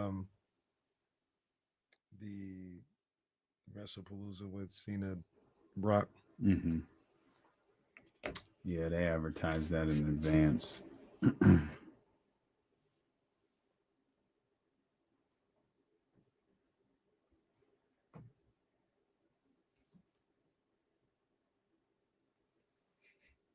don't know why, though.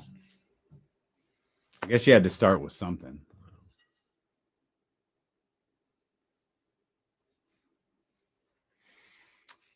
All right, man. Let's take a look around at the NFL. Before we do, I took a lot of L's this weekend. Full disclosure. You and me both. Lots of L's. I had James Conner in one of my lineups for more. It was tough. But Patrick Mahomes, he did his thing. He made sure that well, he got that half yard. He got that half yard we needed. I mean, he kept throwing the football backwards, so I'm not as no. He was trying not to get the half yard, but at the end of the day, he got it done. So the way that first quarter went, I wasn't sure it was a free play after all. Or max discount, as they say. Hey, man, hey. The max discount might be Russell Wilson less. Russell Wilson. Oh, we less. might be on them old Tyrese vibes. Yeah, man. As long as he's out there, that might be the move we have to make. Because this guy, he was awful. Well, I'll get to that in a second. But got my lineups for college, for NFL, and the season NFL. All in the dumps this week. So I'm going to look to pick it up. I may do something with WNBA playoffs coming up. Might do Monday Night Football tonight because Lamar and the Ravens going up against the Lions. I might hop in that for, just a specific lineup for tonight's game. But if you want to do the same, you can download the app. Download the PrizePicks app right now. Put in the promo code KIFM. You get $50 towards your first $5 lineup whenever you put in that promo code KIFM.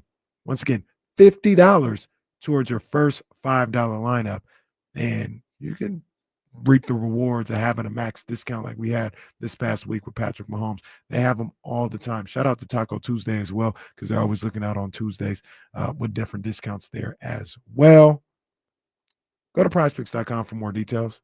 You must be present in certain states. PrizePicks, I'll give it to them. It's good to be right. Today was a bad day. I'm not gonna lie. Yeah, I give it to him. He's Today was what? Grinding. There's just rest today. Yeah. Well, Russ gets a couple wins and it's a bad day. Well, no, there's just no one else played today. Well, no, because it's because everybody recognizes how stupid this is. TCG, he tried to get in there. We got in there like 5 minutes after. Collins, I don't know what he's doing. Cole, small market team over here. Small market OKC. Yeah.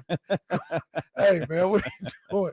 What's this guy doing? All lowercase. Dude's using proper. Yeah, no. Kyle talking about run your game. I mean, they were in there. Donovan did the same thing. I think they just weren't on their game today. They just weren't on their game. And Russ was. He's got 4. He's creeping up on Securing the Bagley for the lead. Securing the Bagley, who came in 4 hours late last week, talking about, hey, you guys aren't going to play run your game? Sir, we did that at 1 o'clock. It's 4 right now. So he's got to step his game up. And West Sac Kings fan, he also has 1 as well. Kyle, he's got 1. Filthy's got 1.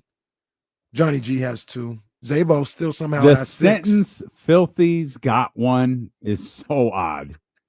Like, if you don't know nor understand this show, "Filthy's got 1" is kind of weird, man. Well, hold on, too. Zabo hasn't played in a month. You said he's still in first? No, he's in second. Securin's got him, but Zabo's got 6.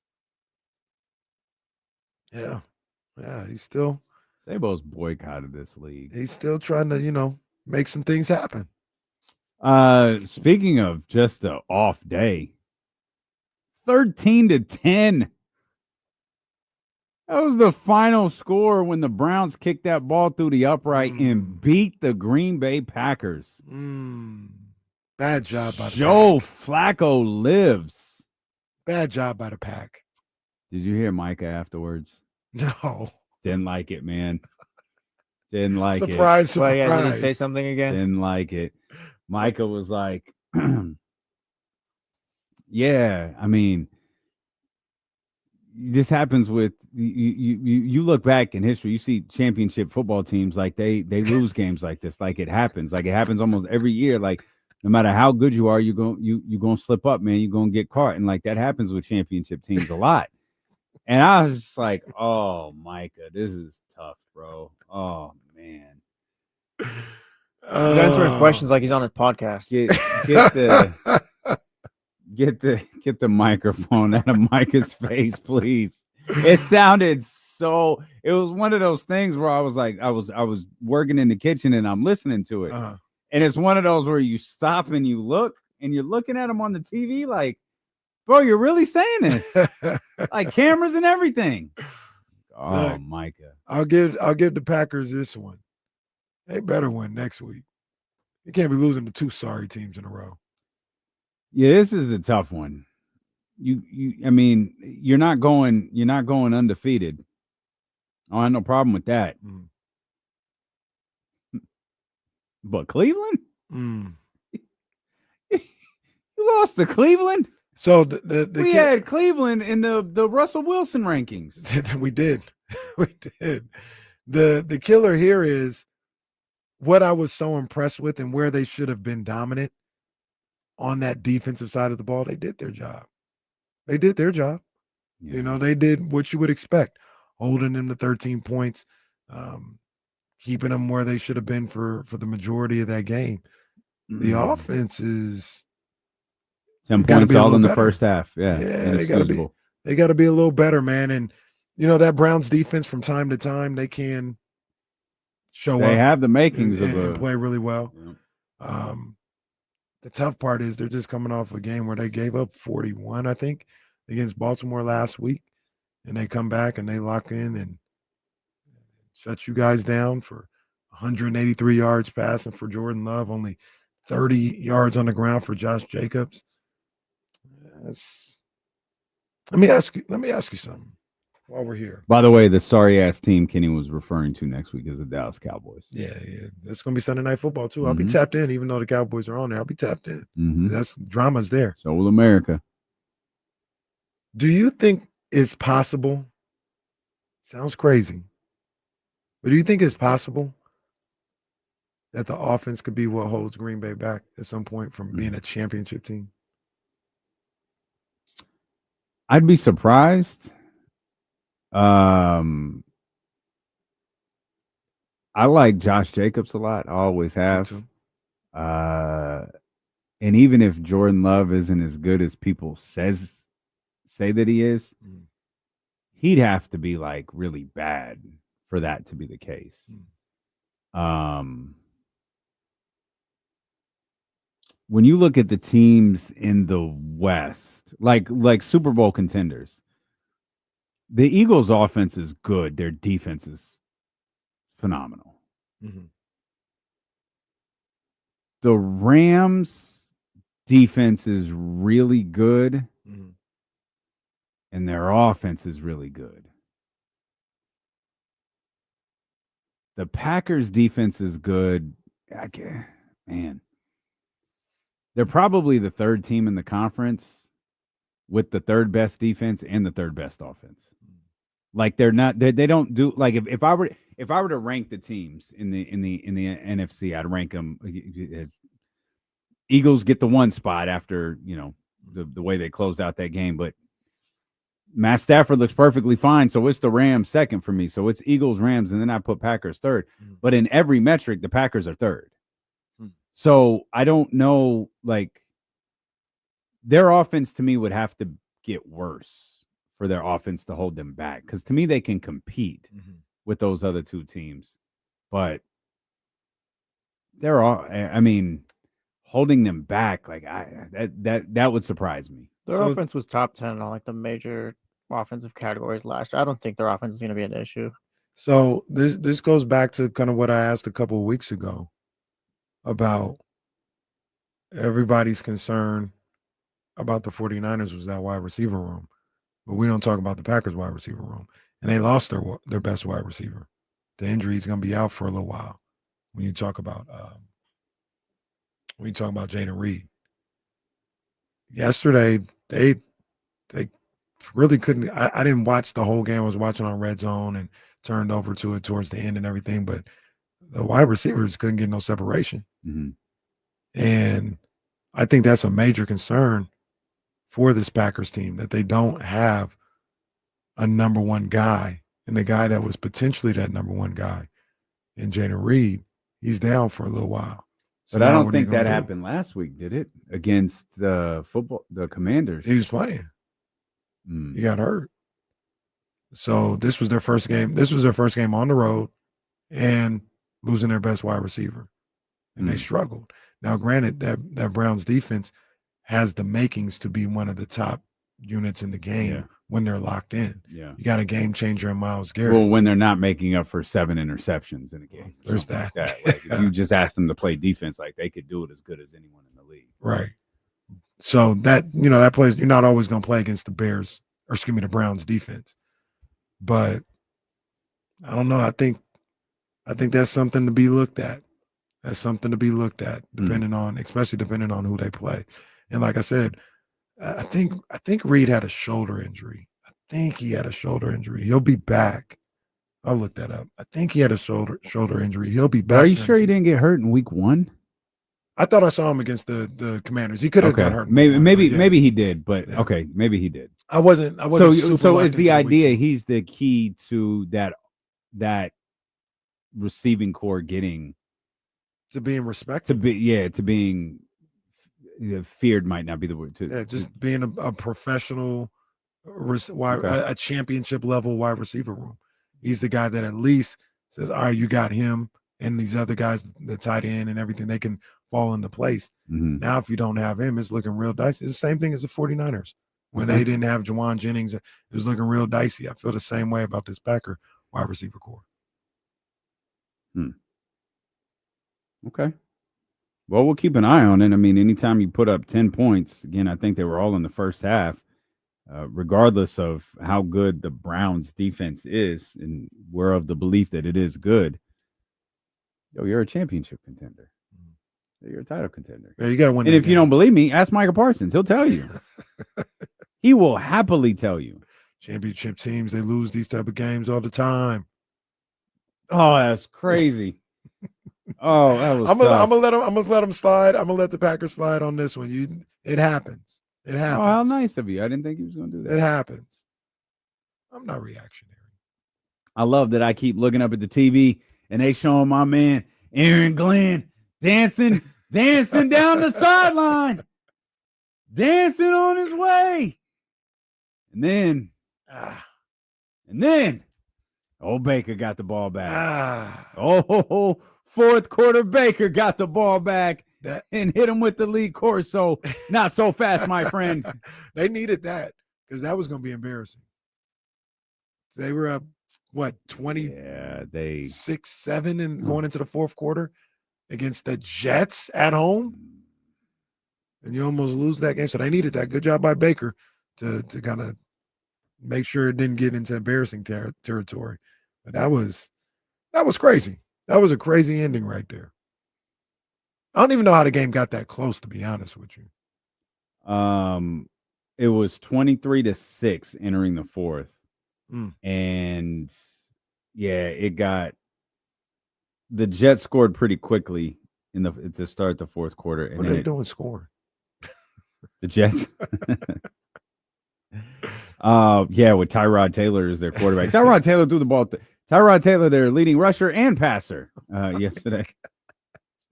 Just like Lamar Jackson. The team is awful. Yeah, but not. Just to be clear, when my man says just like Lamar Jackson, he means that ironically. Very, very much not at all like Lamar Jackson. But they left Baker enough time, and too much time. About 2 minutes left. They let my man get down there and do what he did the week before. Get his team in position, get a field goal kicked, and win by 2. All that matters is you got the dub. That's all that matters. There ain't no, you almost blew the lead, all this other stuff. No, you got the W, man. And that's what matters. 3-0 to start the year for Tampa Bay. It's a good look. The fact that we saw 2 blocked kicks returned for touchdowns in what felt like a matter of minutes. Man, was insane. That was. It felt like it's just something that's going around the league right now. Kicking is a problem. Yeah, right. Everywhere. So, yeah, that was crazy to see. The Bucks, one of, I think it's 5 teams that are still undefeated right now. Okay. Bucks, Niners, Colts, Eagles, Bills. 5 teams. You know, I gotta take here. I gotta take. We'll see what Jesse Colts. thinks about it. That's amazing. That is crazy. That is absolutely amazing. They showed a little too much of that game on Red Zone too. By the way, I was getting a little upset. I said, bro, I don't care if they're on the goal line. Take me to Eagles, Rams on the other team's one.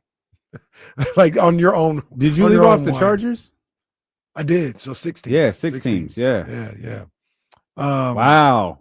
Your boy left off. No respect for Harbaugh. Hey, man. Shout out Jim. He's doing what I said he would do. Okay.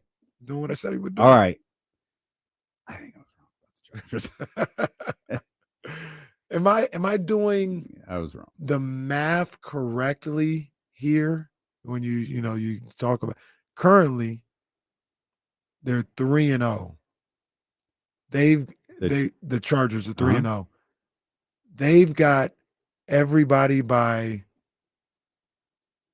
3 games because they beat everybody in the division. So like record wise, the Chiefs have 2 losses, the Broncos have 2 losses, the Raiders, but they beat everybody. So they got the tiebreakers over all of them. They got a 3-game lead to start off the season. Yeah. Wow. Yeah. Shout out to the Raiders who are in second place right now. Well, I don't know why, but they wins. are. Shout out to my boy Mike. Yeah. Shout out to my boy. You can say that you got that in your back pocket. You're in second place. There you go. Raider Nation. Salute. If the Chargers, I'm saying it right now. Chargers are good. If the Chargers don't win the division, this is the most Chargers scenario ever. The division's right here. It's right here. I know it's early, but it's right here. So you're good.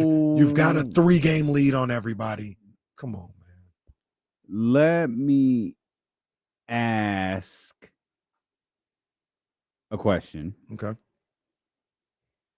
How do we collectively feel about the Broncos? Broncos were kind of the hot training camp team. New girl at school. Everybody thought she was really pretty. Couldn't wait to talk to her. Me and Jesse were like, she all right. No, actually, I thought she was a lot prettier. Oh, there's your boy. There's your boy. Oh, man. Yeah, Mike is on the TV. She all right. There's a wild card team right now. Yeah, But wait, hold on. They lost the last 2 games on walk-off field goals. Does that influence the way anyone thinks? Like, oh, no, they're good. They got to find a way to close out games, but they're good. Or it's like, no, they're not as good as we thought they were going to be. Once again. Or am I just playing with words? No, because, well, I don't know about Jesse. I thought they were wild card team. Jesse clearly I thought thought they could win the division. I thought they were going to be good enough to at least challenge for the division. Now it seems they'll probably be a wild card team. I don't know. The defense looks like it's probably going to be fine, but I want to see Bo Nix in that offense going forward. That's the thing that's kind of stuck out to me a little bit about them is I thought the defense would be more dominant than what it is. Now, yeah, they've only played 1 game at home. So you get them in Denver, they might be a different type of defense. But giving up as many points as they did to the Colts was surprising. And the Chargers are a good team, so giving up 23 to them is nothing crazy. But they had the lead in that game, right? The Broncos did. And you would think in that late in the game having a lead, because they were down 20.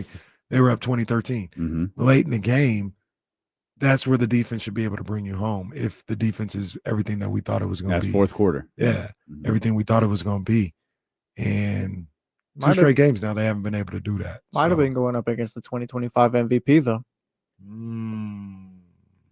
Justin Herbert's having a hell of a start to the season. Yeah. It's all there for him right now, man. Him and the Chargers, they got to bring this home. They got to bring this home. Yeah, it feels like this is it. The Chiefs are clearly vulnerable. Broncos might not be there Bring yet. this home. It's week 3. No, you do gotta you take mean? this is You gotta sports take advantage radio. of it Don't now. do that. Yeah, What do you mean, wait, you bring want it to home? have It's rational week measured 3. takes? You got to take it. You got to take advantage. They need to be like Chargers starting 3-0, winning the 3 division games. Uh-huh. They need to be like 7-2 or something. You already did the toughest part. You guys did the toughest part. They need to be like 7. I don't want to. Let's just say week 9. I don't want to get to week 9 and they're 5-4, 6-3. Yeah. Nah, bro. Nah, you got to. Well, no, I understand that. But the idea of bringing it home, we're 3 weeks into the season. Now, You want to put your money on the Raiders or Chiefs? no, let's run through this schedule real quick. They've got the Giants coming up. Win. Oh my. Next. Yeah, win. 4-0. Oh, they got the Commanders. 5-0. Wow, you going to disrespect Jaden Daniels? He might not even be playing. It's very true. Mariota looked okay though. 6-0. I know what our schedule looks like too. 6-0. They've got the Colts after that. Maybe 7-0. 6-1. I don't know. We'll see. They've got the Vikings after that. JJ might be back. They got Tennessee after that. Oh, they're going My undefeated gosh, this bro. season. They should be the 1 Hey. seed. Hey, yeah, bring it home.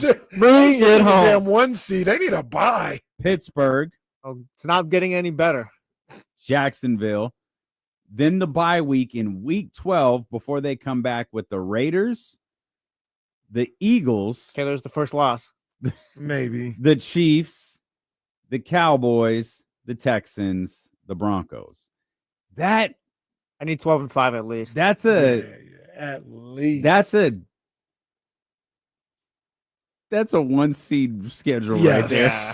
That's a 1 seed. The defense schedule. they have too, or at least the way the defense looks, they should be. pretty However, good. Derwin James going. However, finally, he's got to stay healthy. That's it. However, that's why I say let's chill with the whole bring it home thing.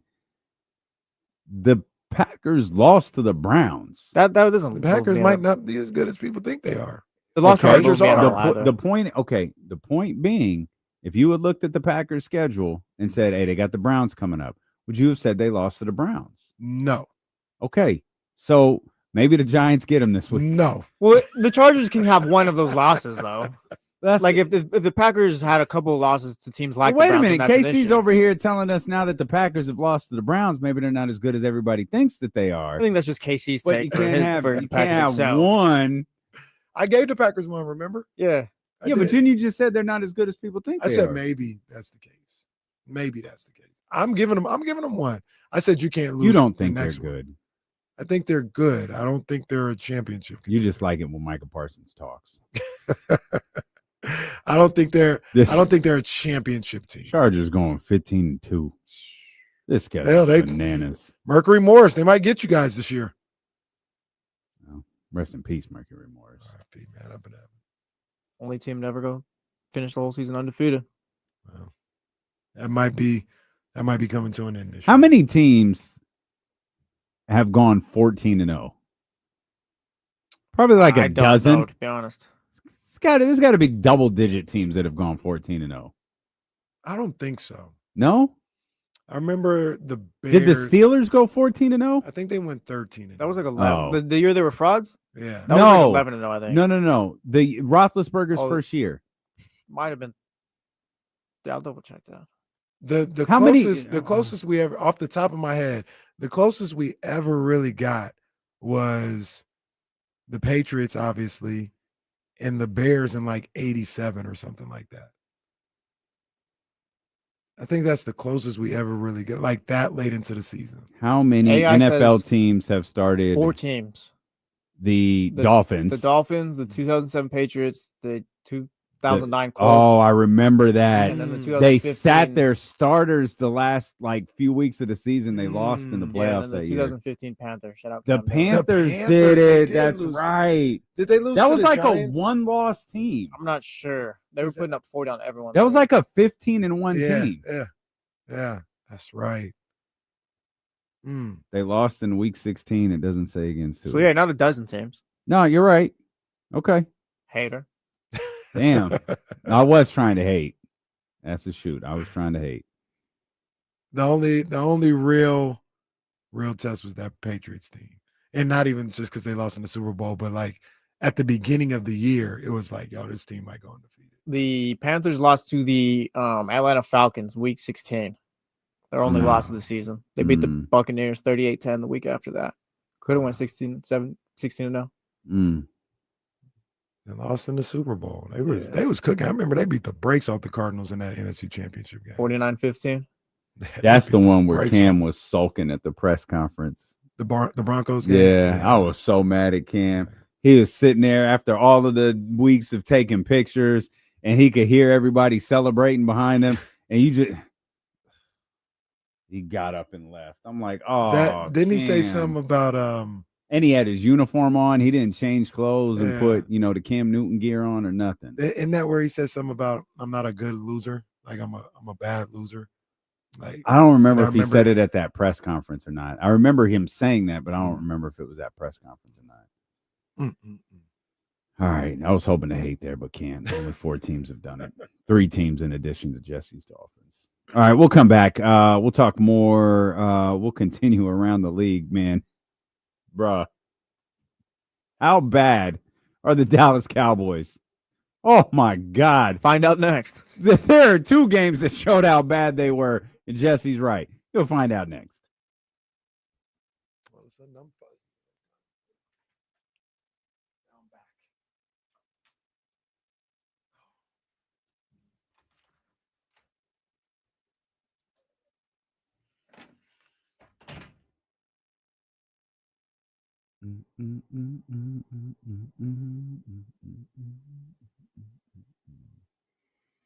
Oh, I jumped the segment.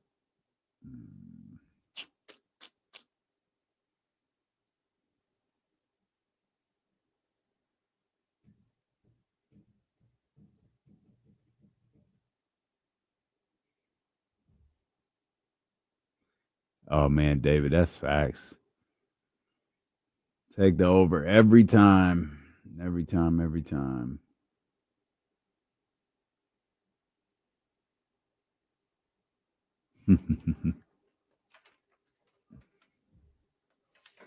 It's my better judge.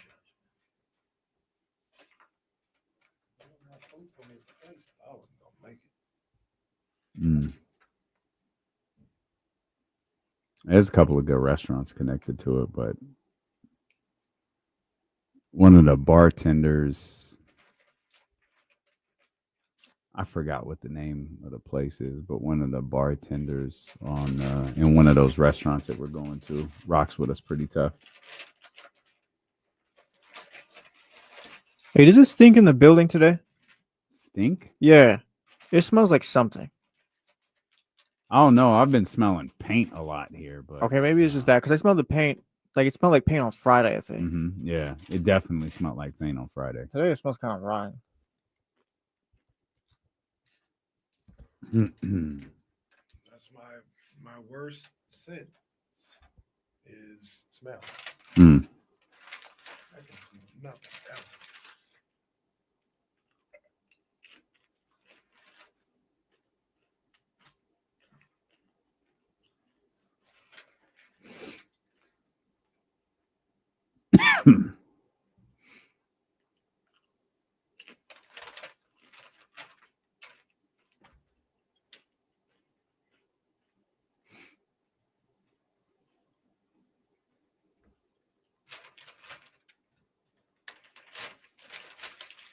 This was cool that the dude who caught it got to play catch with him after the game.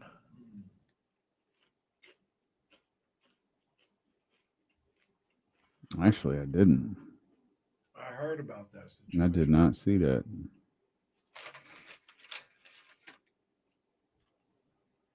Yeah, Zabe, I'm out on those losers.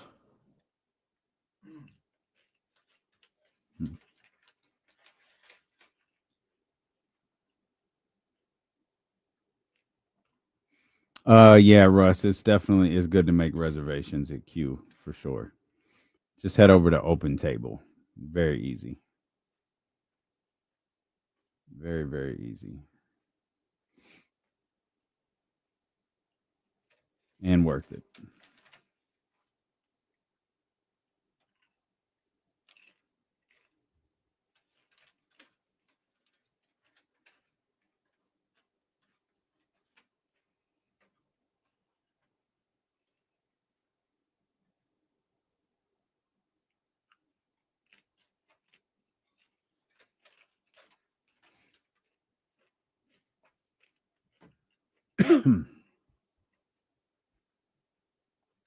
I jump segments. We'll do that football segment here and then the Sac State 49ers stuff in the next one. Kind of read that wrong. Never let a show before, man. I know. Rookie.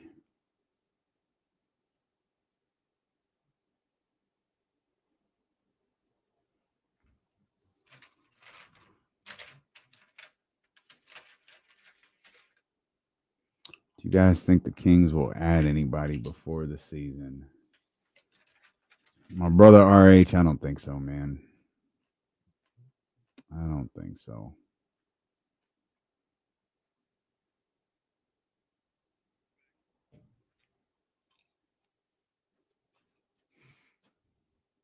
Man, RH asked, you guys think the Kings will add anybody before the season starts? And said, I don't think so. But I know we got media day a week from today. We do. Like, we do. It gets real at that point. We got basketball. We got a basketball game 2 weeks from tomorrow or a week 2 weeks from Wednesday. Yeah, Toronto. Yeah. Toronto will be at the Golden One Center 2 weeks from Wednesday. Oh, yeah. October 8th. Come on now. Oops, season is back. Let's go. Yeah, that's crazy. That's crazy. This Kuminga thing will come to an end. We'll take this button off the board. Watch. And he'll I mean, he's got 9 days. Him and his team have 9 days to figure out what they're gonna do. Yeah, and then we'll be off and running. It'll be time to see what's going on. I once again just out and about more. You know, people always ask about the Kings. I just keep saying they're gonna be an average team. Yeah. But I think people are surprised when I say that. They're like, "Oh, this is gonna stink. They're gonna be awful." I'm like, nah, they'll be like an average team, and you'll have some good wins. You'll have some moments where it's like, "Oh, this team looks good," and you'll have some nights where they don't look as good. That's the way I see this team going into the season. Katrina back with us after her incredibly rich weekend. Man, few people had an incredibly rich weekend. Man, see young Zell and his wife. Oh yeah, we was the only ones not invited out there. I guess we were the only. Sorry, can't invite the poors out here to Las Vegas with us. Shout out Katrina. I hope she goes to the doctor too, because she was in that pool that you want to get in, where the big the stadium joint. Oh, the Circa. Yeah. Okay. Yeah. So I hope she went and got all her shots. Well, she didn't have to be in the pool. She was she was on IG. Like, you know, she had the screen behind her and the whole thing. I was like, oh well. I saw a video of my girl gets checked out. They showed, good thing Chris Brown was last night. They showed like an aerial view of the people at Circa watching what's the fight? Crawford and Canelo. Mm-hmm. Bro, there had to be like 10,000 people there. And the funny thing about that is that counts as one view for Netflix, right? Yeah, that's insane. Absolutely insane. One view, and they are showing it at Circa where there's 5,000 to 7,000 people watching that fight. That's crazy. I want that thing with the immersive viewing. Oh, I forgot what it's called, but there's one I think in LA, like maybe Cosm. Is it Swim or what is it? The Cosm or something like that? Yeah, Cosmos? I want that. Yeah, I want one of those. That looked pretty. That one cost more to go there than to go to Levi Stadium. Yeah. Trying to get like tickets and reservations for that thing, from what I hear. But that looks fire. I need to put one in Sacramento. Yeah, they do. Just put one in your backyard. That's a good point. I'm talking to you. Talking to you. Yeah, I'm talking to you. me. Yeah, talking to you. Yeah, I'm talking to you, Casey. Bro, stop. That sounds crazy.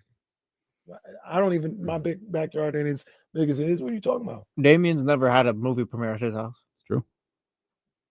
I don't even know what's possible there. It's true. If I want to go to like the Bahamas, then I'll go to Damien's backyard, but that's different. David Lopez says the Bay is getting one. I'll just go to LA. Why do you hate the Bay Area? I don't hate the Bay Area, but you do. It's just a hassle to get out there a lot of times. It is. It's a pain in the ass. You know what happens though is in my mind, it's like, man, it's such a hassle to get out there. And then I'll go and it won't take that long. And I'll be like, I love it out here. I should come out here more often. My sister was crazy. She did a down and back Saturday. She came down. We surprised my mom for brunch at Q. So she got there first and went and set the table up with the balloons and all of that. We ate, hung out 2 hours, 2.5 hours, whatever. And then she drove back on a Saturday. I was like, you don't want to come to the house? She was like, no, we'll just drive back. It was probably 2 something. It took them like 3.5 hours to get home. That's crazy, man. That'll make me. She lives on the other side of San Francisco, though, right? Yeah. So she lives closer to, like, the easiest way to describe. She lives closer to Palo Alto. Yeah, she lives in town right before. That's a strike. That's a strike. And plus, we was in Roseville too. Yeah. So it's not like you're leaving Sacramento. You're not leaving Natomas and going to Sacramento or going to San Francisco. You're leaving Roseville and then driving past the San Francisco airport. Yeah. You living in Elk Grove, you take that 5 through Tracy and everything, and it's like it's really not that far away. So as much as I think it is in my mind, it's not far away. I should go to the Bay Area more often, but I'll just go to college. Well, it's just like the Giants. They're 3 games back. That's not that far away. Good call. Seems like an eternity. It just feels like so many miles away. That's a good call. The worst part about all of this is the Mets collapse actually did happen. We couldn't even take advantage.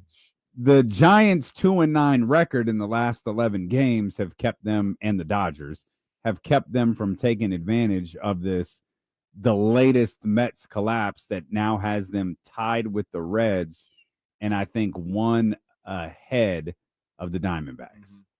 So out of the 3 teams we were talking about a week and a half ago, it's just the Giants who are like, yeah, it's not happening. No, man, and it's not happening.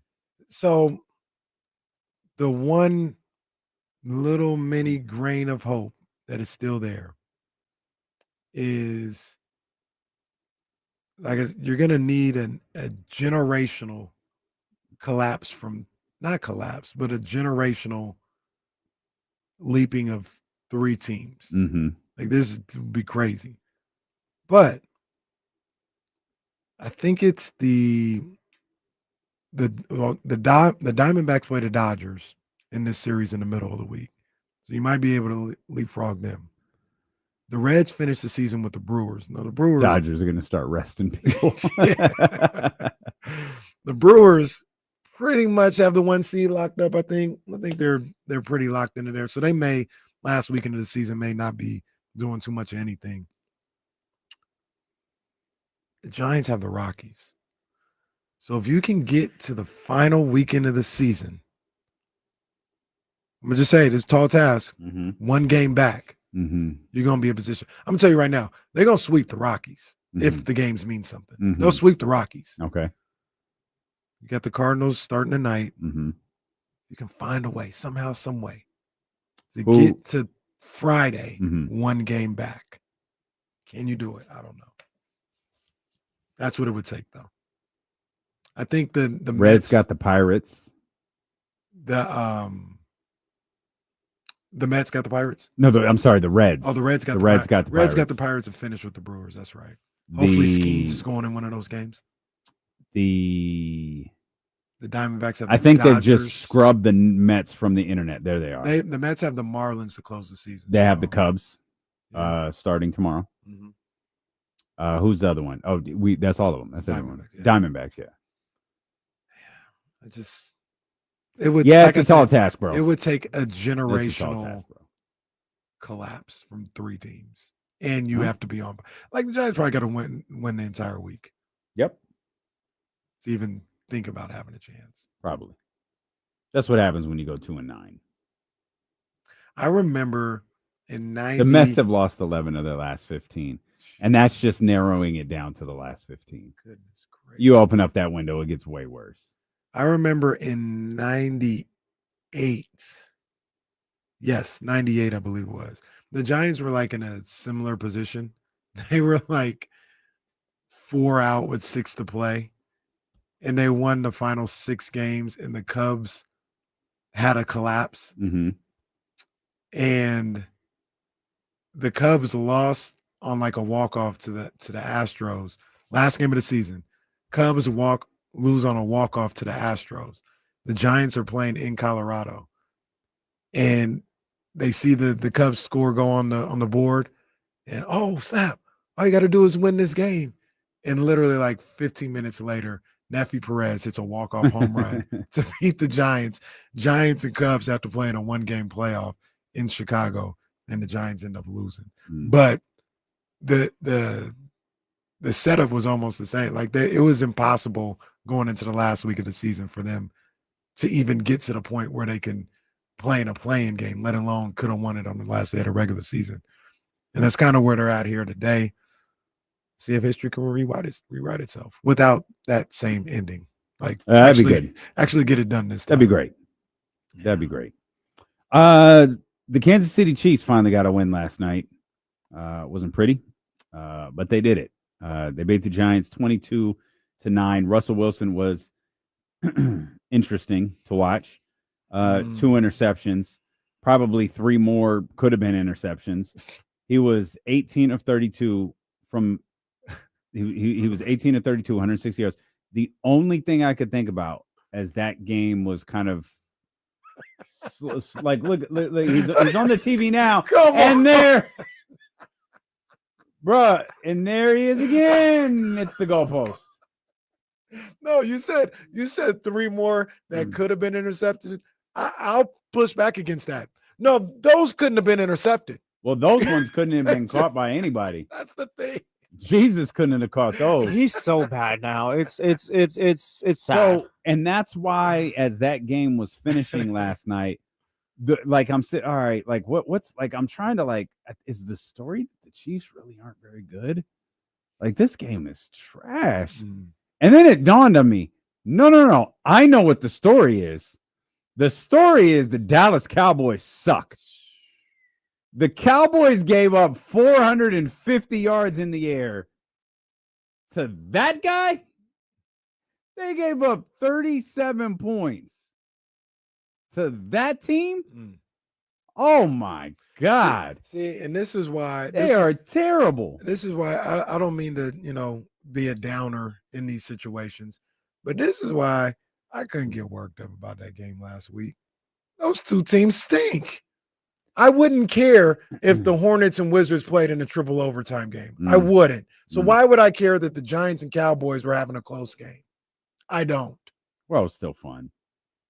Triple overtime game is fun too. That's what I'm saying. I don't know. Will we talk about it the next day on D-Lo, KC? If the Hornets and Wizards had a triple overtime game. No. No. But if this game was in week 15, we wouldn't have talked about it. It was in week 2. So look, because second rivalry week, opening week of the season, Hornets and Wizards triple overtime. Still no. But that's what that's not true. It might get some run if it was as fun as this one. It would also require LaMelo to go for like 50 or 60. And then who the hell's left on the Wizards? Sar. Oh, someone else. CJ McCollum there? Yeah, they traded CJ for Jordan Poole. CJ McCollum. Okay, CJ would have to go for 50. He'd have to pretend like he's playing the Kings. CJ goes for 50, LaMelo goes for 60, and boom, it makes the show. Let's see. Let me see. We're looking up to see when the Hornets and Wizards are on the schedule. They play on Sunday, October 26th, the 3rd game of the season. If they go, we will lead the show. I'm gonna tell you right now, we will lead the show. Wait, don't the Kings play the Lakers that day? They do. We'll bump them to the second segment. If they go triple overtime, we will lead the show with Hornets Wizards. Bet. Oh man, and I need at least a total of 60 from LaMelo and CJ combined, and then we'll do it. But in a triple overtime, you're gonna get that from those two. That'll be. Anyways, crazy. the point is the Cowboys' defense stinks. Oh wait, CJ not even on that. Oh no, they haven't updated. They wrong. They got Jordan Poole on here. Yeah, CJ I think is on that. I thought it was. Yeah, I think that was the trade. Yeah, I thought he got flipped. Yeah, he's a wizard. Okay. Yeah, CJ. CJ McCollum being a wizard also, like, you had a great career. Damn. Well, we'll see you somewhere important in February. How about that? All right, that makes sense. That's better. You think that happens with Drew? Or you think Maybe. he just stays there in Portland? Like, because Portland's not Washington. No, Portland has to start making some moves though. They got to start moving some of these guys. They got a nice little base. I like. Sorry, I'm forgetting his name, but I like the guy from China that they drafted. He looked like a player. Mm-hmm. I don't know how ready he'll be, but he looks like a player. Obviously, you got Scoot. Mm-hmm. You've got. I still believe in Shaden. Mm-hmm. Denny was a revelation this year. He was really, really good for them. They got Klingon. It's time to start making some, like, move on from Jeremy Grant, move on from Drew Holiday. They already moved on from Anthony Simons, but it's time for them to start making some moves. You got some really good pieces to franchise level player. Like Scoop might be a franchise level player. Shaden might just be a piece. Use one of those guys, maybe a Klingon combined with the Drew Holiday to go get. I'm not saying this guy specific, but to go get you Kevin Durant and these picks that you got, because all these guys are like under 25. Use Jeremy Grant, Drew, and Klingon to go get you a top flight guy. So I think the tough part about that is to land a guy like that for that type of haul, you need a unique circumstance. And you know who you would have needed to get in that circumstance was Dame Lillard when he wanted out of Portland, because he had 4 years left on his deal. It's like, okay, you want out, like, that's cool. You have no control. You have no leverage. Like, you literally have nothing. You got the money, which is good for you, but it puts you in a position to where you're asking out at the worst possible time. You can't control anything. It's how he wound up in Milwaukee. Point is, though, I don't think those situations present themselves very often. How often can you land a guy of that caliber that you're talking about that has at least 3 years left on their deal? Let me ask both of you guys this. This is a roll of the dice. Would you do something like that to go get Zion if you're Portland? Trade Drew and who? Drew, Jeremy Grant, Klingon. Yeah, easy. Okay, let me throw a pick in there too. Oh yeah, I don't care about picks. It's a roll of the dice because who knows if this guy can. And so you're partnering Zion with Shaden, Scoot, Scoot's still there. I mean, Zion's got questions, but I don't feel like you're giving up a lot in that scenario. What's my man's name? The defensive guy, Kamara. I guess I'd do it. I guess I would do it. Yeah. It's a roll of the dice. Zion thing is tough. Like, no matter, you could have said, "Hey, would you give up a bag of cash for Zion Williams?" I don't know. I really need that bag of cash. Like, it's tough because you like it's such a. I don't know if he's gonna. You just never know. You just never know with Zion. Yeah, and I don't know if we ever will, but I know we're a week away from practice starting. Yes, indeed. We were talking about a football team. Well, we were talking about. I was talking about Cowboys stink. I was mentioning the Cowboys stink, and that's the only prevailing thought that I could get out of that Kansas City, New York. We compared them to the Hornets and Wizards. Well, if the Cowboys are the Hornets or the Wizards, who the hell were the Bears yesterday? Oh man, somebody better than the Hornets. Pelicans. They went out there and beat the Cowboys. Caleb suddenly looked like a number one overall pick in the draft. You don't got to throw 4 touchdowns, but go ahead and do that again next week. Well, got the Raiders. Yeah, all right, do it for a whole month then. I was gonna say, he might be able to do it. Dallas feels like they're letting anyone score on them. So, but Caleb Williams needed that as a credit. Dallas is sorry. They're sorry, and there was I don't think it was anybody here, and I'm not taking shots at, but there were people who were like, after that win on week 2, like, I don't know, I see it like that. Oh man, Cowboys nothing. They're sorry. They just lost CD for a month too. They did lose CD for a month. Yeah, high ankle sprain. They'll probably have a top 10 pick in the draft next year. I think they're going to put up points, though. It's just one thing that's very, very clear is they're going to give them up. Are they this year's Bengals from last year, I guess? No, they're not that good. No, I agree with you. Yeah, they're not that good. But I think they'll put up a lot of points. That might take a hit now, though. Oh yeah, yeah, definitely. It will definitely take a hit. Yeah, they stink. Real question is, 4-11. Yeah, no, they stink. I don't know what else to. The cadence there was that was perfect. I don't know what else to add. Dave was like, "Yeah, what are you gonna do, huh?" Do the Chiefs stink? The Chiefs are no playoff team. Yeah, no, I wouldn't even say they're that good. game was kind of rough last night. That offense just ain't it. They don't have any receivers, and Like- Travis Kelce is Charles Barkley in Space Jam. Yeah, Monstar's got that. and he dude's wants talent. Taylor got his power. Yes, He like wants it's to- gone. He wants to yell at Andy Reid every chance he's getting. Bro, the you're funny not thing, getting Andy him, Reid got him I this was gonna time. say, I don't think Travis. No, hey, Andy Reid went up to him this time. Andy Reid was cussing his ass out. He needed it. I want to see what the Chiefs look like when they get Worthy back. A few more weeks, you get Rasheed Rice back. After that, I'll make like a real call. They don't have any weapons on offense right How now. long is Rasheed Rice suspension? 6 again? games. Oh, so he's got 6. 3 more weeks. The thing, I'm definitely not going back on my prediction, but the thing that might save them, although I don't know, it's a give or take situation, is Cincinnati not being in the mix no more may open up a spot for them. But the culture there and Colts going to win the division. They just might. That might be a 2-bid division. Jacksonville? Maybe. I don't know. I know who it's not. Are we ready to have that conversation? Well, it's tough because it requires us to talk bad about CJ and D'Amico. Oh man, That It team, might just be CJ, to be honest. that team does not look good. Like the regression is like very noticeable. I didn't think he was awful last year. I didn't think awful. I didn't even think he was bad last year. He was okay. I just think he wasn't as good as his rookie season, and I thought there were a lot of reasons for that. 3 weeks into the season, I don't know why CJ and Houston look the way that they look. I don't even know if CJ's as good as he was last season to start. Yeah, that's not good then. They That's not good, let's do some quick math. 38 points on the season. That's how many they've scored? Yeah. My math is right here. The running back room isn't great.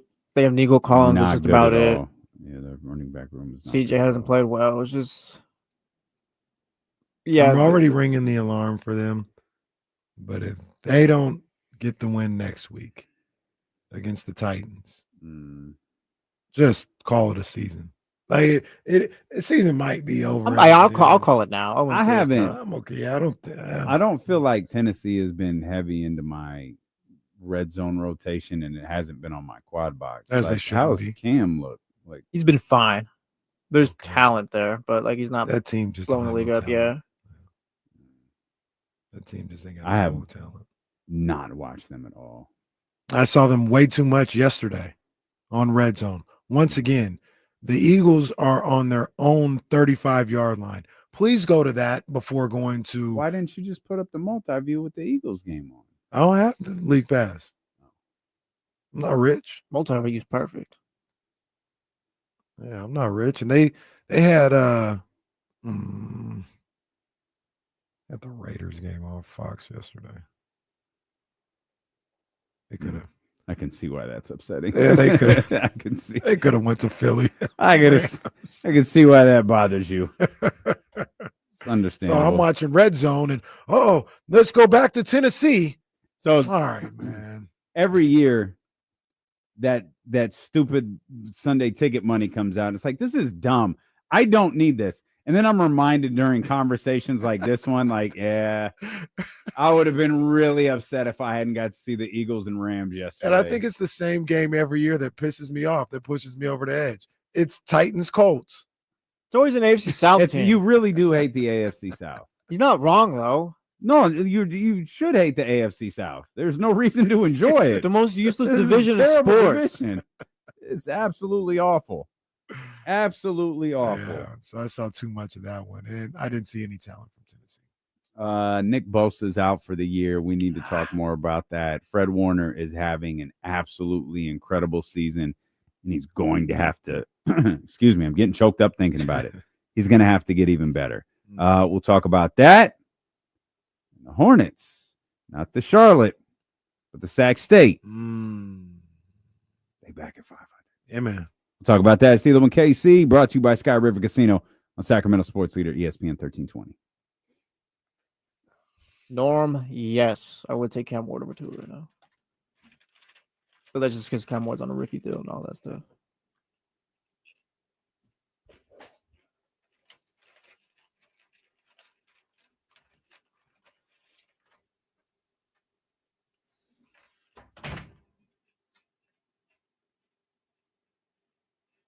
Chipotle needs to step it up with how much steak they give you and stuff like that. The workers act like it's coming out of their pocket, bro. Oh, yeah, they need to be generous, bro. Yeah.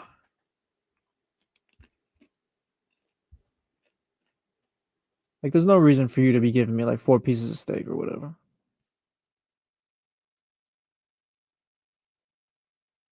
Nah, Russ.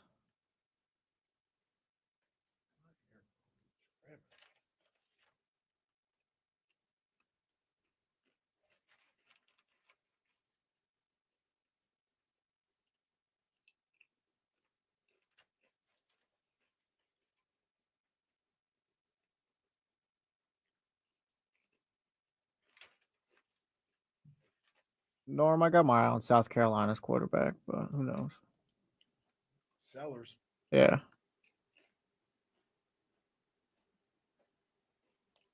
Are you going first round? Yes. It's time. I'm trading up, whatever we got to do. I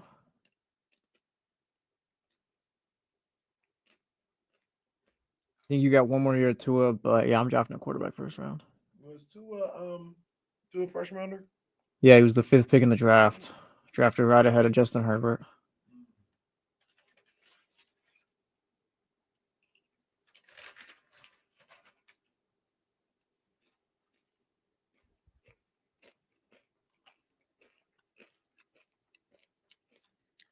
Yeah, he's getting the bag.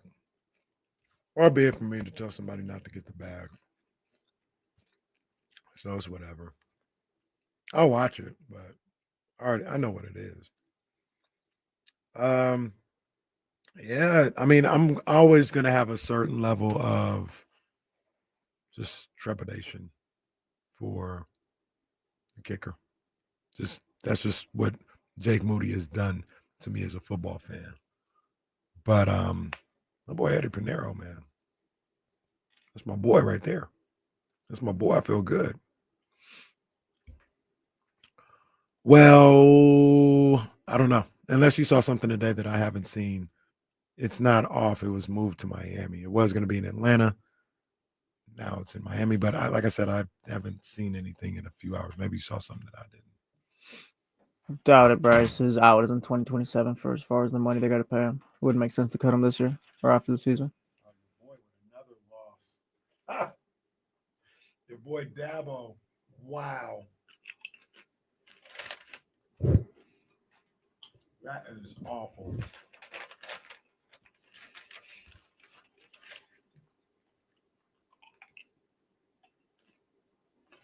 No, I wouldn't call it that. It's like Peyton Manning over Ryan Leaf. Or Ryan Leaf over Peyton Manning, excuse me. Yeah, Bryce, but you're not going to be on the hook for like $80 million in dead cap.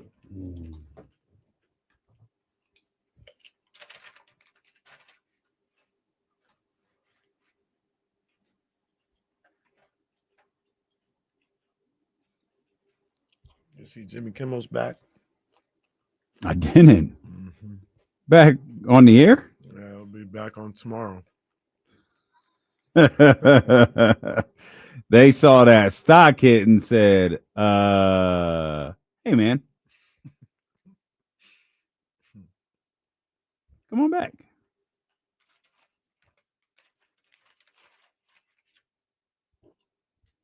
Yeah, Paulo, this is the worst one of my life. Shout out Dante Culpepper, you suck.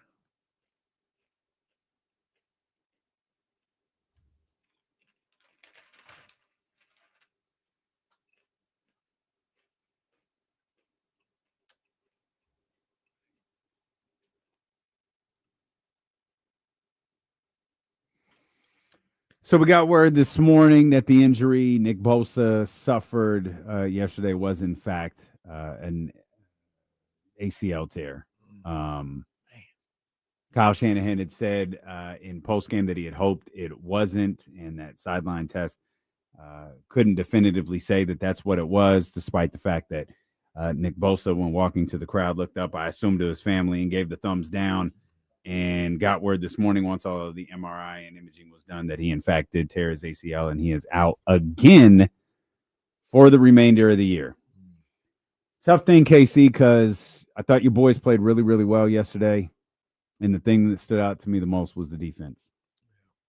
For the third straight time, as great as it is to see Mac Jones playing the way that he is, as great as it is to see him kind of stepping into that role with Brock Purdy out, dealing with the turf toe situation. The defense has been extraordinary.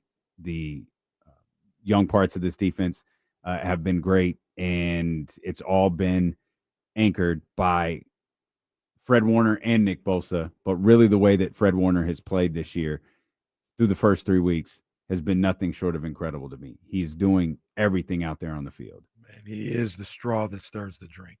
He just is. And that's the guy. And once again, it'll sound like, minimizing the Bosa injury. I don't want to minimize it or his impact or what the gravity that he has out there by being him. But 54 is still there. If 54 is still there, that defense can do all things. Do you need 54 and 97, though, there to be a Super Bowl team? One more time. What'd you say, Jesse? Do you need Fred Warner and Nick Bosa there, though, to be a Super Bowl team? Like, you got Fred there, and then they can still win the division and all that, but do you need both of those guys there to get to a Super Bowl? I think you need Fred. I don't think – and I look at Nick Bosa different than pretty much everybody else. I look at that position different than pretty much everybody else. That edge rusher position different. I think you can still get to a Super Bowl without Nick Bosa. I think you're going to need guys to step up for sure. You're going to need those young boys and those rookies to grow up fast. But you got to get on that defensive line. You got to get them up to speed and making sure that they're impactful still. You're good in the linebacker position. And you go to that third level. I love what I'm seeing from the secondary outside of Renardo Green. I need him to step it up a little bit. He's had a couple moments this year. No, it's been hit or miss. It's been hit or miss. But the point being, if you don't have Nick Bosa, everybody got to step their game up. So Renardo Green, it can't be as hit and miss as it's been in the first 3 weeks of the season for you if there's no Nick Bosa. You're going to have to be on your A game.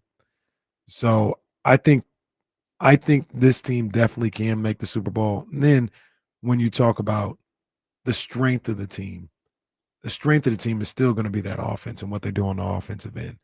And if they get their guys back, Kyle does what he does, and everybody can stay healthy. Yeah, I think they could still make a Super Bowl with Nick Bosa out. I don't think I would say that if Fred Warner was out. I'm with you in that regard. I always worry about the stuff we don't see, though. That's always the stuff that concerns me the most. Where can offensive lines redirect their energy now?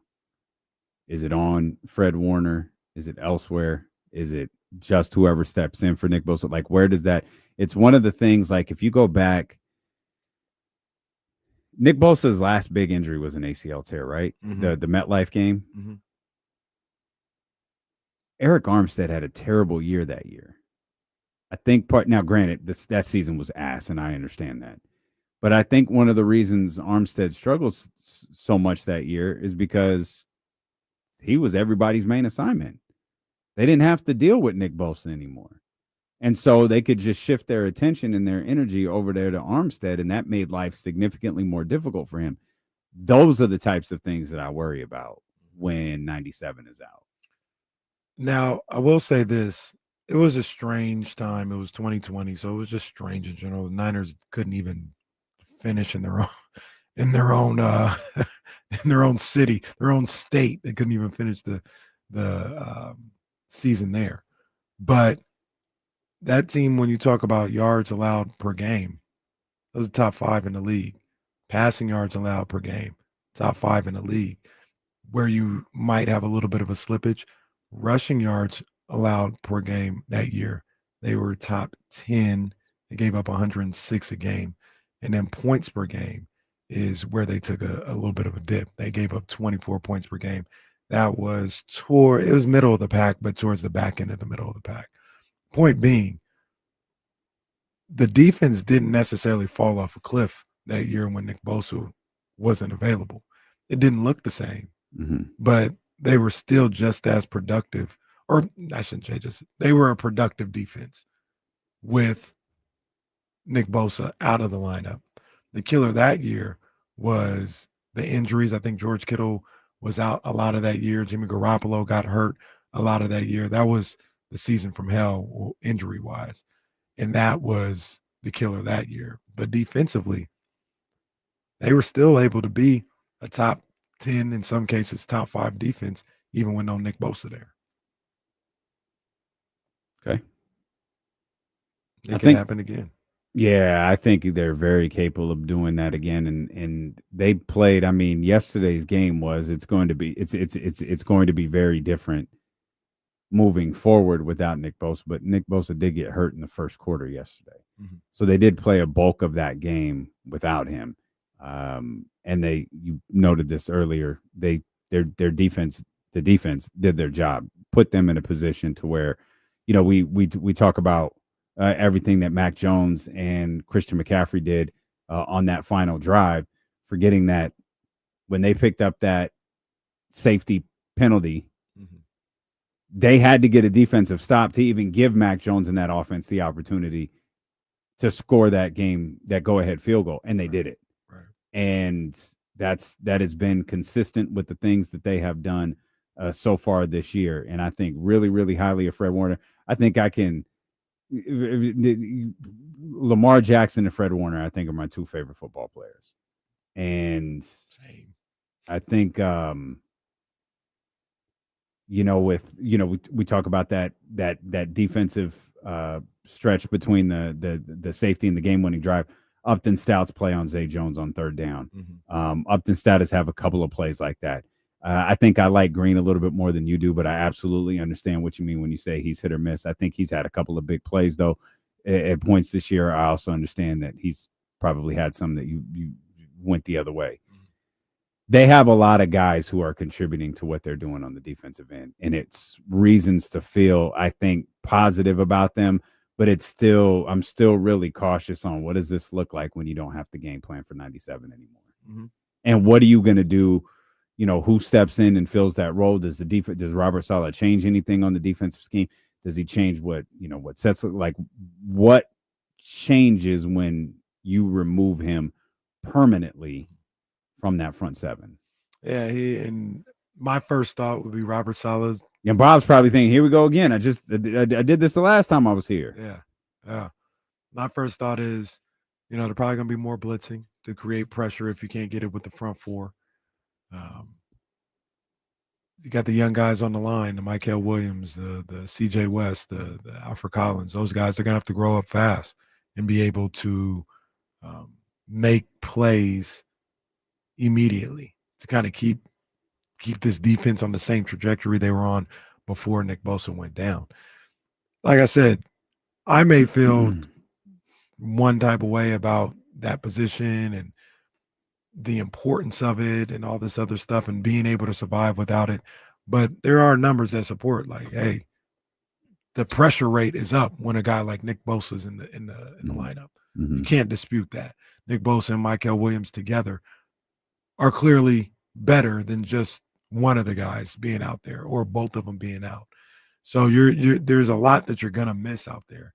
I just don't think it's anything you can't overcome. I hope you're right. Because I think this is a championship level defense. And when you talk about all of the contending teams across the NFC, you're talking about championship level defenses, obviously the Philadelphia Eagles. I think the same can be said for the Los Angeles Rams as well. The Packers have a really good defense. You're going to love this. I don't know how big of a difference there is between the Packers and 49ers. Kenny's just making a face for those who are on the radio. He's making, I don't know how to describe the face, but he is just making a face for those on the radio. Just saying. I mean, I don't like because I said earlier that the Eagles and Rams are 1-2, and the Eagles get that was a wild game yesterday. That I was like, man, these Rams. All I could think about was, but they did the Seth Rollins injury angle with Matt Stafford, and then Week 1 got here, and Matt Stafford threw the crutches down and took the field. And has been terrific. We'll talk about that a little bit in a second. I want you to finish. But the point being is if I stack the conferences, Eagles, Rams, I'd probably make an argument that the Packers are next, but if I did, the 49ers wouldn't be far behind them. And given the fact that the 49ers didn't lose to the Browns, they're in fact 3-0. They've beaten a couple of division round teams. There might be an argument to make the Eagles 3 in that conversation than the Packers 4. I was thinking last night, I can't figure out what the difference between the two teams are. Like, I can't figure out what, like, the Rams would be, I can't figure out what the Packers would be significantly better at than the 49ers on the offensive end. I like Josh Jacobs. I like Christian McCaffrey. Like, I think Christian McCaffrey is better than Josh Jacobs. I think they're both very good, but I understand they're both struggling with maybe their wide receiver core, but Ricky Pearsall through his first two of his first 3 games, he's established himself as a potential number 1. Of course, the 49ers are playing with a backup quarterback right now. That's a little different, but again, they didn't lose to the Cleveland Browns yesterday. Then you go to the defensive side of the football. Of course, they got Micah Parsons over there on top of what was a really good defense, what was a really good run defense last year. This defense has been consistently good. You got Robert Saleh back. You got Fred Warner. Now there's this wild card where you take Nick Bosa out of the equation, and maybe there's a bit to be determined on that end. But the two teams really are very similar, and I'm not sure why there's not a bigger discussion about San Francisco being a championship contender, just as there is the Green Bay Packers being a championship contender. I don't know, Bob. Look, I will say this, though. The one separator I might have for the two teams today, and it's a give or take because there's another separator as well, is I think the Packers offensive line is better than the 49ers offensive line right now. I think they're better in pass pro. I think they have one of the best lines in the league. They got the Packers running the ball a lot better. I think when healthy, and maybe even today when not healthy, the 49ers wide receiver room is better than the Packers wide receiver room. That, when you talk about that, that's the one that, because I'm with you, they're a lot more similar than people have been talking about both teams as. I don't understand how you can have concerns about the 49ers wide receiver room and not have concern about the Packers. Like, the Packers have the same type of borderline journeyman in that wide receiver room that the 49ers have. Lack of a number 1. Like I said, Jaden Reed is a good ball player too, but I was going to say he's no different than Ricky Pearsall. I don't want to say that. He's a little more established. He's done more in the league, but I mean, that's like the same level of guy we're talking about right there. After that, I think there's a big fall off for the Packers. I don't think the fall off is as significant for the 49ers if Juwan Jennings is there, if Demarcus Robinson is coming back now, Kendrick Bourne is there as well. So the difference might be the offensive line of the Packers, but I think the 49ers wide receiver room is better than the Packers. So there's that. I just want you, because you're national media, you're big time, you're national media. I want you and all the others to just keep saying the Packers are better. Just put the Packers ahead of the Niners. Don't worry about it. Don't worry about it. Niners ain't doing nothing. Don't look over here. Don't worry about what's going on. Let's focus on the Packers. They got a game on Sunday Night Football against the Cowboys. Let's focus on them. We'll just be over here. That reverse psychology stuff doesn't work on us, right? Like you can, don't worry about whatever gets you through this process in your brain. Hey man, it's fine. Mina Kimes, was Peter Strager, Stephen A, Mark Spears, Ryan Clark. Don't worry about the Niners, man. They ain't nothing going on over here. Don't worry about that. Keep talking about the Packers. Okay, I think both teams are very good. I think they are too.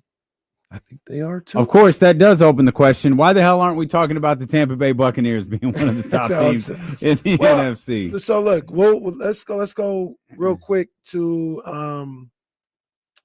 Eagles Rams. I don't know, man. To me, that was a bad look by the Rams yesterday, losing that game. Well, yeah. I mean, they were up 26-3-7, something like that. 26-7. That was a bad look. And they lost. Yeah, that's tough. That's tough. They actually, like, this makes no sense maybe to some, but if they would have went to Philadelphia and it went like the playoff game last year, where Philadelphia was just kind of ahead most of the game, but the Rams were able to keep it close, and they lost the close game at the end, I wouldn't think nothing of it. The way they lost that game, so I look at them a little differently. Okay. Did you do the same with the Ravens? No, I didn't. But I think the Ravens are a better team. I think they're a better team. They lost theirs in 4 minutes. The Rams lost their lead over the course of the second half. There wasn't much doubt about the Ravens before, and after I saw that, there still isn't much doubt. Excuse me, you think there's doubt about the Rams? For me, there is. Really? Yeah, because of Stafford being able to hold up. No. For Stafford being able to hold up. I think the defense is legit. They run the ball really well. Devontae has been better to start the season than I imagined, and you got Puka as well. I think that's probably partly because Stafford's been better than we imagined. I thought Stafford was hurt. I thought Stafford was going to be playing this season injured, and maybe he is, but he doesn't look like it. Yeah, it's a good point with the Ravens, but no, I look at the Rams a little different after that one. Look at them a little different. This doesn't have anything to do with this doesn't have anything to do with your hate for the Rams, does it? No. Okay. This is objective. I can always separate the two. I'm a broadcast journalist. And once again, you know this about me. I'll tell you when I just don't like somebody and I wish bad for their team. I have no qualms about stating, hey, yeah, they might be a good team, but I hope they fall flat on their face. I don't like them. I'll do that in a second. But I always keep it a stack. If a team is good, team's good. What, you think I like the Eagles all of a sudden? But no, number one in the power. Philadelphia guy. You're an East Coast guy. I think if you, I don't know. I like East Coast versus LA. I don't know what you would. I like New York better than Philadelphia. I know that. Philly as a city is cool though, but it's New York, man. Come on. New York 10 times out of 10. New York over LA. For a battle for second place, because we all know Sacramento number one. We all know you're lying. Don't patronize Sacramento us. number one, man. Don't patronize us. That's a tough one on New York. I mean, the weather. I don't like to be cold, so that plays a factor in New York. Hey, remember when Casey called in cold? Bro, Remember? I was blowing smoke in my house. Is that when he couldn't do the rundown? Yeah, he didn't do any work because he was cold. I couldn't get my hands out of the gloves. Not that he had a cold. He was just cold and said, "Nah, forget it. These guys will do it." Freezing. That was one of the all-time moments. I was gonna work this morning, but man, it was cold. I was freezing. I said, I'll be ready for game time. Why was it so cold in your house? I think the furnace had gone out. We didn't know. We like kept trying to turn it up, and we kept trying to turn it up, and it would blow cold air. Oh God! And it was just, oh man, that was a tough day. We made it through. Legendary though, legendary. Rams this season 14-9 win over the Texans, 33-19 win over the Tennessee Titans, and then of course that 33-26 loss for the Philadelphia Eagles. Up next, the Colts. Ooh. Up next, the Indianapolis Colts. That's when the dream season ends in Los Angeles, and then of course it's the that's a Thursday, right? That October 2nd game. That's Thursday at SoFi. At SoFi Stadium against the San Francisco 49ers. Actually, this is a tough little stretch before their bye. Colts, 49ers, both at SoFi, at Baltimore. And interesting right now, we'll see at Jacksonville. Winner gets AEW. And then they'll go into their bye week in week 8. Poor everybody in the NFL. Maybe it's just me. I shouldn't speak for you. Well, Baltimore's just going 16-1. Yeah. Every time somebody got to play Baltimore, oh no, that's a loss.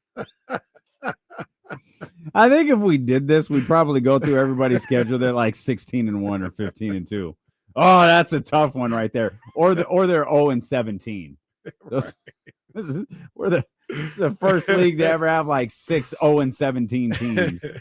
They got one of them games next week, man. We talked about it. Gonna be a Baker Family Wines. Chiefs, Ravens. Chiefs gonna be 1-3. I think they might be. Short week for Baltimore. Well, so this is tough, man, because I try.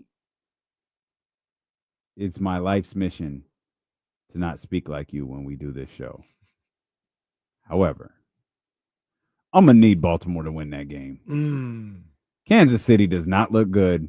And if the Ravens, more specifically, if my man loses to this version of the Chiefs, they're going to destroy him for the next 10 weeks. Yeah, Paul going to have a field day with him. Oh, God.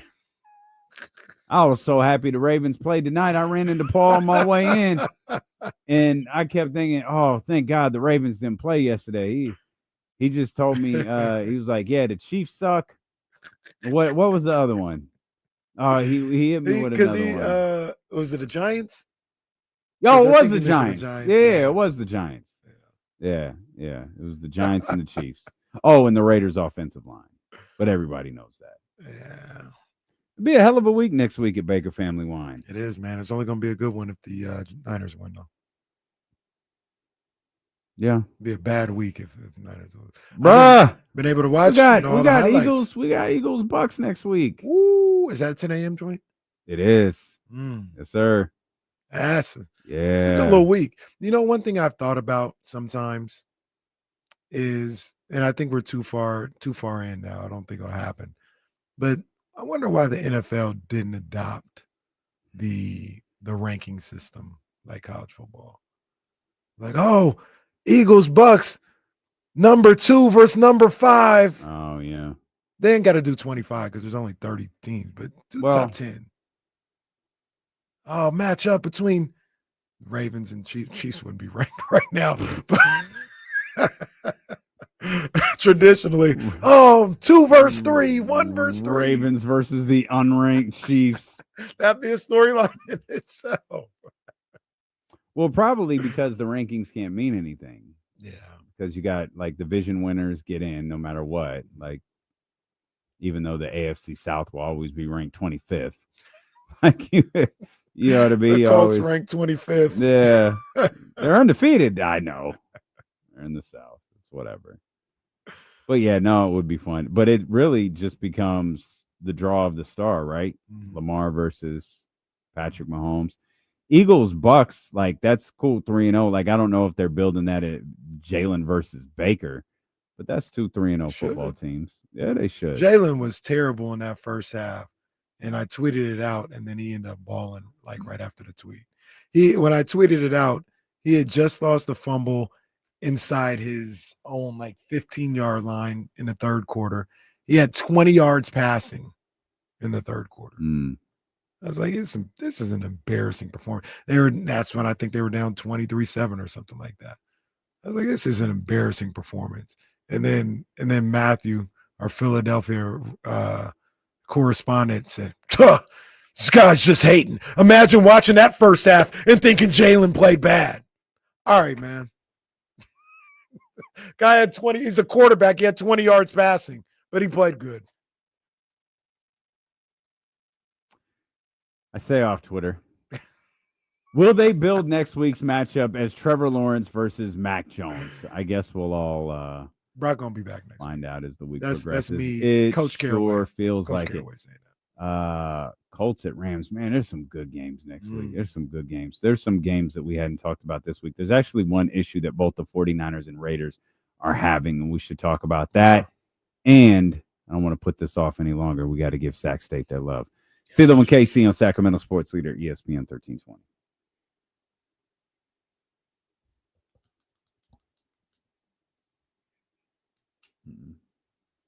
No. Drew, you just think that's a horrible idea because you would never watch a ranked game. Oh, man. Cowboys are out of playoff contention every year during Drew's birthday. They hit the Cowboys like the morning of week 1 with eliminator. Drew's birthday, the third week of the season, and the Cowboys are already out of it.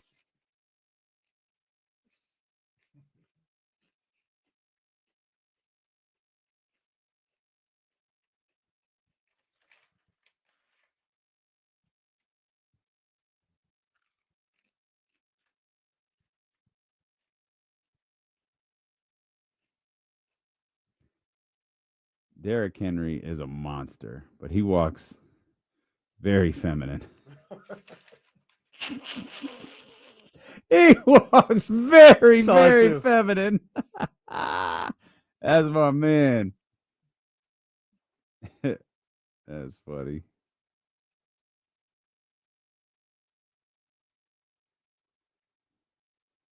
Oh, Crocky's mad because they took away Chipotle honey chicken. Oh, he tweeted at Chipotle. You know someone mad when they tweet at the business. You guys ever tweeted at a business? Never. Maybe to be funny, not for real.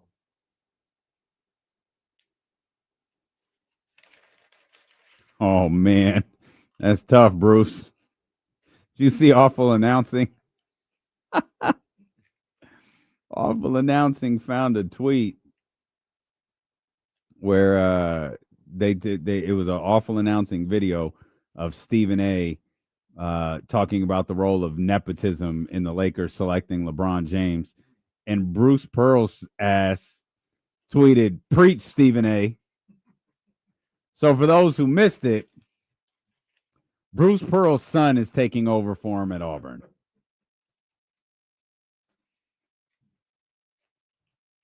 Is he sick or something? I don't know. Yeah, I haven't gotten too much into that. I'll be clear, this does not look like Brother Steven. He ain't no Brother Bruce. This is stunning. Stephen Pearl, this is fucking amazing.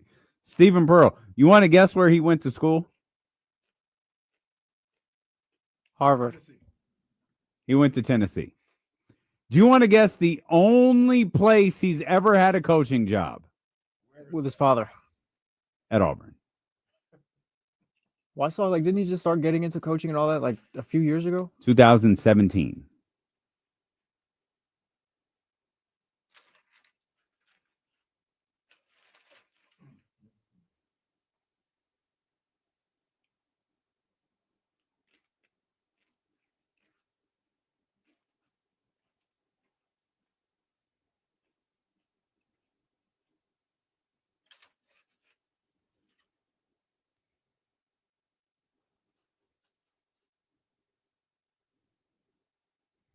His name looks like it should be nepotism.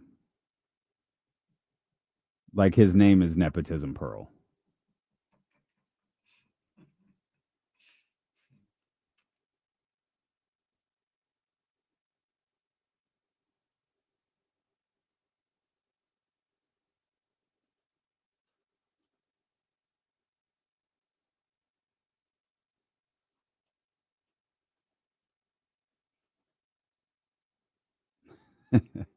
Yeah, Dustin, I think y'all would be just fine. Just fine.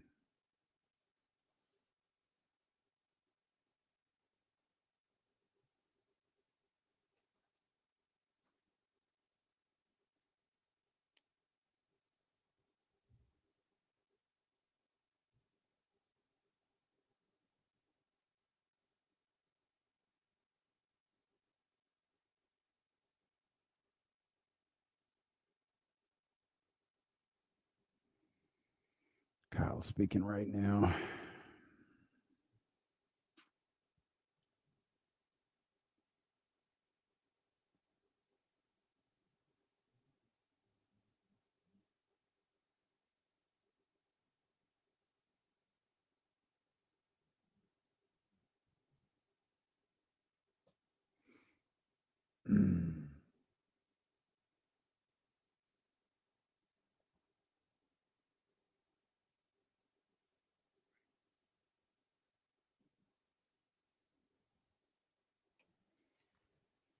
Said this on the live stream. We'll do it for the radio too. Shout out to Bruce Pearl, who retired as the Auburn coach today and named his son, Stephen Pearl, the new head coach.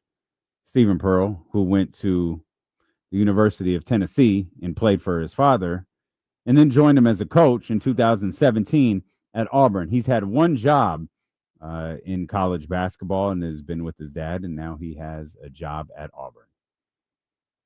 Being the head coach of like the number one team in the nation. All right, man. Is that weird? A little bit. I said I pulled up. I had never seen Stephen before. I don't even think I knew Bruce's son was on the staff. And I told Casey, I was like, he looks like his name is nepotism. They actually that looks like it's his first name. They sent for whatever reason, Twitter suggested that I follow Stephen Pearl out of nowhere. Sure, let's go ahead and follow him. While we're talking college, Sac State, they get to 2-2 on the season. They get to 500. Back-to-back wins here. This, I think, was probably a little more of the liking for Coach Brennan Marion, as the Hornets got up 28-0 in the first half, and they kind of kept their foot on the gas and got through this thing the way I think Coach Marion wants them to. Man, this thing was a beat down early. Mm-hmm. And that's what they needed. That's what you want to see in a situation like this, where you go up against a team like Central Arkansas, who just doesn't have the same talent level. And you wanted to see Sac State handle business early, not let them hang around, not let it be a close game late. And they did that in the heartbreak. I was running a little late. Game started at 6. I got there at about 6:20 or so and was crossing the street, from where I parked, about to walk in. And they had the 80-yard touchdown run. It was 21-0. So wait a minute, this game is low key over. So got there in time for the concert. I did. And the concert was fire. Looked like it was. The concert was fire. I was sitting there like, I ain't seen this in Sacramento, or at least in Sacramento colleges before. This is fire. I told you my boy Coach JT was in the building. Mm-hmm. He went to you go to Alcorn? I can't remember. He went to HBCU. And he was like, yo, it's looking HBCU-ish around here with all the students. Tailgating was crazy. It is a pretty good vibe out there at Sac State. A lot of fun. Good times, man, and they were able to see a good football game on Saturday, man. So that was dope to see. They're starting to find their groove, I believe. Starting to find their groove, that Sac State team is. They got Cal Poly. They start Big Sky league play on Saturday. They're starting to find their groove, and they're dominant on the ground right now. That's the crazy thing. So it's one of those things that you talked about earlier. The team is just dominant on the ground. Like, what you gonna do to stop them? Like, how do you beat them? It's demoralizing. Stop them on the it's ground? demoralizing for a defense. Mm-hmm. They're starting to get a little bit of that. When we use the example earlier, if Lamar hits you 70 yards down the field, that's a cornerback, right? Maybe the safety didn't get over in time. Maybe they didn't get help in time. Right. That's like one or two people that like they're fussing. They're like, yo, what are we doing here? When a team, I don't know, like the Raiders has 201 yards put up on them, everyone is at fault. Like that's a players only meeting. Right. That's a let's sit down and talk. Let's get through this. Now let's bring the coaches in and figure out why this is happening to us, man. And yeah, that's one thing that we expected that the Sac State Hornets would be really good at, and that's walking teams down on the ground. And so far, so good in that regard.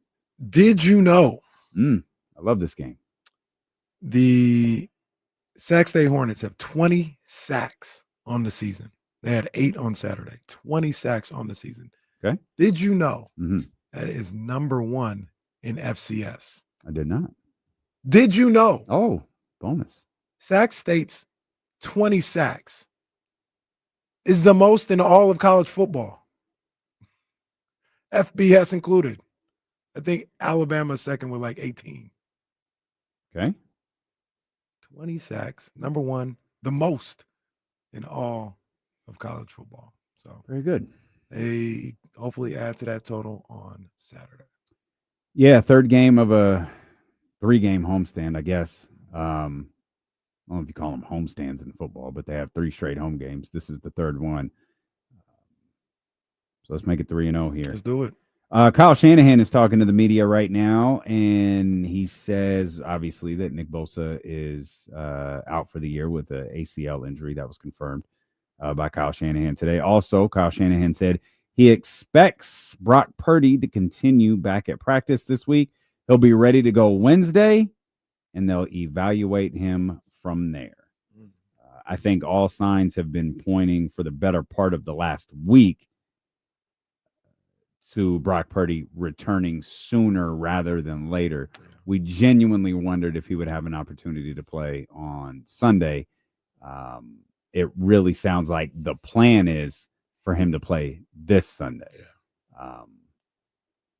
But we'll find out together. He'll be at practice on Wednesday. They'll evaluate him from there, and we'll see who gets under center when the 49ers take the field this weekend when we're at Baker Family Mine. I was trying to check and see. I haven't, like, maybe they haven't got to it yet because Kyle's currently speaking, I believe, right? Did he say anything about Mac Jones? Like, is Mac okay? Yeah, nothing on Mac Jones. I see some. Let me check with my man Nick Wagner here. Day to day. Yeah, Nick Wagner.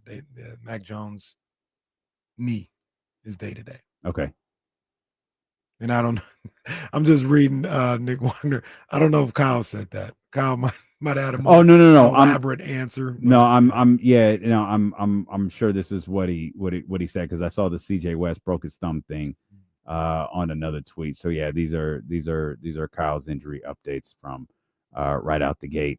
Mac Jones day to day, Michael Williams day to day, and Renardo Green day to day.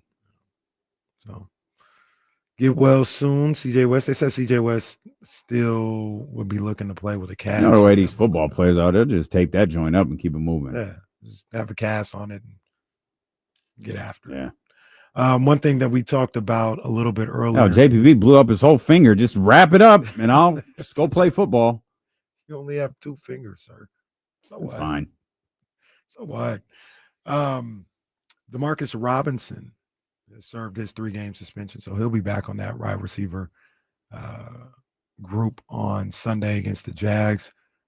We'll see what Juwan Jennings has going on, if he's able to get out there.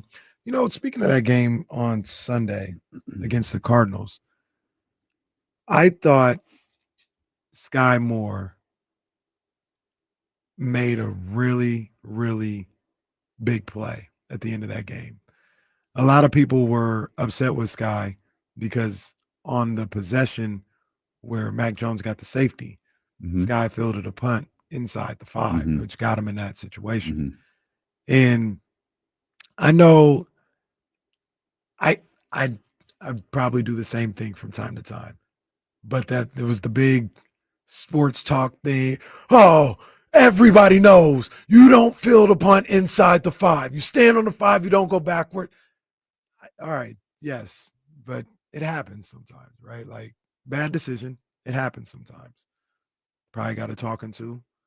Maybe he didn't even need a talking to. Maybe he realized that he messed up. When they got that stop from Upton Stout, punted the ball again. He was under it at about the 5-yard line. Looked like he was about to field it. Got out of there. Well, he did more than get out of there. He stood under it and acted like he was catching it. Yeah, he deked him and out. then moved. Yeah. And let that ball get that bounce. And because the defenders, the special teams were on him. Yep. They didn't have a chance to play the ball. Right. So shout out to him for on the fly, like having another opportunity. Yeah, you talked pretty bad about him before the season started. That wasn't me. You and that was just NinersWire.com over there. That was just NinersWire.com. I don't have a problem with Sky Moore, but I think about that every time I see Sky Moore. I'm like, Sky, please don't do nothing bad, so God don't talk bad about you, please. But yeah, that was a sneaky big play. Yeah, no, it was and very understanding that and understanding the situation. So, and I keep thinking he caught a pass on that final drive. I could be wrong. Maybe it was the drive 2 drives before. But I said, look at Sky Moore with the reception. Okay, all right, Sky. You got that excited over a Sky Moore catch? That was a CNI. Look, I feel like you might be a little too excited because Kyle be going in on dudes so bad. I'll be feeling bad. I want Sky to succeed. Sky Moore had 1 reception. Look, for he 10 can do yards. it. Yeah, he can do it. It was a 1 catch for 10 yards, Kenny. My boy, that's my boy Kyle Madsen. But he be going so hard on Sky Moore. I be like, come on, Sky, come on, man, just be good, man. Just be good. Sky Moore's fault. Just people acted like Sky Moore was gonna be something when he got here. Well, definitely wasn't Kyle Madsen, that's for sure. Oh man. Let's see. Tungus. Sky Moore. There it is. You're right. It was on the last possession. It was on the last drive. Come on, Sky, clutch. His 1 catch for 10 yards. First down. Was on the last drive. It's clutch, baby. That's clutch. Mac hit Tungus on that drive. He hit Sky on that drive. He hit Kendrick Bourne on that drive. He hit Kendrick Bourne again. And then 20 yards to Christian McCaffrey on that screenplay that led up to the Eddie Pinheiro field goal. And we're talking about that drive for a long time. You know, this team. Really? No, not really. What? Not really. This team. The way you said that was magnificent. No, They're gonna not. forget this drive in week 10. Well, we got power rankings to do. We ain't gonna talk about this again. This game, this situation is kind of reminding me a little bit of that 2019 team. 2019 team had a game in Tampa Bay that it was a toss-up. They were probably better than Tampa Bay, but Tampa Bay hung around for a little while. They ended up pulling away late, got the win. Then this is where there are no similarities. What happened in 2020? To the Super Bowl. The 2019 to the 2020 Super Bowl? Yeah, 2020. That was 2020 Super Bowl in Miami against the Chiefs. They lose the next year. Injuries all over the place. COVID. Nobody's in the stadium. No, in everyone's California. in California. the 49ers aren't even in California. They're the Glendale 49ers. But the second game. And meanwhile, there's no COVID the rest of the NFL. No, but the 49ers are playing in Arizona. And when they were here, they played in an empty stadium. Like the only team to play in an empty stadium. 70,000 strong here at Arrowhead. They beat the hell out of the Bengals in week 2. And then they came back starting the home schedule against the Steelers. Kind of a low-scoring affair the same way. Steelers take a late lead, I think, on a Juju Smith-Schuster, like 70-yard touchdown. And it was looking bleak, and I wasn't talking Memphis. And Jimmy Garoppolo hit Dante Pettis with like a minute to go to get the team the win. A game that it looked like they weren't going to be able to recover from. There was going to be a disappointing loss after a 2-0 start, but they gutted out a win. I'm getting 2019 vibes with this group. Just a tough group, a group that we weren't sure what to think of before we got into the season, but 3-4 games in, all those defenses for real. Salah's going crazy on the sidelines. You know, he's bringing his energy. It's just giving me that same vibe. Okay. That week 3 game against the Steelers, first football game I ever covered. Okay. That's where I met Bonte and Butcher. Covered it for The Athletic? No, for really nobody. You covered the game for nobody? Yeah. Shout out Tone. He got me the press pass. Oh, okay. But I didn't have to write it. So he just got you a +1. Pretty much. Like I didn't have to. to write a story or nothing. There was obviously nothing to talk about. Like on the next day, I didn't have no show or nothing. Yeah. So I was just a little understudy type deal. Okay. I don't even know if Tone was there that day. Now I think about it. You actually went into the game as Antonio Harvey. You just took Tone's media pass. But here, full circle moment. You're getting Tone into the game this weekend. that game, Bonte and Butcher Boy were doing overtime at the post-game show on 95.7. I had only met Bonte and Butcher through like Twitter because I called into Murph and Mac back in the day. And I was like, yo, man, I'm at the game, man. I just want to stop by and say what's up. And they're like, oh, yeah, come on through. We're over wherever the hotel they were at doing the show there. I was like, oh, what's up, fellas? How you doing? They're like, we got a segment, man. You want to get on and talk about the game? I was like, yeah, let's get on. So I got on the post-game show on the radio. Danny in San Francisco heard that and was like, oh, that guy's pretty good. Like, that was a really good segment. Who is that guy? Oh, man, Twitter. He used to call in. Oh, okay, all right. Full circle. When I talked to Danny, he's like, I remember that segment you guys did. That was really good. And that got me on his radar. Here we are today. Good stuff. Yeah. Who knew? Thanks, Tone. Shout out Tone. Tone. Shout out Tone. Another note from the San Francisco 49ers injury report. Juwan Jennings also considered day-to-day this week. Kyle Shanahan said the team will see where Demarcus Robinson is physically on Wednesday, and as the week goes on, they'll determine his availability for Sunday. Okay. So could have some new faces, could have some returning faces for the San Francisco 49ers this week. He said for whatever this is worth, Nick Bosa's ACL tear was as clean as it can get, which is probably why there was no determination on the sidelines that he in fact tore his ACL, because sometimes you get a PCL tear and MCL tear there. You get some damage to one of the other ligaments that might make it easier to spot. No damage to any of the other ligaments in his knee, just an ACL. Doesn't shorten the time frame or anything like that. It just makes for a slightly less traumatic procedure, and it makes the recovery a little bit different. And now we're looking at Nick Bosa tearing his ACL in both knees. Yeah. He's who was that guy? Was it DeJuan Blair?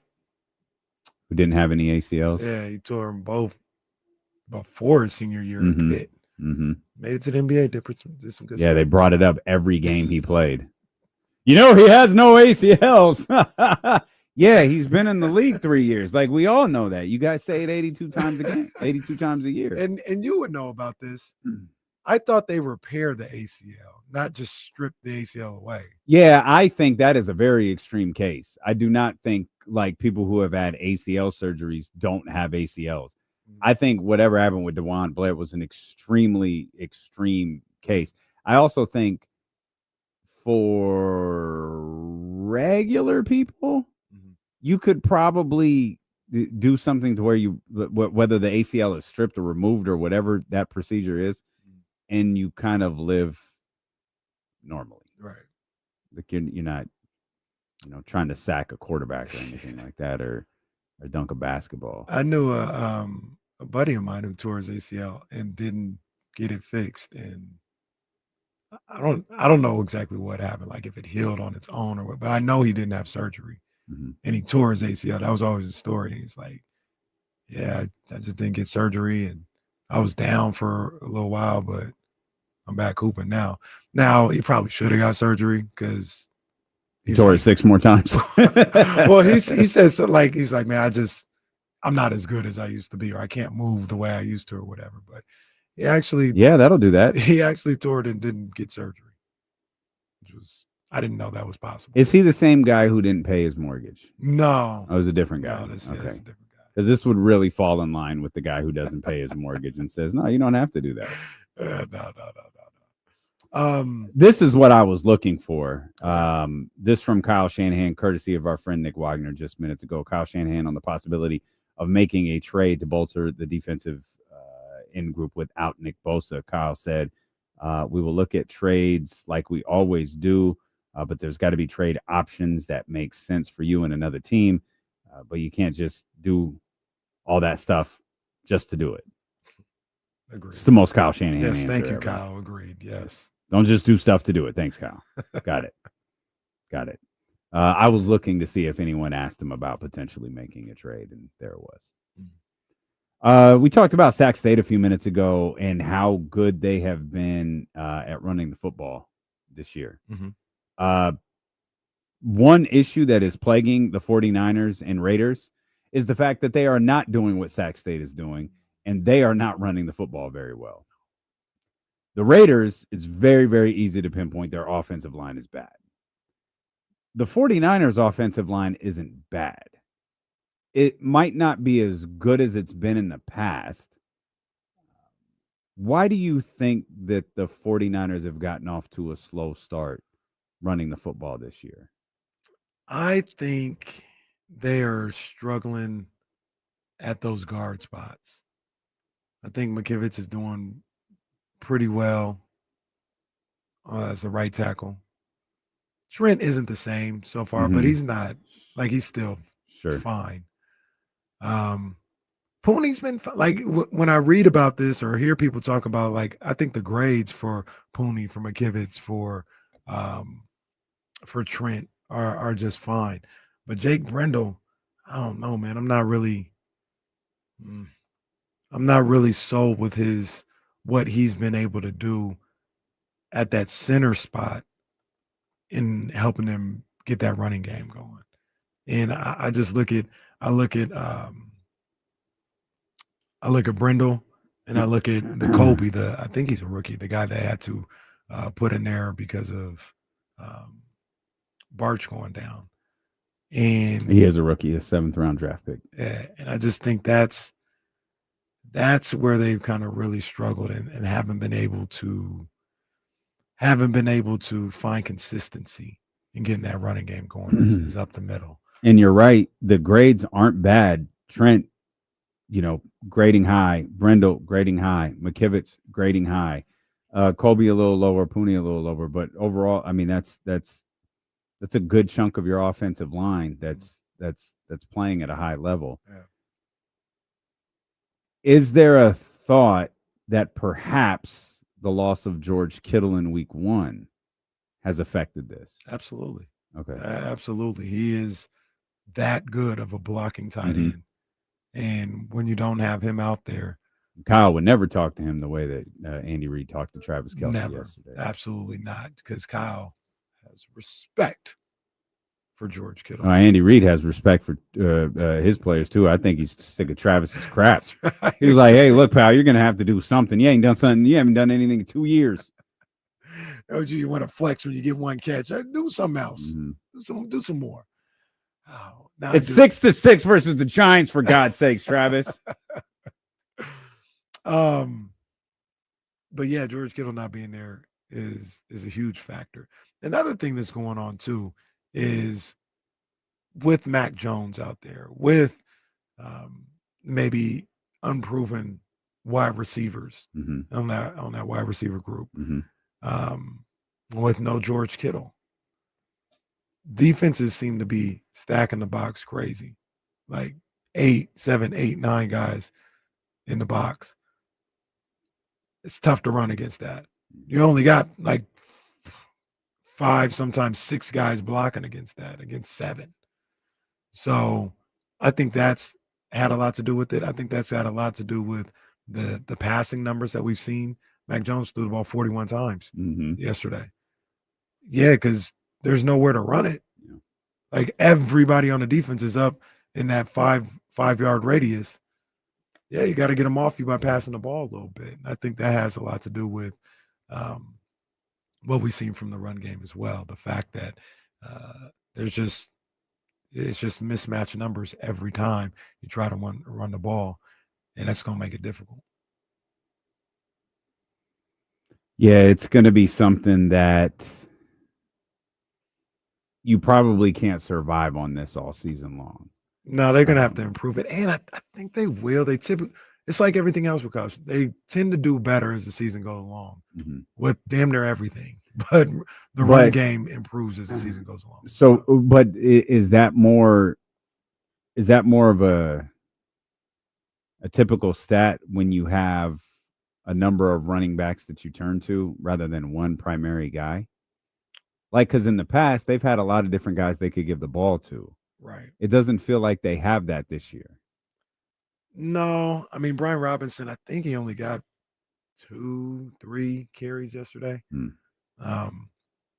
He's not really getting that many looks. They don't put Garindo in there at all. So I think that plays a role into it. But I also think Kyle Madsen kind of put us onto this one when we asked him a couple weeks ago. It's just something that as the season goes along, that offensive line gets a little bit more familiar with their job and what they're supposed to do as individuals and as a group. And Kyle Shanahan, as the season goes along, understands how to play call for the offensive line group that he has. So in the past, maybe he was just like, hey, anytime we need to run off that left side with Trent Williams, it really doesn't matter what run call is. Like, go behind Trent Williams and we'll be good. He may not have that type of Trent Williams this year, or at the very least to start the season. So he's got to get used to, all right, well, we got to scheme it up a little bit more on the left side, or maybe we run a little bit more to the right to set up the left a little bit. And he tends to figure these things out as the season goes along. And I think that might be what happens this year as well. As the season goes along, they get a little bit more comfortable with how they want to run the ball, how Kyle wants to call these plays and call these games in the run department. We mentioned how that 49ers offensive line is actually graded really well when you consider 3 of their 5 offensive linemen are graded well above 70. The Las Vegas Raiders, on the other hand, they have Colton Miller graded at 82.6, obviously incredibly impressive. No other alignment is above 62. Oh, no. Oh, my goodness. In fact, 3 of the 4 other linemen are in the 50s.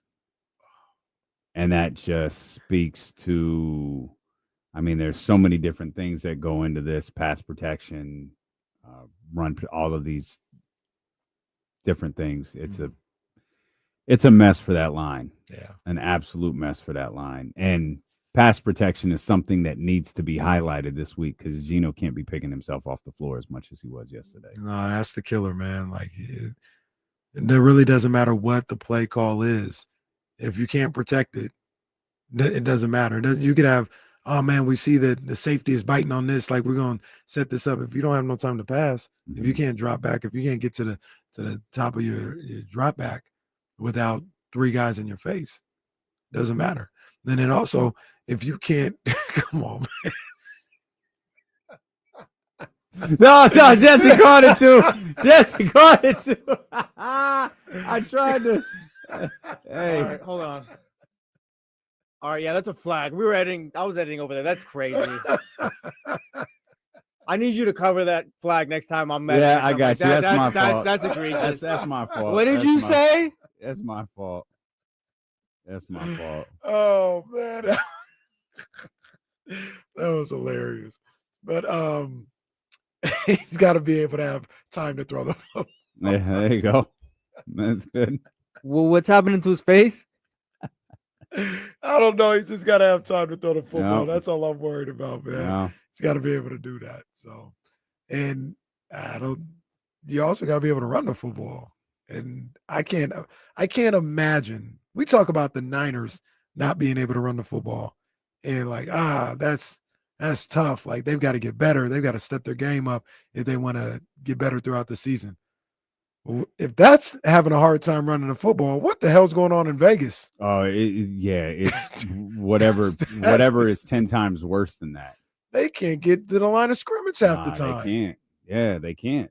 And the thing that makes it worse with them is you attempted to address this offseason, and it has fallen so flat. And it's like it's not. It makes me wonder, listening to what you say about Chip Kelly, knowing like Chip Kelly's frustrating history sometimes as a play caller. It's like they have just devalued that running back position for so long that, we've got through the whole first round and not a running back was selected. You get through 32 picks and a running back isn't selected. And, you have Ashton Jeanty, who's taken as the, what was it, 6th overall pick.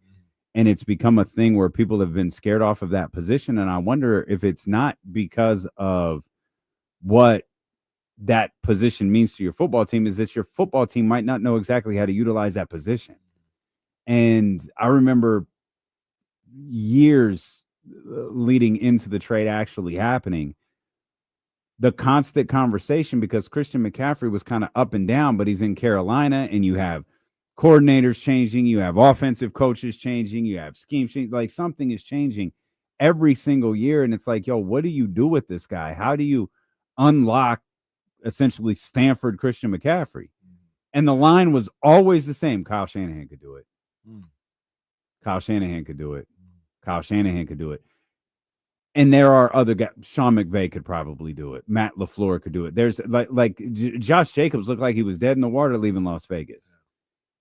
He wasn't. He got with Matt LaFleur. He got with a better football team, and you see the way that he looks. Like, running backs can die on a bad football team, no matter how talented you are, if the play calling doesn't fit your running style and if the offensive line isn't built to protect you. Like, that's what the Raiders are facing right now. When you take the step to address that position in the offseason, it's not a singular position you can address. Right. You have to address everything that can make that position great. Saquon Barkley, same thing. Saquon Barkley didn't look dead in New York, but looks a lot different with Nick Sirianni and that offensive line in Philadelphia. Yeah. I'm not saying you have to be that. The Raiders can't be the Eagles' offensive line next week. They can't be the Eagles' offensive line this year. But you've got to take steps to become something like that. And you got to find a coordinator who can game plan for him. Because if you drafted him with the idea of being a weapon, but if Ashton Jeanty's a gun, you are taking the bullets out of him. There's no firing power with that. Yeah, that's fact. And you've got to figure out a way to build this a little. You've got to find a way to build this a little more with a little more cohesiveness. I wonder, and I don't know these things for sure. So Chip Kelly is, the whole line. He's forgotten more football than I know. I don't want to disrespect him in any way, but I just wonder if maybe Ashton Jeanty might be able to get into a little bit more of a groove in the offensive line as well if you did some stuff under center a little bit more. Mm-hmm. And I just don't think that's in Chip Kelly's offensive playbook. I don't understand. It's going to be out of shotgun every time. But one of the runs they had, I think it's the one where he trucked the safety. I think that was out of the pistol. And even that's a situation where Jeanty's getting the ball going downhill as opposed to just standing next to the guy and starting to pick up speed as soon as he gets the ball. He's getting at least 2-3 steps before he even gets the handoff to pick up some speed, to get some momentum going that way. And maybe more of that. Maybe one of the things that you do is you look at some of the ways that you were the positive runs that you did have and see if you can recreate some play calls and some running abilities out of the ones that were successful, out of those same formations. Because I really do think getting under center might help Genty a little bit more. Maybe he was out of shotgun the entire time in Boise State as well. I didn't really pay that much attention to it at that time. But sometimes when you're struggling in the run game, I am a believer that, hey, you just got to get under center, give that guy an opportunity to go downhill a little bit, hand the ball off, and get the offensive line going that way. And I wonder if we see some semblance of that. Like I said, maybe more pistol from the Raiders in the next coming weeks or so. I was trying to find, and I found a really dated article. So it was linked to the AI response. So I was trying to be responsible and clicked on the article and saw it was written years and years ago. I was trying to find out how often Geno Smith has actually lined up under center. It is not very often at all. He didn't. I mean, Jets, Seahawks, like career. The number is not very much. I don't even think he did that at West Virginia a whole lot. He definitely didn't do that at West Virginia because the number that they had through his college career and the start of his Jets run was 96%. 96% of the time he is in some form of like a shotgun or a pistol formation. Yeah. How often does Chip Kelly call plays under center? Well, I just can't think of any time I saw him with the quarterback under center. Was Mariota his quarterback? Yeah, he was a shotgun guy. And he went off to LaMichael and all this other stuff. Well, I don't think he went to LaMichael exactly. But one thing I would say, and like I said, he knows the game. He knows it far more than I do. But maybe the pistol a little bit more. That is at least. And I'm looking some of these Genty runs in Boise State right now. Yeah, the quarterback's under center, and he's getting a full head of steam on some of these. Some of these he's in the shotgun as well because that's just how the game is played nowadays. But he has some snaps under center sometimes and allow him to go downhill. So we'll have some fun tomorrow, man. Overreaction Tuesdays. Dusty Baker's going to be here in studio with us also. Dusty Baker going to be with us tomorrow in the 3:00 hour. We'll talk some baseball with him. We'll talk wine. We're just going to kick back. I told Dusty when he came that we would open these bottles up. We'd have some glasses. We'd open it, and it's going to be happy hour at 3:00 with sir. D'Lo and KC and Dusty Baker. Yes, sir. So we'll have a good time with that. Trista Crick tomorrow, and we got a nice little game tonight. Yeah, man. The Ravens and the Lions. Oh, that's a beautiful stadium too. It is. I gotta go there. See it right from 90. I think it's 95. Good knowledge. There it is. That and Camden Yards. Yep, for sure. All right, man. Have a great rest of your evening. We appreciate you as always. We will see you here tomorrow beginning at 10 a.m. with the Insiders on Sacramento Sports Leader, ESPN 1320. Vamos, Lamar.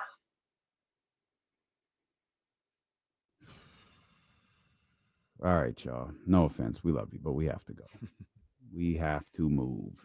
We'll see you guys in the morning.